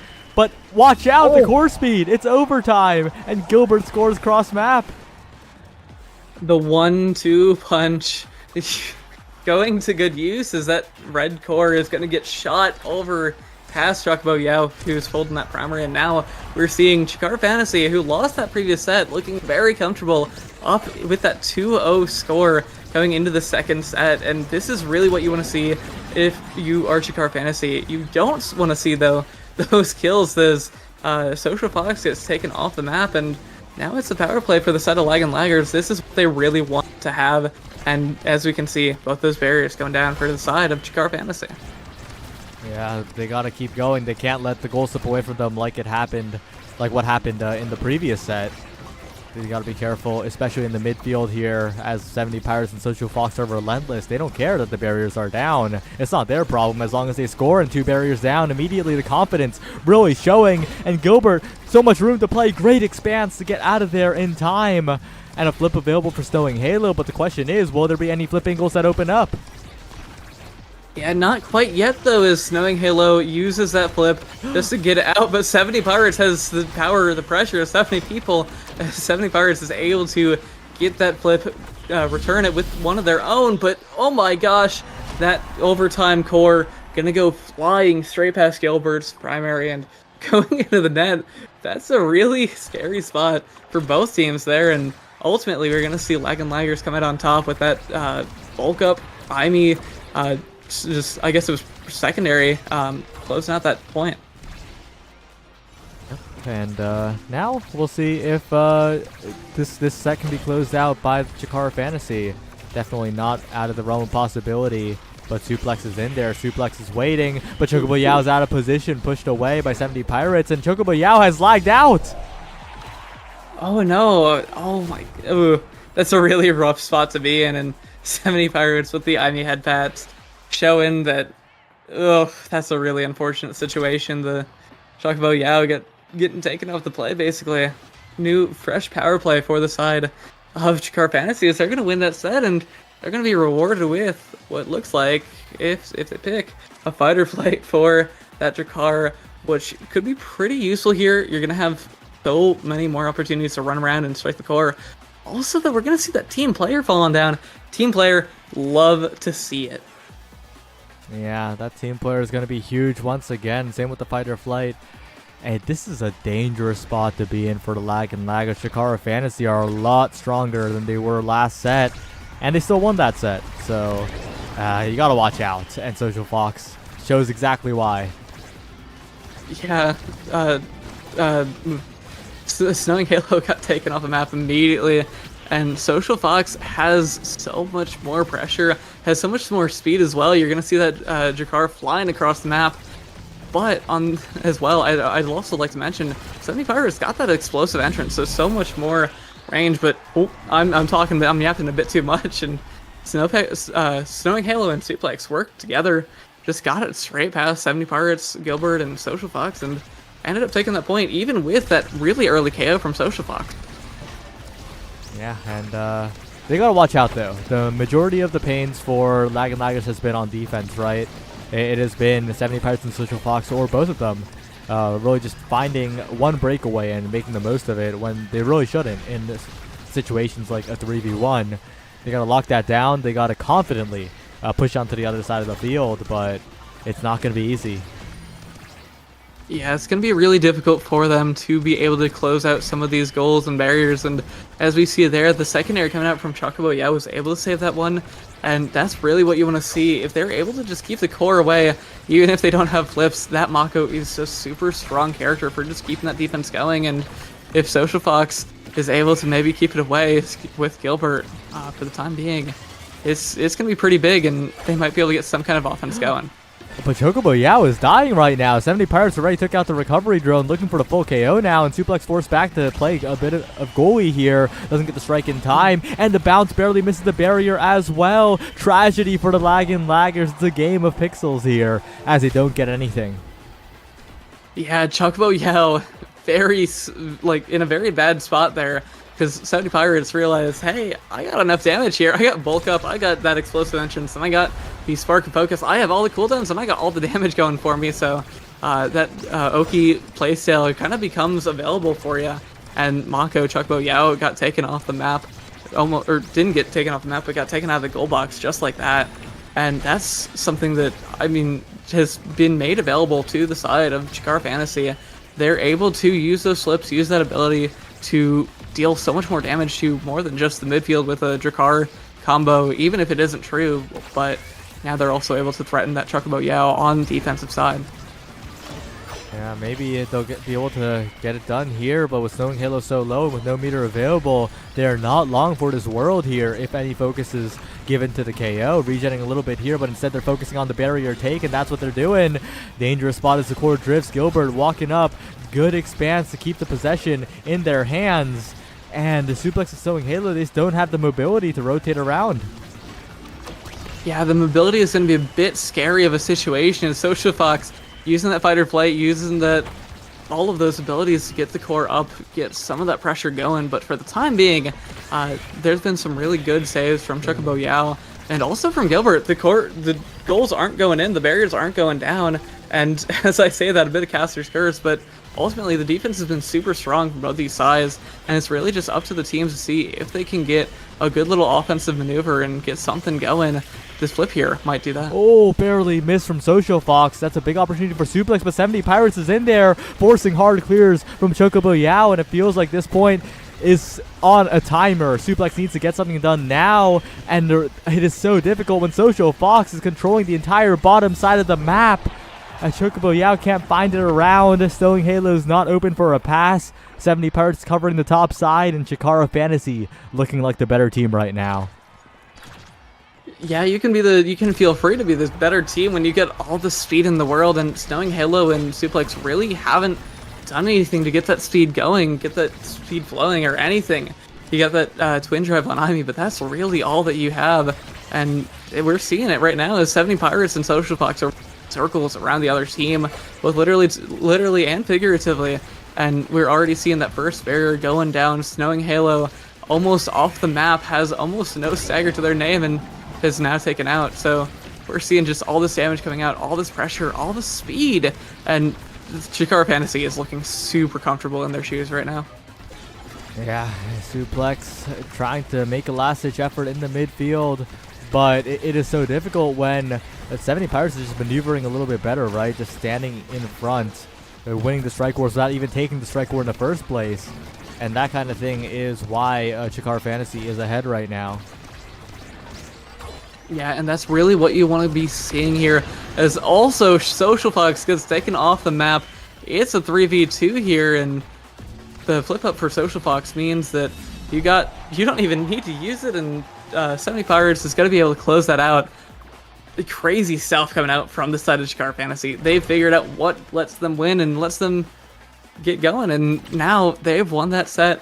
I'm looking at a pretty juicy missile propulsion here, but I wouldn't be surprised if something else gets taken, because this is a really good looking draft.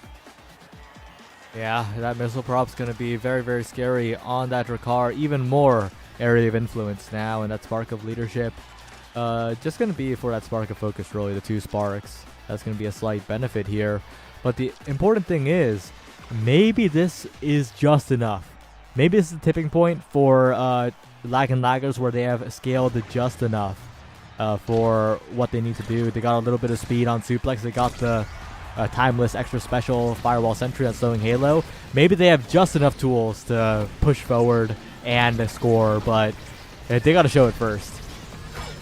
This could be the opportunity that they really need, as you're saying, because they got that speed on both Chocobo and on Suplex, and they also got that damage available.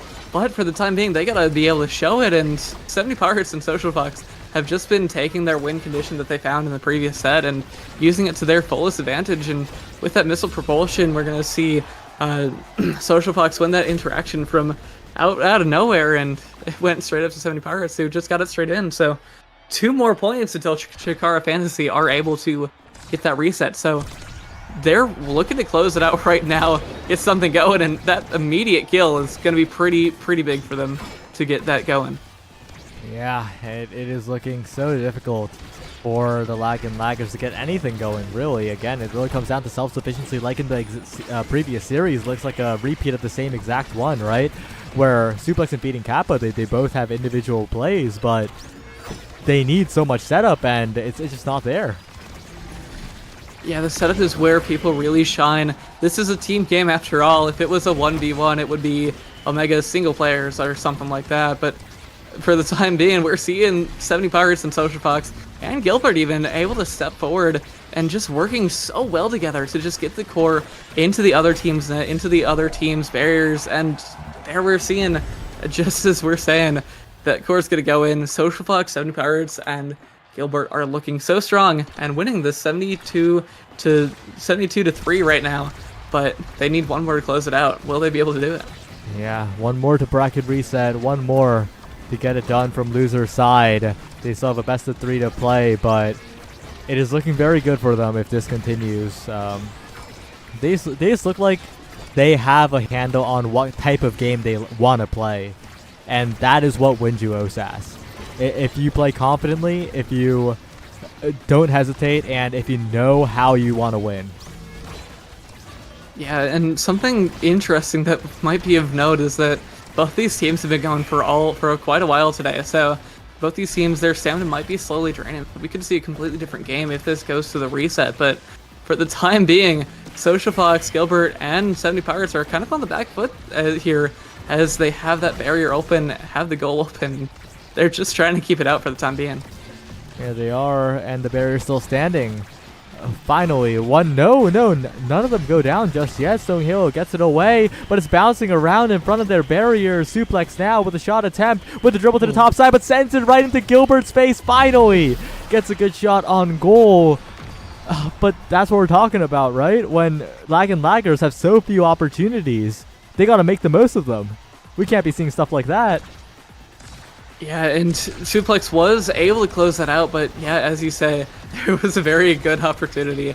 Unfortunately, the pass to the other team's goalie is something, to just the other team in general, is a really good thing, really big thing, even in Nassel and in the NIS leagues. But for the time being, you don't need the pass to the goalie if you're going to be able to just open up both the barriers. And now, as we saw in the previous point, Chikara Fantasy has both their barriers open, their goal open, and Suplex and Snowing Halo have been doing a really good job. They've started to turn this game around. Maybe they don't want to do this to go any longer. They don't want another battle to play out. And if they're able to get this one final point, they can take this to a set 5. Yeah, but it's not going to be easy here. I liked how Snowing Halo was playing. They were playing a lot more forward. They were not afraid to just go on offense and trust that Chocobo Yao will be able to stall long enough. And that's exactly what you need to do to enable your offense like that. Snowing Halo trying to keep the core on the other side of the map. Unsuccessful so far, but the pass splitter set up. Sends it away from it, though, which is a little bit dangerous. But Suplex is in position. The Glitch Pop's in position. And Snowing Halo keeping the core on the enemy half. So far, so good, but it is such a delicate balance. Yeah, it does feel like Snowing Halo and Suplex know what they need to do now, though, in order to get this core going. Snowing Halo has been looking far more confident, as you said, in just going up and helping their teammates out and staying back and helping Chocobo, trusting their teammates in order to get these goals and defensive plays flowing. And now we're seeing the barrier open, though, the goal open for the side of Chikara, or for the side of Lag and Laggers. So we've been talking about the side of Lag and Laggers, but with that kill, it could be lights out in this series. 70 Pirates flip available. This could be curtains here, and that is it. That is the bracket reset in the favor of Chikara Fantasy, and we're headed to another one to see who wins this OSAS. Yeah, Lag and Laggers ended up winning that winner's finals set, but now it's up to Chikara Fantasy.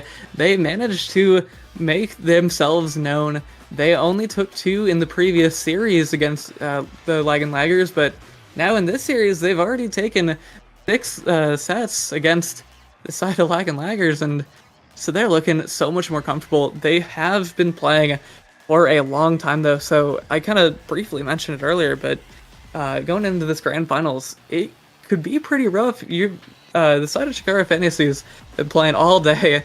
They've been playing for past long while just in these matches, and so it could get pretty scary here if Lag and Laggers are still feeling kind of fresh. Yeah, we'll have to see, though. Matchup's going to go on. We'll be right back, and after this break, the bracket reset to decide who really wins OSAS is up next. Don't go anywhere.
Hello everyone, it's a whole new series, it's a whole new day, it's a whole new something. Lag and Laggers versus Jakara Fantasy to decide who wins the season 11 of OSAS here. And we're in the bracket reset. It is the true finals. Every single tournament, every single team in the tournament has lost a full series at this point, and now we're seeing the final two to have made it this far. Lag and Laggers and Jakara Fantasy. Two teams that have proven themselves throughout the past couple of days, throughout the whole season, and have made it to the top two. Both of these teams will end up getting taken out of the OSAS pool at the end of this, if I remember correctly. And Lag and Laggers, Jakara Fantasy. I'm looking forward to a really good game here. We're starting off this series on Night Market.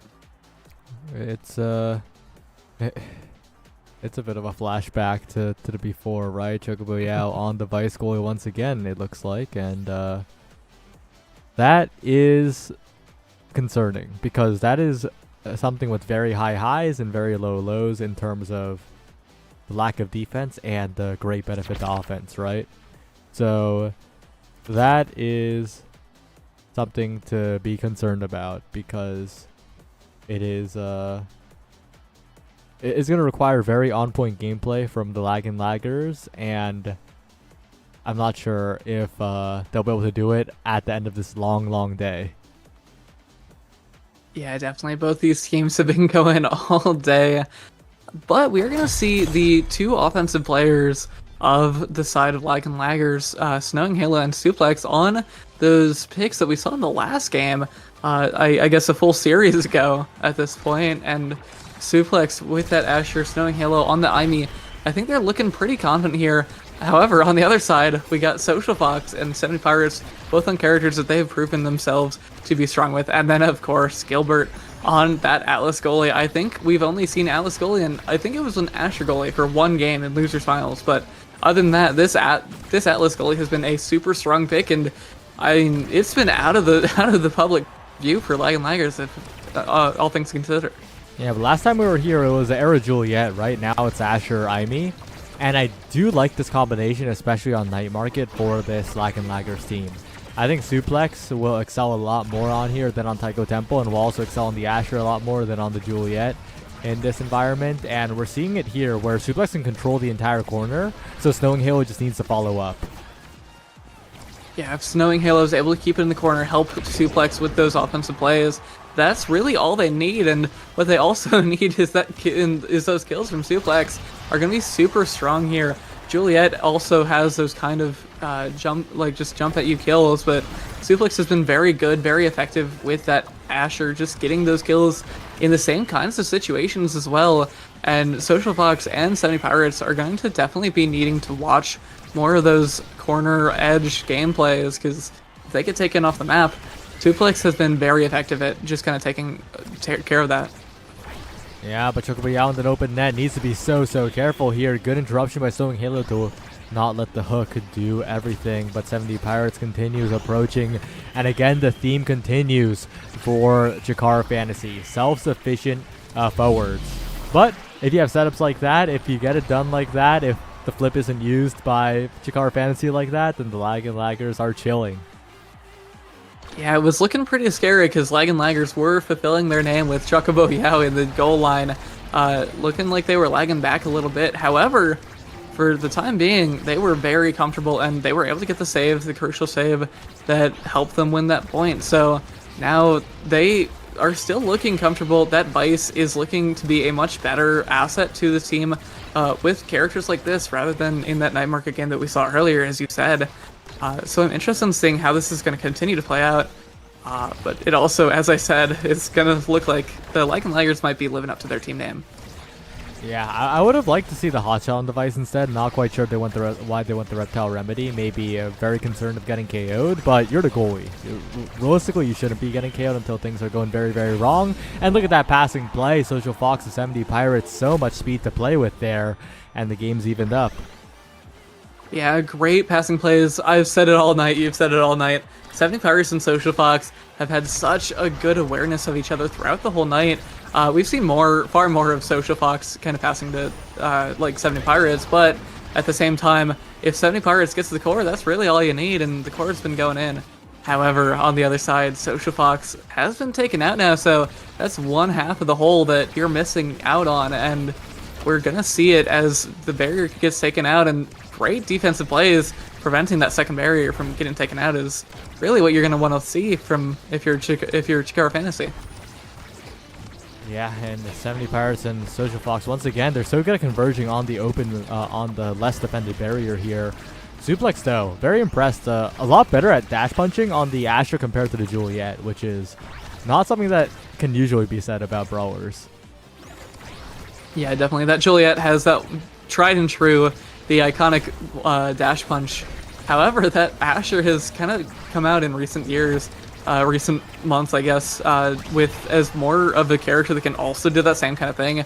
And even though it got nerfed in that previous patch, it's still a really strong opportunity and option for you to do. And even without any pummelers and just that reptile remedy, we're still seeing Suplex has gotten, I'm thinking 2, 3, or 4 of those kills already. So yeah, definitely that Asher Asher dash punch is definitely something that you want to watch out for. And I think Suplex feels so much more comfortable on this pick.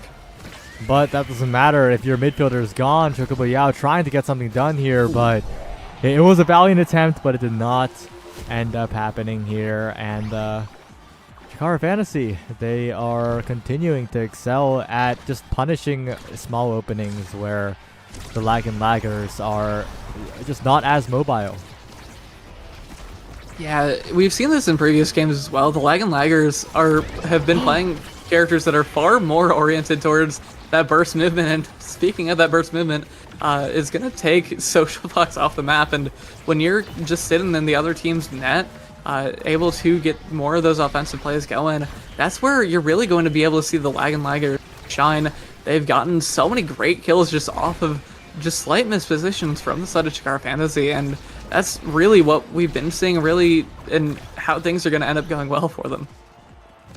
Yeah, we'll see as the corner gets out at the corner. Big opportunity to score for the Lag and Laggers to try and turn things around. Chocobo Yao getting in the mix as well, but there's aren't enough bodies in the enemy net, it feels like. It doesn't feel like they have enough people to pass to, so they're just like kind of sending it into the face of Chikara Fantasy, and they're saying thank you.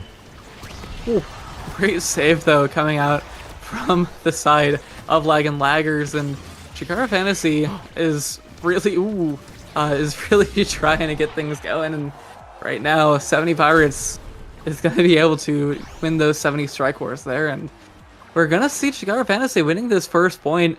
They won the past 2 games to take this to a reset, and they're coming into this next series looking very, very strong. Yep, and this draft's going to make that even more so, although I would have personally been fine with letting Heavy Impact fall. I think Glass Cannon is a lot more valuable on Chocobo Yao here, that additional mobility and the power, but prefers the size. They're denying size away from the Rasmus, but this just doesn't make sense to me. Why go for the prize fighter when you could be the one taking the size instead? I think honestly, there's a lot of missed opportunities in that draft, as you're saying. Players were picking their awakenings more to prevent other people from getting awakenings, and that's not really something you want to see when your entire game plan kind of relies on you being able to scale and get yourself going. And that spark of leadership is going to be pretty nice if they're able to scale it or anything like that. But ultimately, the heavy impact's not going to do too terribly much for Gilbert on that Atlas. And I think the build different, it really isn't going to be too crazy outside of that extra strike radius for the defensive side of Flag and Laggers. Oh, it was just such a half-hearted draft from both teams, but if that's the case, then the status quo is being kept mostly, and that means I have to favor Chikara Fantasy here, though. Lag and Laggers, they got a burst of a little bit of potential. Maybe they can follow it through into a goal, but with a barrier going down on their side, it just feels like the self-sufficient game plan of Chikara Fantasy is coming to play once again. Yeah, the game plan is working out really well, and Suplex unfortunately just keeps sending that to Gilbert. I think that's maybe a little habit that needs to be broken if they want to be able to win this. OSAS is definitely one of the lower leagues, but it's also one of the most competitive, as we're seeing that flip going in there, and I mean, that's just a really unfortunate miss opportunity from Suplex with that flip, going straight into that secondary that expands from Gilbert, and that's just really not what you want to see. The Chikara Fantasy were able to take that point only really due to human error on the other side. Yeah, you just can't afford to not make the most of the opportunities here. 70 Pirates, a bit of a caster prediction there, but the follow-up is there to make sure that that isn't punished too much with the barriers going down regardless. Chikara Fantasy is a team that can afford to not make the most of each opportunity because they're playing a style that gives them a lot of opportunities that are less like clear cut, in the sense that they're going for a lot of more fake chances at the goal, and that's just wearing down the non-melee goalie of Chocobo Yao. Yeah, I think honestly they're setting themselves up so that they got some really weird offensive plays, such as that that we just saw. But ultimately, if they don't need to have those perfect, like, fully thought out plays every single time, if they're just able to keep hammering that Chocobo Yao Vice goalie, because Vice, as we said, is a very good pick, but ultimately it doesn't just have those defensive capabilities, and at some point that armor is going to crack and that goal is going to go down, and 70 Pirates has been doing very, very well at showing that. Same with Social Fox. They've just been able to keep that core forward, keep the pressure flowing, and that's really all that they need in order to get these goals going. 70 Pirates forcing a strike war and forcing two. Oh, off of a slight misclear from Chocobo Yao off the opening goal gate. That sucks if you're lagging laggers, but if you're Chikara Fantasy, that is exactly the type of slight mistake you capitalize on. That's their entire game plan. It is coming to fruition here as they look to close out this series, as they look to take the first game in this reset. Yeah, it's been just a tear from Chikara Fantasy. They've been going strong this whole series, this whole night, and they're not looking to stop now. They've already gone this far, they might as well keep going, and we're gonna see that spark fall down to 70 Pirates. That's a spark of leadership, spark of agility, which isn't quite enough to get too much scaling going, but it can definitely get bad later on in the game. And Social Fox also, we're gonna see picking up that aerials, which that's more dash speed, more projectile range, and that's something really useful for a character like Jakar when you're just able to run all over the other team. Also, we're gonna see a missile propulsion coming up from Chocobo Yao, which I think is gonna be pretty big too. That is more opportunities to cover the map, but you've also got to be able to keep the core away from your own side, and the defense is gonna be pretty big here from the side of Lag and Laggers. Yeah, Suplex has one job, one mission in this game, and it's Adrenaline Rush Prize Fighter. But the question is, even if they get the KO, can they score, right? Even when the side of Lag and Laggers gets a power play, it kind of feels like they don't automatically get a barrier. It doesn't feel like that they end up scoring too often.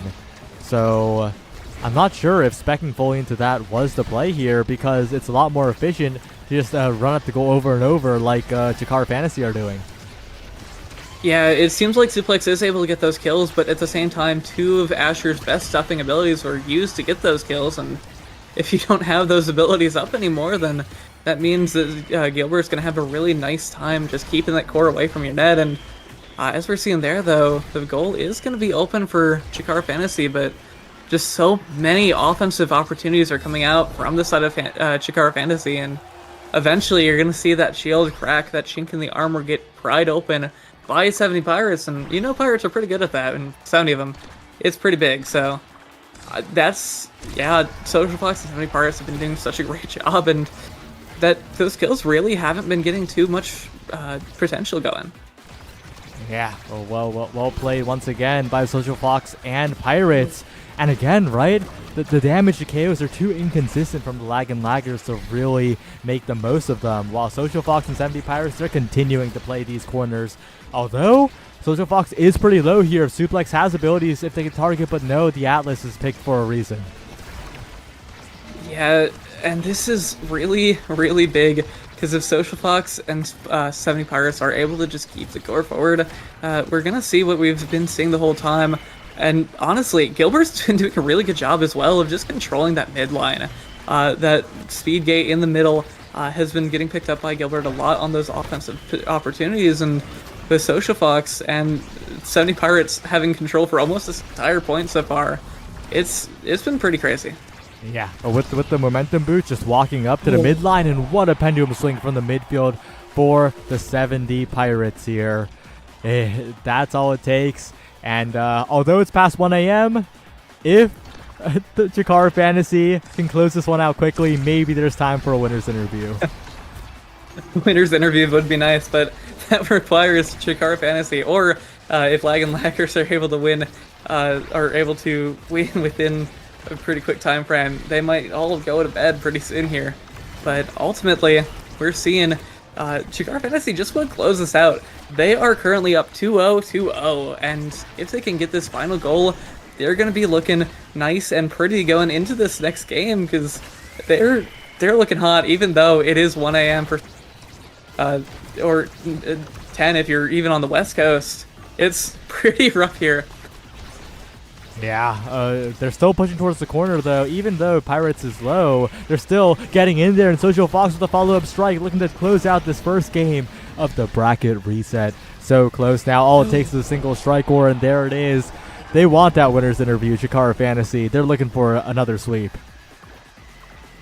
Chikara Fantasy, a quick little game for themselves, and that's what you really want to see. I say this all the time, but that kind of fast game, that just shows that Chikara Fantasy are on a tear. 15-minute game with the 3-0. They only let in one goal threat that entire game, and even though the other side, Lag and Laggers, dropped 5 kills onto the side of Chikara Fantasy, we saw just so much pressure, so many offensive opportunities, and that 3-0 is really just proves, goes to show how ready, how prepared Chikara Fantasy are.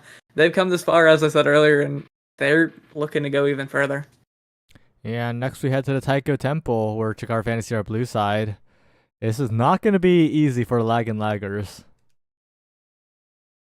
Yeah, if Lag and Laggers are able to get something going, then that'd be really nice, but ultimately Chikara Fantasy, they have that blue side, they have their pick, and it's really just up to the side of Lag and Laggers to just close something out, get something going. It looks like we are going to be on that Taiko Temple pick. I'm pretty sure it's going to be just a back and forth that we saw previously. Yeah, I guess it was Matt Market and Taiko Temple. So this is really big. The Twin Drive might finally lead to an Atlas van, maybe coming out from Lag and Laggers, but we shall see. And this should be a very interesting game, and it could potentially be the final game of this tournament. Yeah, Gilbert has gotten that Atlas over and over and over again. Honestly, I'd be down for Lag and Laggers to ban it just to see if that is what it takes to make Gilbert a little bit more uncomfortable. Because when the goalie's comfortable, they can step up to midline and just bolster the midfield that much more, and that's what Gilbertito is doing. And that is a huge issue for Lag and Laggers, because they can't maintain possession as well.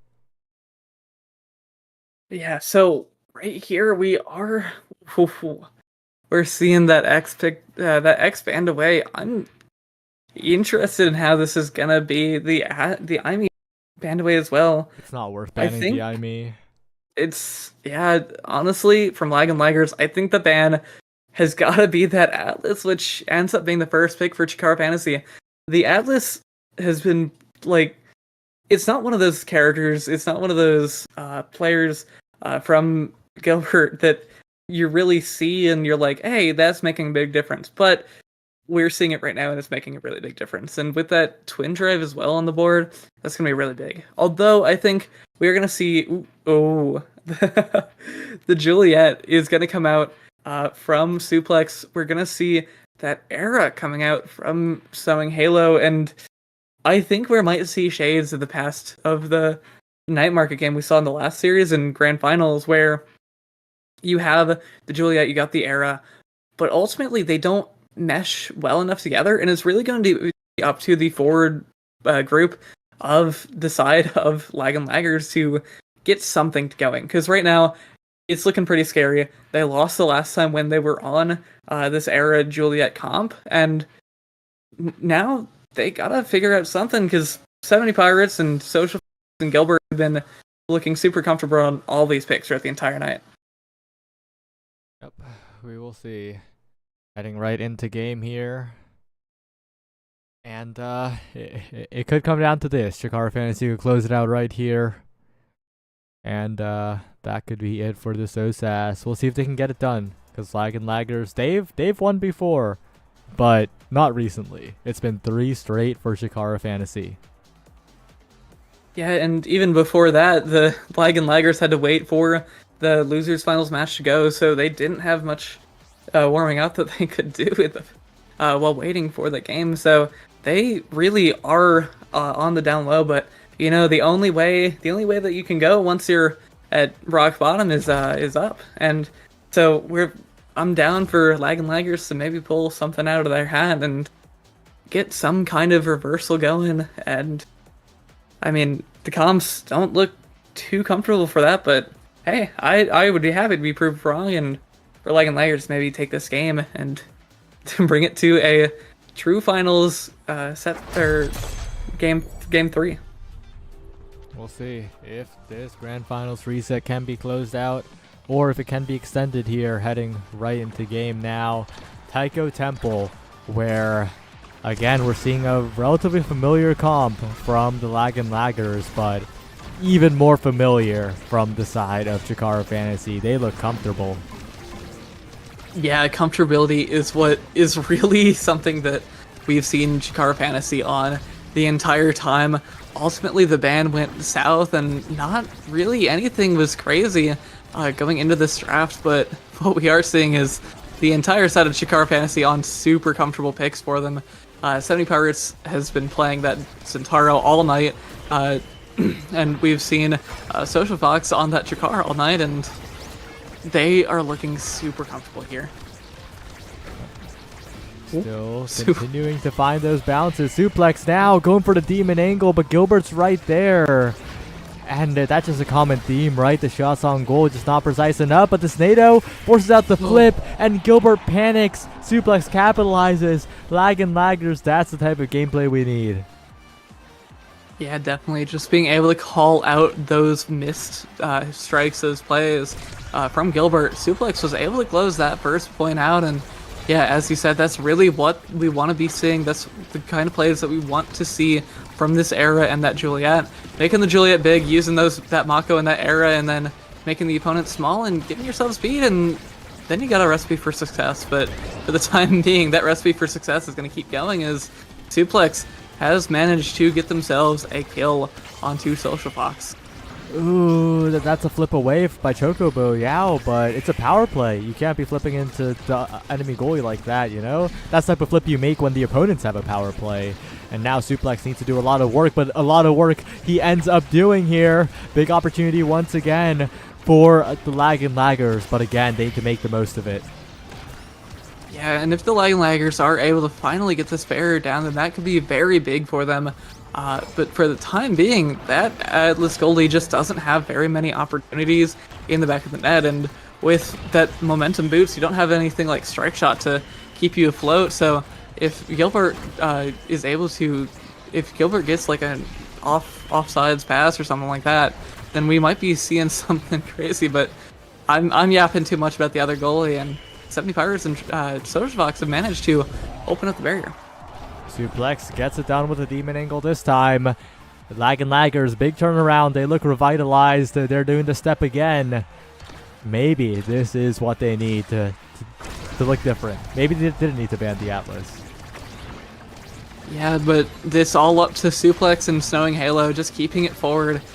We've seen Chocobo Yao has been using these secondaries very, very effectively just to keep the core forward and keep their teammates going fast, going strong. And as we see there, Snowing Halo and Suplex just running down the side of Chikara Fantasy. And that's really what you want to see there.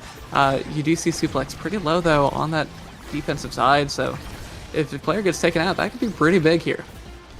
70 Pirates, bottom side, flip available. Chikara Fantasy still in this one. They gotta keep trying here, flipping it right through the Mako secondary. And another flip to the bottom side, barely missed. That's, barely not a barrier taken on the other end. Well timed by Gilbertito. And that will be the Boots Atlas continuing to hold, continuing to press up to the midfield, continuing to put on pressure, but that Social Fox going down, and Suplex with a big chance once again. Strike War win, but the expanse is there. Strike War win twice. Open net now, but you gotta watch out for the Pirates here as Snowing Halo Era Beam coverage catches Gilbertito a little bit impatient with the clear. That's a big set win. The Lag and Laggers are revitalized.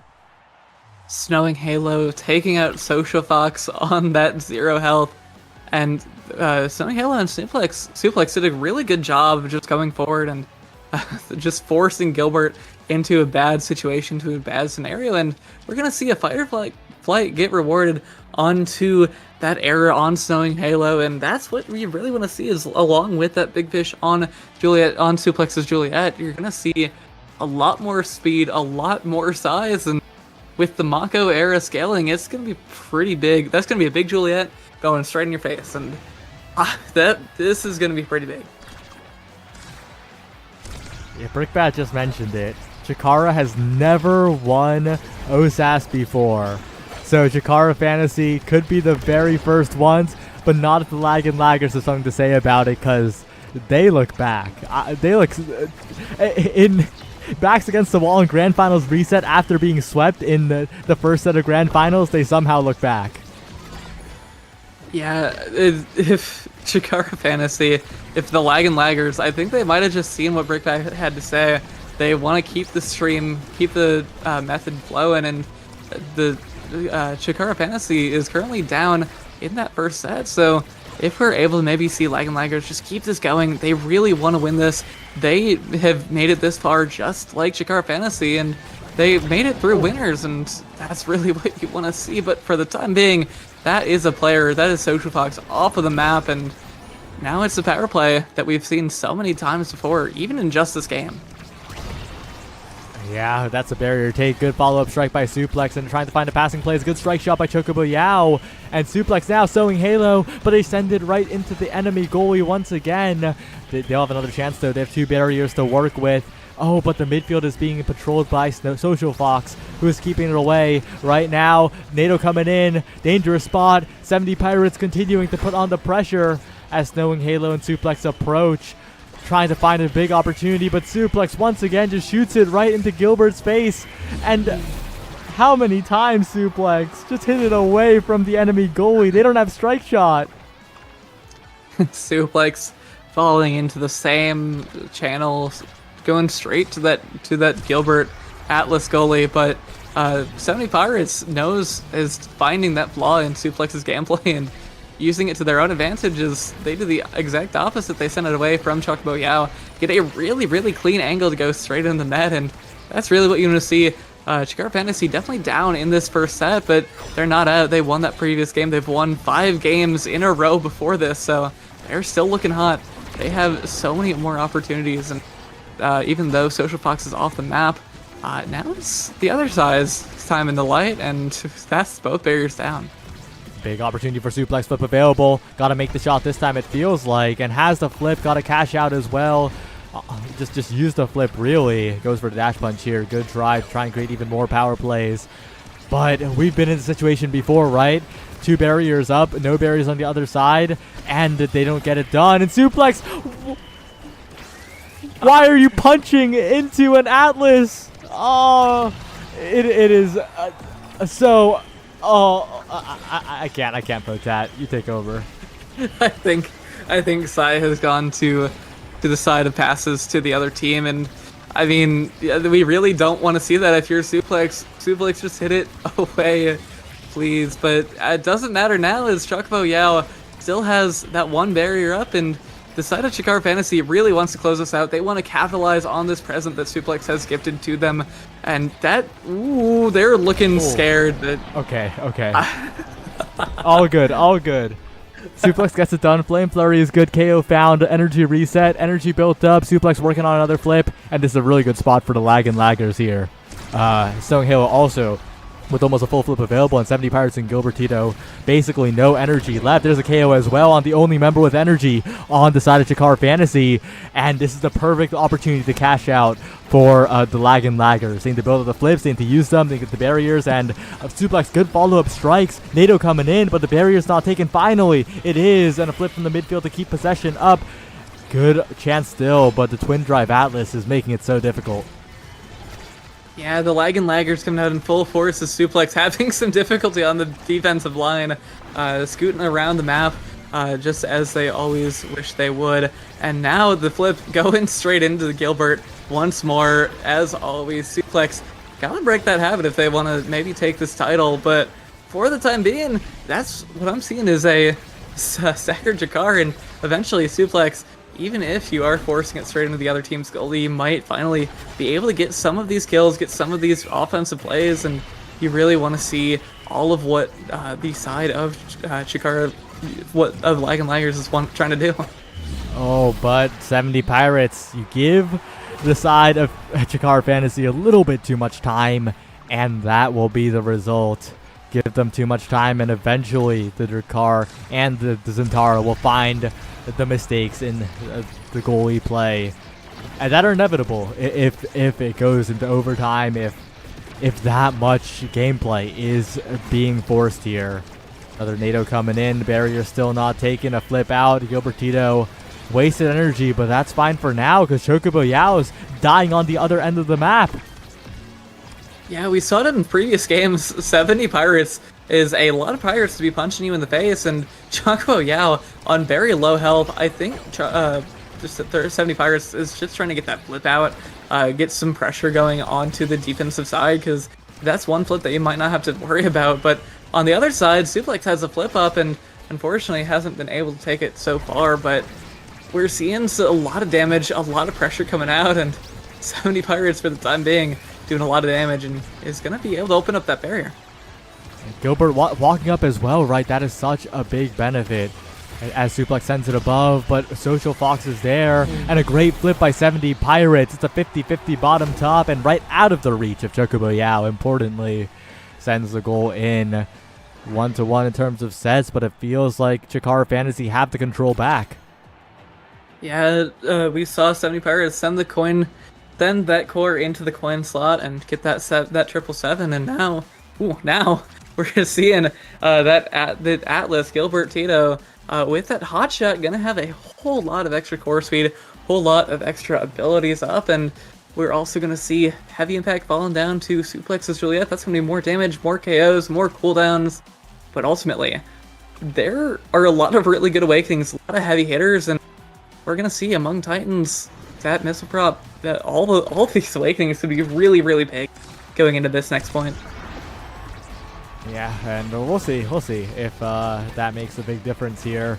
But that hot shot does scare me. Gilbert Tito's going to have a lot easier of a time getting it away from the half and into the other half, and that has been the bane of the gameplay from the laggers here. Stowing Halo and Suplex need to get something done, but I'm starting to feel like the fatigue is starting to set in for both teams, but for the comp that depends on that coordinated execution, that depends on Suplex and Snowing Halo finding those consistent plays, it's going to be a lot harder for them. Yeah, definitely. And I mean, Snowing Halo and Chocobo Yao both have those upgrading the characters that buff your team. And that's really something that you gotta plan around. You have to practice. And from the looks of it, they've been getting it so far this game. But as you're saying, the later it goes in the night, the more difficult it is going to be to keep that pressure flowing and keep the Juliet happy. And right now we're seeing a bit of difficulty in keeping this core away and getting this core flowing into the other team's side. Yeah, and the core speed's picking up as well, right? With overtime, the game gets a lot more dangerous here. Hot shot, 1-2 punch, both available, and that is something you always have to be afraid of if you're defending. Snowing Halo to the other side. Will pick up one barrier, looking for two is Suplex. A Flame Flurry in, bounce to the other side. Well played. Chocobo Yao keeps the core contained with the Ensnare Drums as well, but they need to get it away before they lose their barrier. It's not looking easy. Molten Bolt bounces it around. Suplex, one shot, one opportunity. Can't find the punch. Snowing Halo tries to defend, but the strike war is won by Social Fox.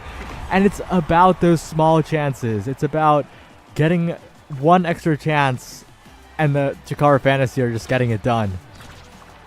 Yeah, Chikara Fantasy has been playing such a great game plan. They keep throwing the core at the other team, and eventually, even with all those defensive opportunities from the side of Lag and Laggers, we've seen Chikara Fantasy has been consistently able to eventually get the core through this defensive side, and right now we're seeing it's pretty scary for both teams as the damage is flowing, and ultimately if the side of Chikara Fantasy is able to stay alive, that's what they want. They want to just keep throwing the core at you and hopefully get the barriers open and get things going. And Social Fox helping out on defense as well. Chocobo Yao rotating the core forward. Suplex in a bit of a dangerous position as one barrier is taken. 70 Pirates takes two on the quick strike. And then now it's all up to Suplex to find a big opportunity. But again, you can't be striking it right into them. But if you are finding the dash punches right into them, all is forgiven here. 70 Pirates, though, we've seen the Zentaro score alone before. Snowing Halo's got to be very careful when rotating the core around, especially as that flip goes out. And Chocobo Yao lags at the wrong time. Oh, no. Oh, such a horrible time to lag as Chocobo Yao going off to Narnia thanks to that Wi-Fi connection. And we're gonna see Chikara Fantasy take this and start running. They got that second point in the set, and they also got that kill onto Suplex. Now Chocobo Yao has to use that flip to get it out, but oh my gosh, a crazy angle, and I don't know what to feel. Yeah, maybe that is the game opening up at Suplex. The entire bottom side of the goal was wide open. It's okay, he killed the goalie. All good, never mind. Eventually, you can either force the core through the goalie or the goalie through the net, and I think we went for both all the way through there. As Suplex ended up just setting it straight through, getting that kill onto Gilbertito, and got that goal going. And now they are still down 1-2, but the side of Lag and Laggers has looked very strong so far, even in some of these situations. And with that play from Suplex, we're looking to maybe see something like that happening again. What an expanse from Gilbertito, though. So much speed on Snowing Halo. Was trying to maneuver the core around, but ended up maneuvering right into death. The Atlas gets it done. Expanse available, but doesn't quite keep the core contained. Still, the barrier standing, but Snowing Halo is so incredibly fast right now. Suplex and Snowing Halo looking for a dribbling play. They gotta be careful, though, as they pull the trigger early. They still have a few cooldowns remaining, but I think that they overcommitted on that dash punch. Yeah, definitely, but all that you need is one good opportunity, and Snowing Halo running up by themselves. Suplex does have that flip in the back line, so if they're maybe able to get that health back up and get something going, we could see that flip maybe coming out, maybe getting use. But oh my gosh, a really good strike work from 70 Pirates, able to just get it past Chocobo Yao secondary, and now we're looking at a 3-1 set win for Chikara Fantasy, and oh my gosh, this is a really close game, but it feels so weird. Yeah, and especially with this draft, team player is available for Gilbertito, and so is Monumentalist, so pretty undeniable, but that'll be the team player following through anyway.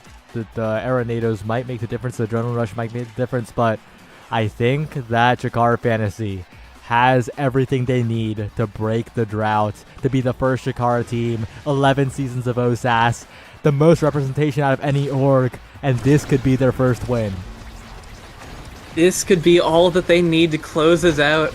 That Super Surge is super big for 70 Pirates.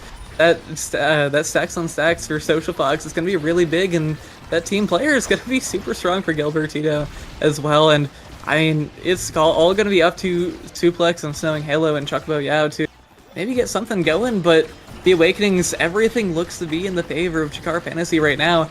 Both teams want to close it out, but certainly Laggin' Laggers wants to keep it going, just win this game and win the series. Yeah, Jakar Fantasy on the brink, Snowing Halo almost dead on death's door. Social Fox sending it through, and if you're not careful, eventually these strikes will lead to a barrier take, and Chocobo Yao has eject button backed into network connection, and that's 2 KOs in a row, but both of them revived. No Adrenaline Rush proc for Suplex. This Atlas doing everything right now, and 70 Pirates the same on the offense. That was such a good ultimate from Gilbertito, saving both of their teammates, especially Sad Boys coming out there, and this is really what you want to see if you're Jakar Fantasy. 2 more points to go to bed, and I think that's really all anybody's looking forward to at the end of this tournament. But for the time being, we're gonna see that flip almost available for Jakar, for Social Fox, and if they are able to get that flip, they've already taken down that first barrier, they've already taken down the second barrier, and now they're 2 points away. The barrier's open, and they just want to close this out now. Oh, and 70 Pirates core stop into topside shot. Once again, just keeping it away from Chocobo Yao, forcing the goalie to make the prediction instead of just handing it to the goalie, really, and that's the difference here. That's why Jakar Fantasy are looking on pace to break the drought, 1 goal away now. Yeah, 1 goal away from finalizing this tournament, ending it for the night, and they gotta get it through, though. As the first barrier goes down, their pressure has been so strong throughout this game, throughout this series, and throughout the night, actually, as both barriers have gone down. Social Fox takes out the midfielder, and now it's all that the side of Laggin' Laggers can do to keep this core alive. They send it to open space for now. Snowing Halo has tons of speed to work with here. Sending it away from Social Fox. That's a big NATO, but doesn't quite catch the core enough. Suplex with a good clear here on the defense, but Social Fox now looking for the final shotgun. These air drums will deny it. So close to a Jakar victory here, but Suplex delays it even more. Has the flip, sends it around to stall out the strike war win. Snowing Halo on the rebound, and a KO onto the 70 Pirates. That's a huge power play now for the side of Laggin' Laggers, but Social Fox would score. Gilbertito has a team player core speed, has the flip available. No rest for the Laggin' Laggers here as Jakar Fantasy look to close this one out. It's so close, it's such a tense situation, and while Laggin' Laggers had been playing it so well, they're able to actually close that out.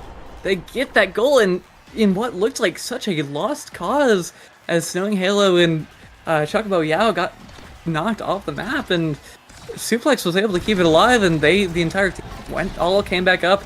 They're all alive once more, and they took out 70 Pirates, and this is such a crazy finale to this tournament. Laggin' Laggers living up to their name, Suplex using that eject button in the forward position, and now it's looking so close. 2 flips up, though, for the side of Laggin' Laggers, and this is where things could get big. This is Gilbertito forced to retreat a little bit. Suplex in position, but can't quite get a clean opening here. Trying to maneuver around the clears, chasing down the core, and finding the flip in front of the net, but the expanse is good enough. The NATO coming in. Snowing Halo, you got to cash out the flip. That could be the last chance you get for this entire tournament, for the entire OSAS season, for OSAS ever, really. And 70 Pirates and Social Fox, they're looking. They know that this barrier take could be it. Yeah, they just need the 1 barrier, and then once that goes up and they have free reign, they're gonna try and close it out. And that barrier is down, 2 flips up for the side of Jakar Fantasy, and that angle goes up to the top of the barrier, and Chocobo Yao not quite able to save it. Jakar Fantasy, the first Jakar team to close out an OSAS season, and Jakar Fantasy looking incredible. You know what? I'm just gonna drag you into their VC and I'm gonna hop in because if we're gonna have an interview, it has to be right now. Like, you should- Thank you. Hey, GG's, man. Wait, no, don't leave yet. Don't leave yet. Yeah, hold on, Oh. I'll get him back. I'll get him back. Okay. Well, My bad. first question: how does it feel to be the first Chikara team to ever win OSAS? Oh my. Let's. It feels amazing. It's an honor. Fantastic. Amazing. Thank you so much. Yeah, thank you. And I'm just gonna rapid fire questions now. It's 1:30 a.m. Eastern, 1:37 a.m. Okay. Next up, so the big focus of all the chatter in this series was about the draft and about how they targeted down the IME. Do you think that was correct? Yes. I think in the last match, I think they should have banned Atlas. Gilbert was holding it down way too hard. Honestly, agreed. They made good bans and good picks across the board. I think. I think they did virtually nothing wrong. It was just our goalie was so hard to get past. I appreciate y'all hyping me up, but they absolutely picked the right Ben. IME on Fox is goated, so they were correct. Yeah, and if all of you would like to just do like a small backstory, how did you get here? Where do you start? I saw a lot of mentions of norms, but real quick. I'll take this one first. I was a norms demon, if you can call me a demon at that at all. Tiny San was the first person to reach out to me and bring me into anything. And from there, it was Chikara and Scandal's whole group. And they were super friendly, and they did so much for me to get me involved with the community. That was exactly it. Just two of the right people reached out to me. It was all uphill from there. For me, Go I'm ahead, Marcus, also. go ahead. Alright. Yeah, I only play norms essentially. Like I hardly play any ranked, but Jack Scandals had reached it. He had mentioned about if you wanted me in OSAS like months and months ago. And so he had like the idea in my head, and I was like, you know what, might as well give it a try, you know. I kind of took the opposite path of them. I slowly and gruelingly grinded my way up solo queue and rank. Happened to run into a game with Wee. Shout out to Wee, who got me into the competitive server, which is when I first signed up for the KG tournament as a goalie. And so, huge shout out to Jack Scandals. That's who reached out to me, and my other coaches who, man, they literally trained us up to take this down. So huge shout out again to Scandals, Zonzeki, Michaela, Yes. and Cragley. Thank y'all Wadi. so much, man. Cragley and Wadi. Don't forget Wadi Wawa. Appreciate y'all. And then for me, I was pretty much almost in the same rank or same way as Gilbertino. I kind of climbed through the ranks a little bit. I eventually met Jet's Secret and started looking into getting into OSAS with them way back in a different OSAS way before, but then I stopped playing the game for a while, came back, left again, came back, and this time around, Michaela reached out to me about joining a OSAS team, and that's how I started to get back into it and went back in with Chikara Fantasy being coached by Chikara Eclipse. I did play once in last OSAS with Hooked on Goth Cats as well. Sorry, old team. Had to beat you here. Right, and we're gonna go through once again, but what's next? Do you plan on entering any other tournaments, or is it back to norms? Norms. What the Norms Demons Norms. answer first? Yeah, I want to be where I belong. Crawl into the swamp I came from. I was hoping to go into ISS with them, but they turned me down. So I will be looking for an ISS team. Well, personally. we can go to ISS together because I don't want to stop. I want to keep playing more. Let's go. All right, Potat, you got any questions? I don't think I have anything other than you guys played crazy. Thank y'all so Very much. proud of these Yeah, guys. Thank you. For hosting everything. Actually, you know what, real quick? Shout out to all of our opponents. This tournament was Yes. great, especially the laggers that I couldn't have asked for a better fight. this was awesome from start to finish, and it would not have been that way if y'all weren't so good at the game. Legitimately, thank you for the games. All right. Well, 100%. you guys took care of all the shout outs already, so I guess that's about it.